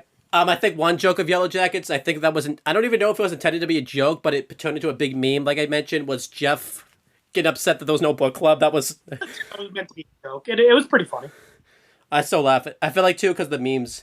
I'm gonna go over some stuff in the character section because we talked about a lot of it. We already talked about a lot of the character stuff, so we kind of just like name them and then we already talked about them. I'm just gonna like go through. What is better main characters? We've mentioned them. You could just Yellow Jackets or LVB. It's really tough. I think. If we're talking about Red versus Blue overall, I love the Reds and Blues as main characters. If we're just talking about the Freelancer saga, I would say the Freelancers, the Yellow Jackets crew, and then the Reds and Blues, because again, the Reds and Blues kind of take a backseat for these seasons, which again makes sense. I get why. Yeah, I think this is a little bit of an unfair advantage because again, we've had more. probably more screen time with the Red versus Blue cast, with considering the fact that they've built up to this. Actually, have we? Because I know because technically. Well, I was gonna say, like, if we're talking about like build up, because all the other seasons, I guess Reds and Blues. But if we're talking just screen time, I think Yellow Jackets. Yeah. Because remember, RVB seasons are really short, so I think Yellow Jackets has technically had more screen time. What has better recurring characters? I might go Yellow Jackets just because I feel like we don't have a lot of really recurring. Most of them become kind of main characters. Like Callie is a good recurring character. Jeff. So I like that about Jackets, where like more minor characters became more relevant as the show went on. Yep. Like kind of an off-topic thing, but Young Justice as a show I really liked, but they had the issue of like a character would only be important for like one season, and then like the next season they'd be kind of just like a background character. Yellow Jackets has done a good job of like introducing a character, and they get like more and more important as it goes on instead of just dropping them off. Yeah. Side characters, these are characters that have been kind of one-off-ish in a little bit, but like shown up and like are kind of doing stuff. I might say Yellow Jackets probably. Oh, I don't know. Maybe RVB went down on this because the counselor is kind of a side character, but he's pretty important. What the name of that lady that like works in the past and freelancer and like ends up getting 479. That's a pretty cool side character. It's would you say Dog's kind of a side character ish? Yeah, I guess. I mean, he's like one of the Reds and Blues, but yeah, I guess like for this, he's a side character. And then shit for these seasons, I would consider the Reds and Blues as side characters. Yeah, so I think Red RVB kind of wins out in that. We kind of talked about the Elijah Wood thing already. What has better villains? I think that's easily RVB. I feel like Yellow Jackets kind of falls into the victim of kind of wanting to be too Shades of Grey, where like it's not bad to be Shades of Grey, but I feel like Yellow Jackets went too far in that. Yeah, we don't really have any villains, like, you know, and I feel like again you can have some like Shades of Grey, like you said, but like having a more clear villain would be nice, you know. Yeah. Or maybe not villain, but I don't antagonist at least. So this is a funny one. What has better female and male representations? I think obviously the easy one out is Yellow Jackets has the better female representation and better male representations. But what's funny about that is I think when it comes to each show, like we like the opposite sex of like whatever is the better. With Red versus Blue, like the kick-ass characters are like Good CT, Carolina, Tex, and then you know, like a lot of our least favorite characters are guys. And then Yellow Jackets, a lot of our favorite characters end up being the guys. You know, Ben, fucking Mr. Mustache, Jeff. And then a lot of the characters that we don't like are, you know, like Mari and Fork Girl. So, you know, it's kind of funny how that ended up happening. The one thing I wanted to make sure I mention, I think Yellow Jackets, like the fans, like only like Yellow Jackets sometimes because it's mainly a female cast. And they think, you know, they talk about how, like, influential that is. Sometimes they won't mention that the show's good because it's a good show. It's like, oh, look at all this female representation. Not necessarily a bad thing. It's good to have female representation, but as you notice, this is the first time we talked about this. AJ and I, when we cover a show, we don't care if it's male representation, female representation. We're just gonna focus on if it's like a good show or not, type of thing. Yeah. Oh, it's funny. When I was talking about this, I kind of went through all of our shows. I was like, wait, shit. I think a lot. Am I sexist? 'Cause a lot of the times, like my least favorite character will end up being a girl. I'm like, fuck, no. Oh, no, I'm not actually. I'm joking, but I'm just saying it is kind of funny because I was like, shit. And Team Avatar by process of elimination. I guess my least favorite would be Toffins or Katara because my favorites are Sokka, Zuko, and Aang. So I'm like, fuck. The two girls of the group are my least favorite, I guess. Yeah, and I remember you told me in Death Note when they brought in like Light's fake girlfriend, like you said, oh, Owen, you're gonna hate her character, she's like the worst character, and then Neo ended up being the worst character out of like all of them, and she ended up being like, yeah, a lot of people hate Misa in Death Note. I like Misa. I thought she was cool. And then, but yeah, you know, I think shows like Ben 10, you know, with Gwen, or Danny Phantom with Valerie, Jazz, all the ghost villains. I think a lot of those shows kind of do girl representation a bit better, I guess. I mean, I don't know. With Yellow Jackets, I don't give a shit about the men or women. Yeah. You know, but now that you mention that, like, a lot of people, like, bring it up as a plus, I'm like, I don't know. I feel like it doesn't really matter.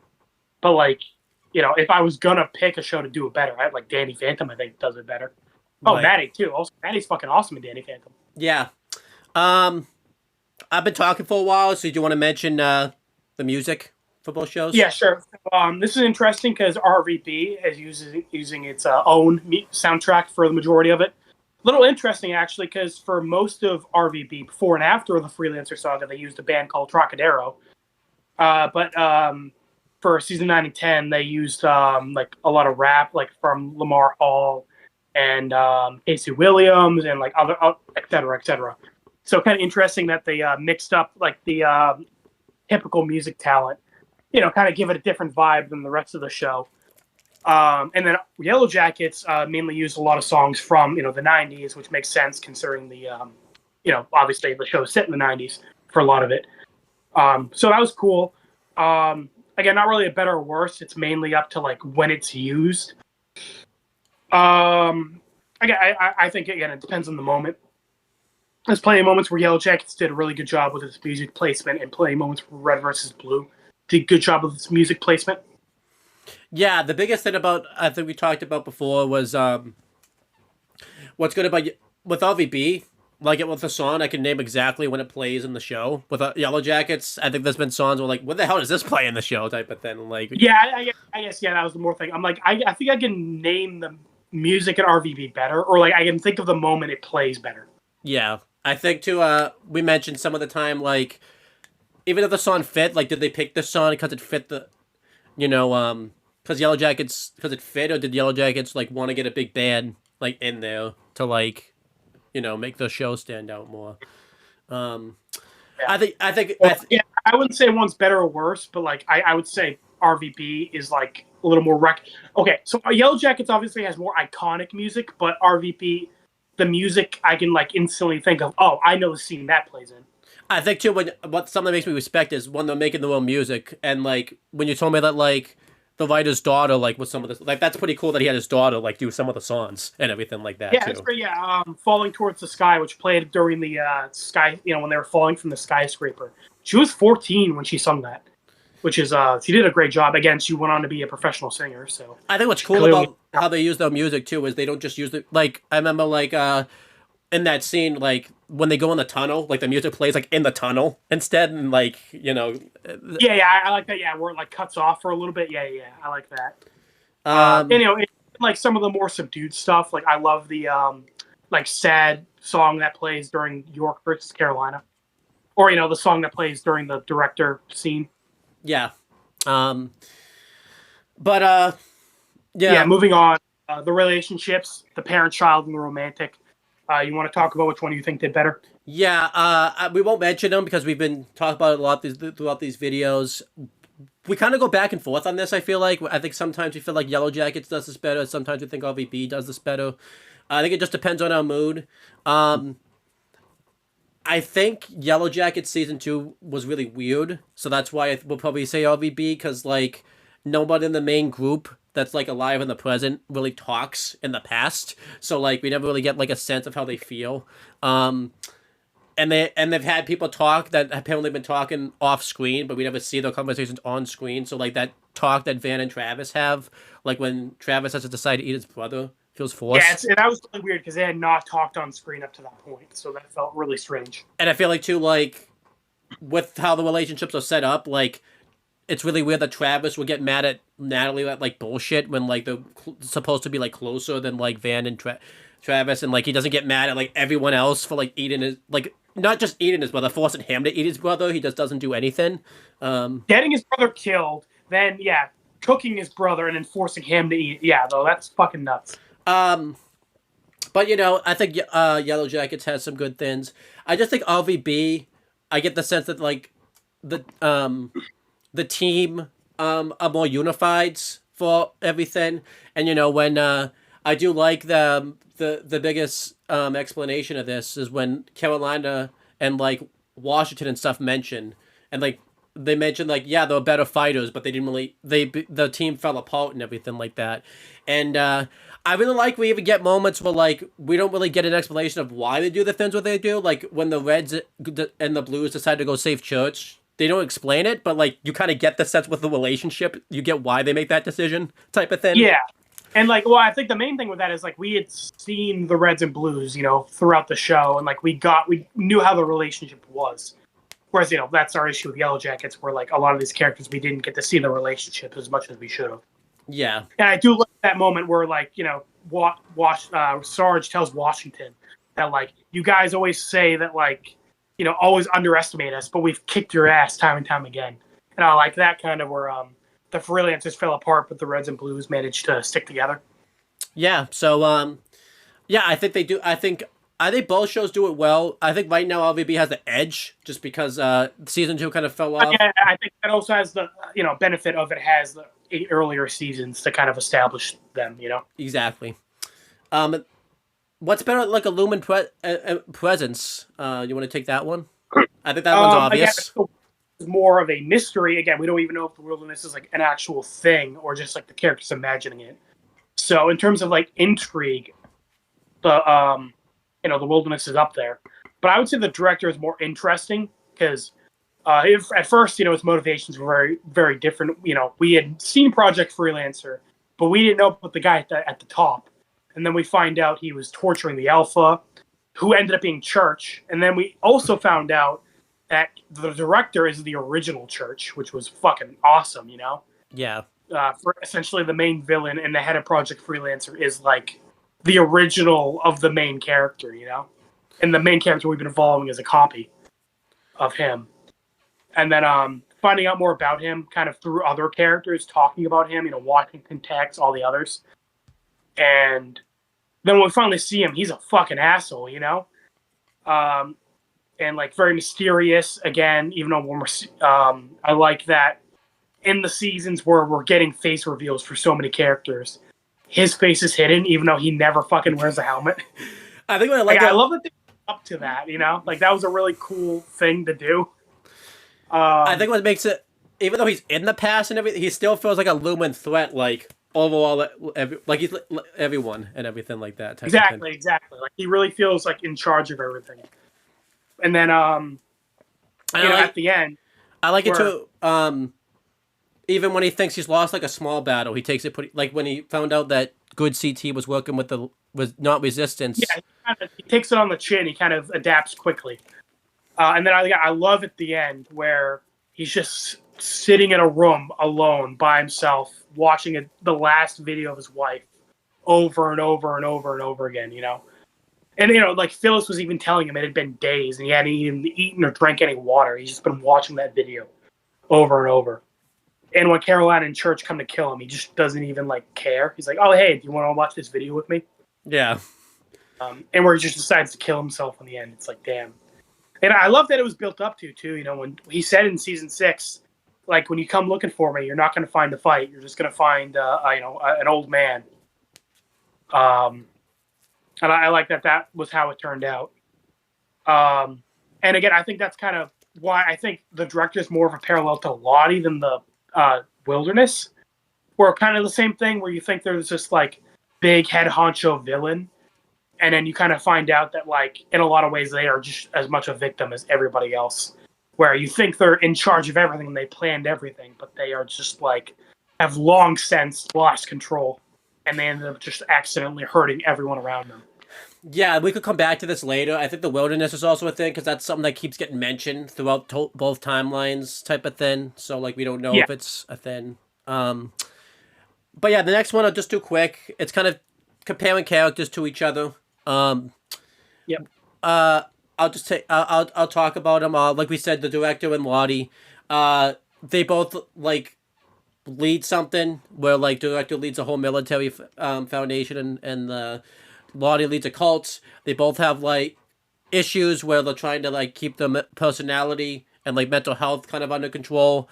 And I obviously think the director's done way better. And it probably is, but Lottie they really dropped the ball with Lottie. And I feel like too, those moments that we talked about, like, did the director plan this or not? We asked those questions in good ways. I remember a big example with Lottie was like, did Lottie plan on Natalie going on that trip with like Fork Girl so that way you would convince her to stay with the group? Like, I would say past Lottie is really good. It's more so present Lottie that kind of ruins it a bit. Yeah, I like the fact that past Lottie like kind of loses like the planet and like loses control in the group. So like she gives it over to like Natalie because she didn't like she thought the wilderness wanted that. But present day Lottie, I guess I think it's also tough too. Maybe if I had seen that scene first with past Lottie giving up and like not really being able to control the wilderness, I would probably like present day Lottie maybe more. But I feel like you had to go through a lot of moments where like again like did Lottie plan for like Natalie to go on that trip with like Fork Girl and then like her having a bond with her so she would stay in the cult. I'm like, I don't know.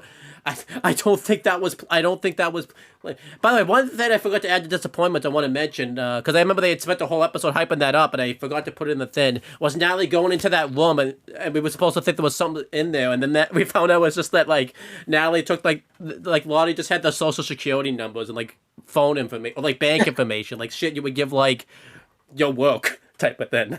Like it's like okay. But yeah, other ones, Jackie in North Dakota, pretty good comparison. You want to talk about that one type of thing?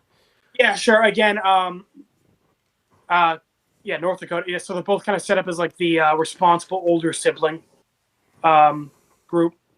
You mean North Dakota, right? Like the guy? Yeah. Okay. Jackie versus North Dakota. They're kind of set up as like the responsible older sibling type character. And it's very tragic that they are kind of like the normal ones of their group. North Dakota is just a very solid guy. He's kind of just looking out for everybody, wants to do the right thing. Jackie, again, was kind of the one who kept the leader of the group before the wilderness. But, she had no idea really how to adapt to being out, in the woods and kind of lost control. And, everybody kind of, saw her as a liability. So very tragic how they both ended up, North Dakota, despite always looking out for his sister, was betrayed by his sister and got killed by Maine. Whereas, Jackie, again, was betrayed by her boyfriend and her best friend. And then because of their fight, she ended up fucking freezing to death. Yeah, and I like, it changed, Jackie's... Because we didn't really get to see her... Because, obviously with North Dakota, we didn't get to, but, it changed Jackie's, mentality and, affected other relationships, in the group. So, it made everyone kind of hate Jackie a little bit. North Dakota is more of a static character. I would say Jackie changes more than North Dakota. Yeah. And I feel like I really like the fact that we don't really find out much about them. We find out that it's definitely some of it's implied and some of it's very much clear that they're dead type of thing. And it makes it cool to kind of watch their characters in the past. And it is because Jackie is obviously heavily implied she's dead pretty much from the get-go. In North Dakota, the first time we'd see him, he's already a corpse. So it's kind of, seeing them in the past is really the first time we're getting to see their characters when we pretty much know that they're going to die. Yeah. Another one, I don't have it written next, but I want to save some of the ones at the end. Washington versus Natalie or Shauna when it comes to dealing with PTSD. Obviously, Washington was very haunted by PTSD when Epsilon killed himself in his head. So, he was obviously haunted about... having another AI put in his head. Recovery 1 did a really good job showing that, and then obviously you mentioned it. I like that it is the PTSD, but they don't make it fully the PTSD. He obviously didn't want an AI in his head because obviously he didn't want the information. He made it more realistic reasons than just the mental health stuff, which was good. It was a good mix of both. And I you could really put Natalie or Shauna in the PTSD category. With comparison with Shauna, obviously losing the baby, and then obviously losing Jackie, she's still haunted by that stuff and everything that happened in the plane crash since then. With Natalie, was pretty haunted by PTSD anyways before the plane crash, with inadvertently getting her father killed, type of thing. And I like too that it's not necessarily her fault, but she feels like it's so she kind of had fault for it, and then she's haunted by that, even though her father was really shitty to her. And then, obviously, everything with the plane crash, she went through all that stuff, and it caused her to have, a big drug addiction and everything like that. You could really compare both of them, and they're both done very well. I can't really say one's done better or worse. Obviously, you might say Wash, because he gets the main, focus when it happens with him, just because he's the main character of, Season 6, and you only get... I think because we don't, we're not really seeing much of it with the YellowJackets then. Well, because Shauna, it's hard to tell because again, her story's not finished. Natalie obviously died, so I would say Washington's PTSD was handled better than Natalie's. But for Shauna, again, it's kind of up in the air because we're not really sure where that's going. Yeah, and then another character we can put Shauna back into it is Shauna and the director. We can compare mainly, and this works because they both end up becoming really interesting characters that do these reprehensible things, and then you end up feeling sympathetic for them towards the end. You know, the director, you've kind of gone into that one, and then Shauna, all the stuff that she does. I think what obviously makes this comparison work is we get to see how present day Shauna is reacting to this stuff. So I think this is really cool. Yeah. Again, Shauna's story is unfinished, like you said, so we can't really say which one's better or worse because they're both done very well. It's the highlights of both shows. So yeah, I agree. Again, well, aside from season 2, Natalie, like I think we agree. Yeah, season 1, Natalie, her like drug addiction and like Morning of Travis was the best part, and of course Washington. Even though season 8, wasn't the best for his villain, like him reaching that point where he became a villain was amazing. One I think you really wanted to talk about. I'm going to let you talk about it. It's a comparison that works in both ways. It's Ben and York. They ended up they have kind of some comparisons. Yeah, this was an interesting one. I kind of thought of this one later on compared to these. Again, they are kind of established kind of like North Dakota as like the normal one of the group. They are the most level-headed. And pretty early on in their stories, they are severely injured. York loses his eye. Ben loses his leg. They have been handicapped quite a bit, but it's kind of them managing with their newfound handicap. York still goes on the mission for the heist, breaking out of the hospital to do it. And Ben, of course, is very struggling, but he's trying to kind of remain the adult in the group, give advice to Natalie and Travis, etc. And I like that they are just, again, the most fucking reasonable one. York is the one kind of seeing through the director's bullshit. And he tries to convince Carolina to, like, let's get out of here. Let's get the eyes out of your head. Let's, like, fucking leave all this bullshit. And funny enough, Ben ends up doing the same thing. He tries to convince Natalie, like, listen, you're not like these other psychos. Like, let's get the fuck out of here. Let's get out of this bullshit. And funny enough, both of them end up turning these characters down, and kind of... Yeah, it's sad. Tragic parting for both of them. I know you're not going to want to do this one, but why don't you compare Shit CT and Maui? Because that's going to be a fun one for you. Yeah. Fucking these morons. I think they think about whatever is the most logical and smart decision, and they decide when you're the exact opposite. So again, you have fucking trapped your biggest enemy. You have them cornered. Your buddy is like, hey, listen, let's go kill him now. And he's like, nah. I'm going to drop a nuke. And you're like, oh, that's fine, smart. But then that nuke kills literally nobody. Not even the people outside of the ship. They somehow all get away from the nuke. Then you fucking are a moron. You get all of your friends killed because you let them back to your base. You fucking throw a tomahawk at a guy from like a mile away. You just somehow didn't kill him. Then you got fucking teabagged by Tex the entire fight. Again, he was in the background trying to hide how much he was getting shit on. Because the main focus was good CT versus Carolina. But if you pay attention, Tex versus shit CT, Tex is fucking pissing all over him, dude. It's bad. She is shitting on him. His girlfriend gets killed, and then he fucking puts on his helmet, cementing that he's going to be a shithead. Because he goes to the desert for years, gets fucked on by Tucker for months. Again, Tucker is one guy. And don't forget, he picked that shitty... in a way, he got fucking lucky that meta stuff was going on. Because if that wasn't going on, he would have gotten found out instantly by the fucking command. If like... Oh, yeah, 100%. Literally, Tucker was calling command for backup. So if the Reds and Blues weren't doing that in season 6, they would have fucking sent reinforcements and he would have been fucking killed earlier. Absolutely. Yeah. So he was always a moron. He was always fucked. And then Mari, Jesus. She was barely in season 1.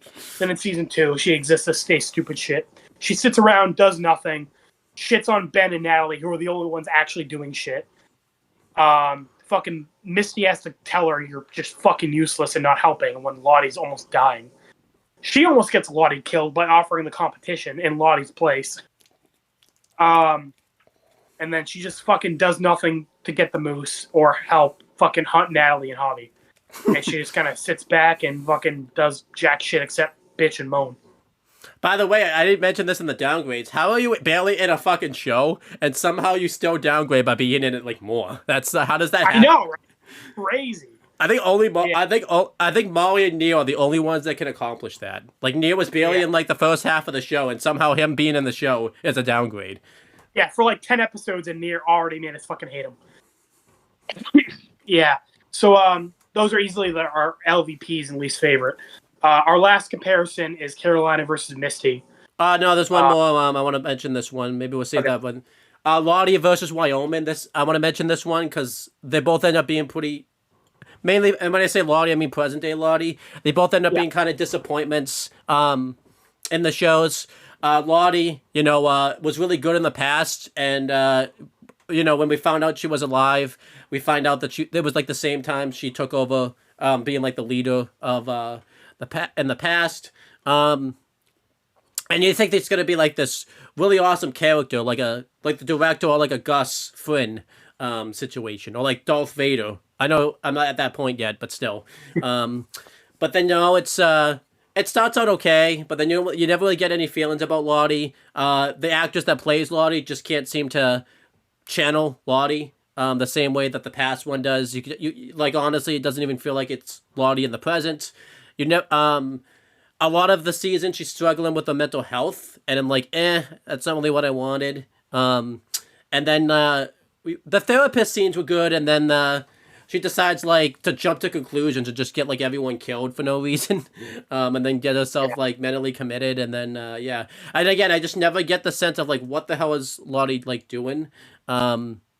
So that's Lottie, and then who was Wyoming? Unfortunately, was very disappointed throughout the show. Like you told me, AJ, I forgot what Wyoming's plot was before the Freelancer saga.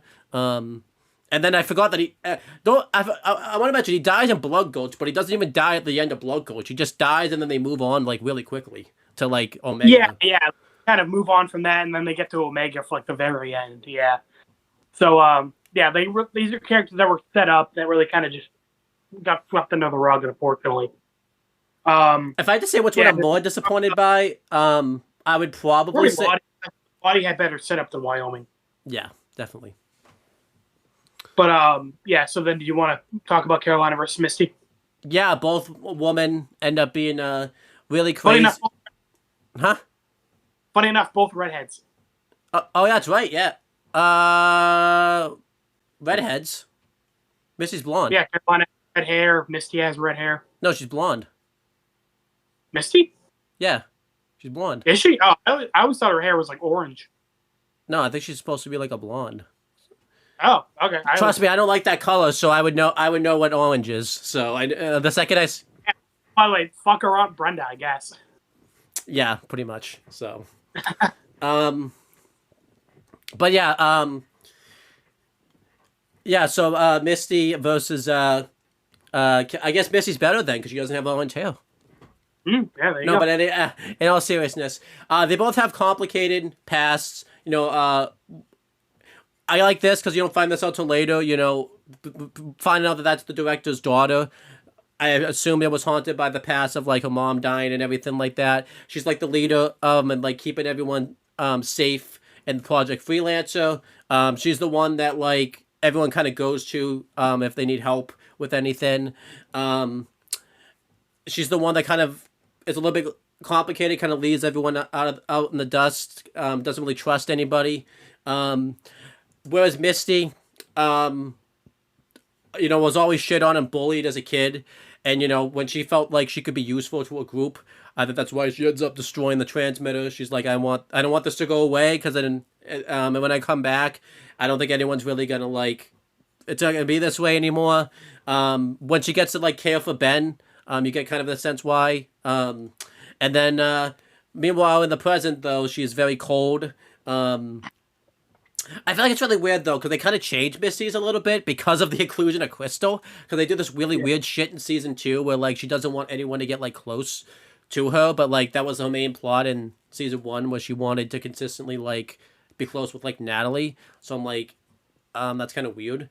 And, like, she never and they try to make it seem like she never wanted to get into a relationship. But, like, in Season 1 of the show, she's on, like, a date. So, like, yeah, I don't know what that means. So, and Misty, like, inadvertently gets Natalie killed, and what I really like about that is, because there was a good thing that came out of that death. I like the fact that, like, Misty feels like she got a best friend killed, but what's good about that death I think it's only in Misty's head that Natalie was her best friend. Natalie, I don't think gave two shits about Misty. So I think that's what makes that death even hurt more. So I like both these characters. I probably like Carolina's a little bit more. I feel like season 2 kind of does Misty a little dirty. Yeah. I was going to say they're more so reverses where Misty on the outside is a very cheery, happy person where she's actually kind of, like, again, willing to fucking essentially, like, threaten to murder her, like, quote-unquote best friend, Crystal. And, we'll just, at the drop of a hat, commit murder to protect her friends who don't even care about her. Yeah. Carolina, at least in the present of season 10, she even says that, like, you all think I'm just a merc with a bad attitude, but I'm much worse. She's kind of, because like Washington, she's hurt by the past. She's kind of putting on this tough face, but deep down, she is kind of like a good person, and she cares about the people around her. Yeah, definitely. What's actually a pretty cool thing about both Misty and the timelines, the actresses. At one point in the show filming, both actresses get pregnant because Misty, present day, the actress IOL was pregnant. Which is why, if you think about it, that's why like she's not in a lot of like scenes. Actually, yeah, and then Misty in season 3 when they were filming was pregnant, so it's gonna. Cool. So that's kind of cool. Now was the actress who played Carolina pregnant at any point during filming? I don't think so. That would have been kind of cool if like both actresses got like pregnant at one point. Type of yeah, thing. That would. I'm pretty sure not. Okay, I'm gonna skip some of these other ones. Better character. Yeah, we already hit fight scenes, time jumps, slow moments, character interactions, character decisions, sympathy for the evil characters. We kind of did that.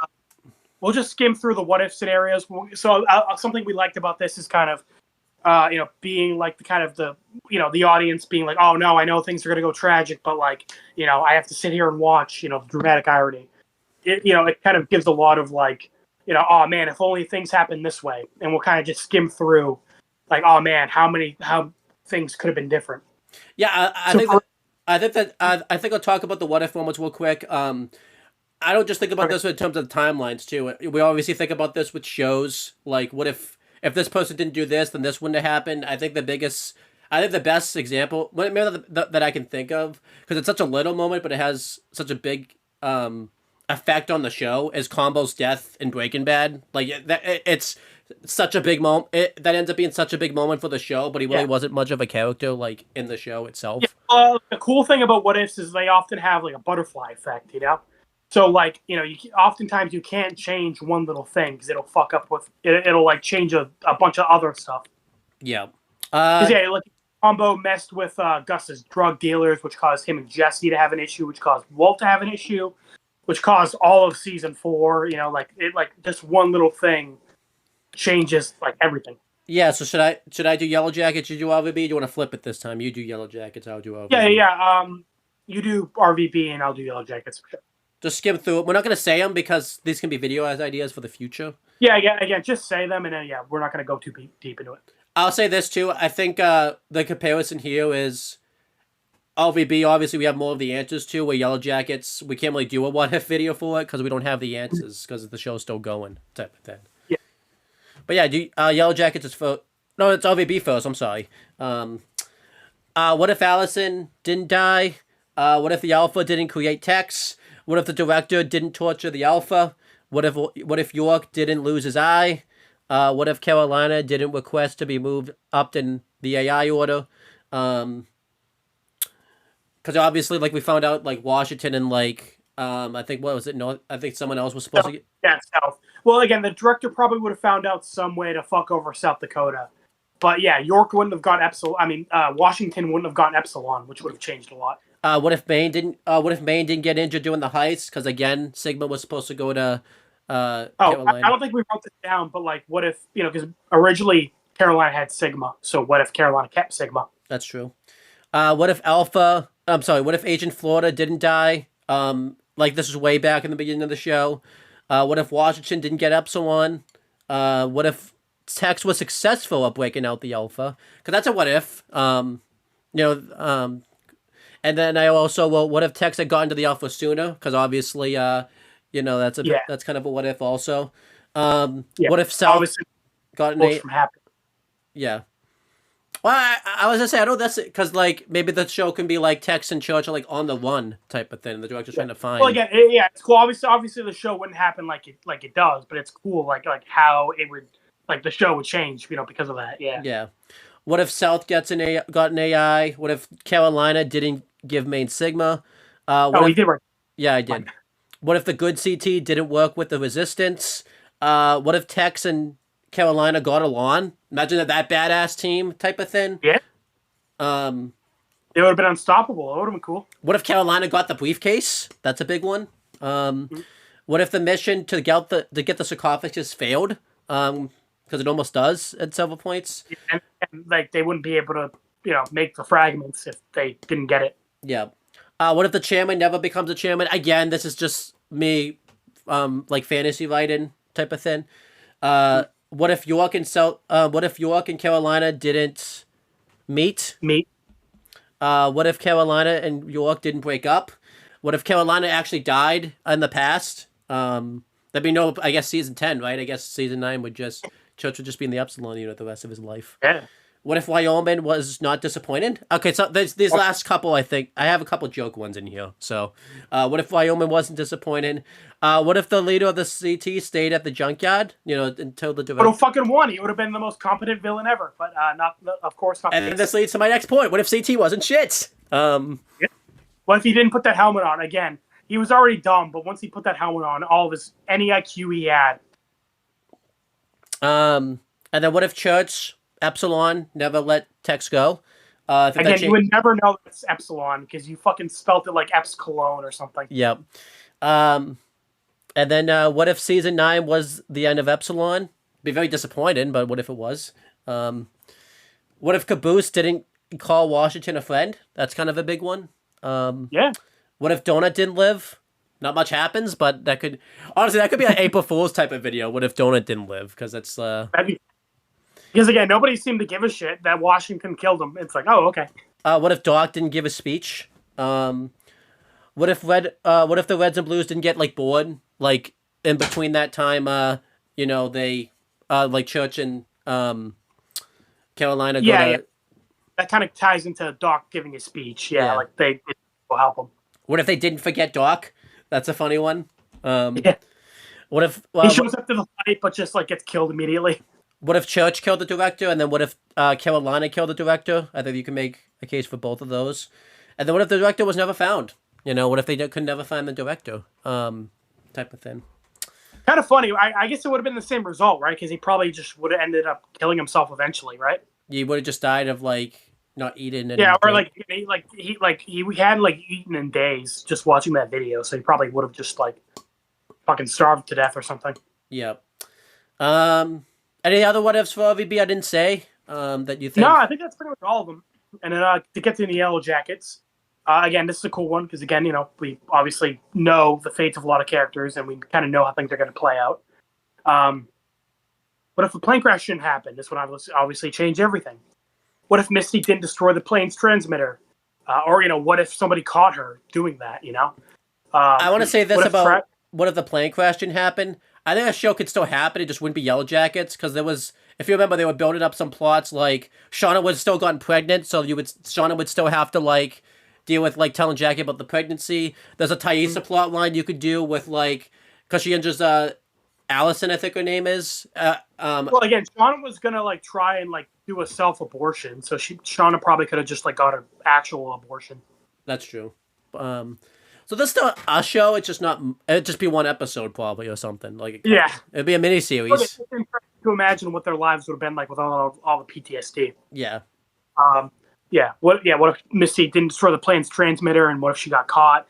What if Travis didn't kill himself? If he was actually murdered, it would have been a lot more interesting. Yeah. What if Laura Lee was successful in her rescue mission? What if Adam was the blackmailer? What if Jeff didn't blackmail the team? I guess that kind of ties together. Or if it was some mystery third person. What if Misty didn't drug the team during the Doom coming? What if Allie didn't get injured? And she was on the team as well during the plane crash. What if Ben didn't lose his leg? He would be too powerful. Yeah, Again, he would have been too powerful. What if Ben didn't kill himself? Sorry, Travis didn't. You put that on here twice. What if Shauna didn't kill Adam?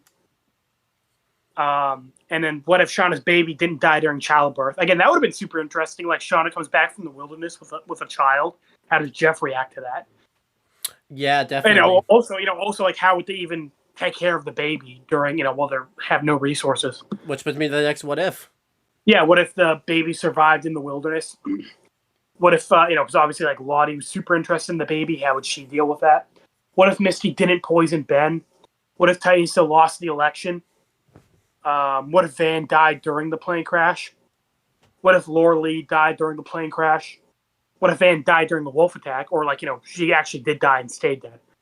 Yeah, because we don't know if she actually died or not from that type of thing. So. Yeah, or also like what if everybody died during that wolf attack? Taissa, Misty, all of them who went. The wolf attack would be good. That'd be something. Yeah. Oh, would it be? Because the CGI was bad. So. True. Imagine getting killed by bad CGI. Couldn't be me. I think that's what brought Van back. Actually, she's like, I'm not gonna let lame CGI wolves kill me. Yeah, Van is the only one who survives. Yes. What if Natalie and Kevin started their relationship? That would have been cool. What if Adam and Shauna's collision happened like a week, or months before? Before all the blackmailing shit and like before the Jeff stuff. What if Adam didn't constantly show up at the wrong time? Like he just fucking wasn't in that random hotel for some reason.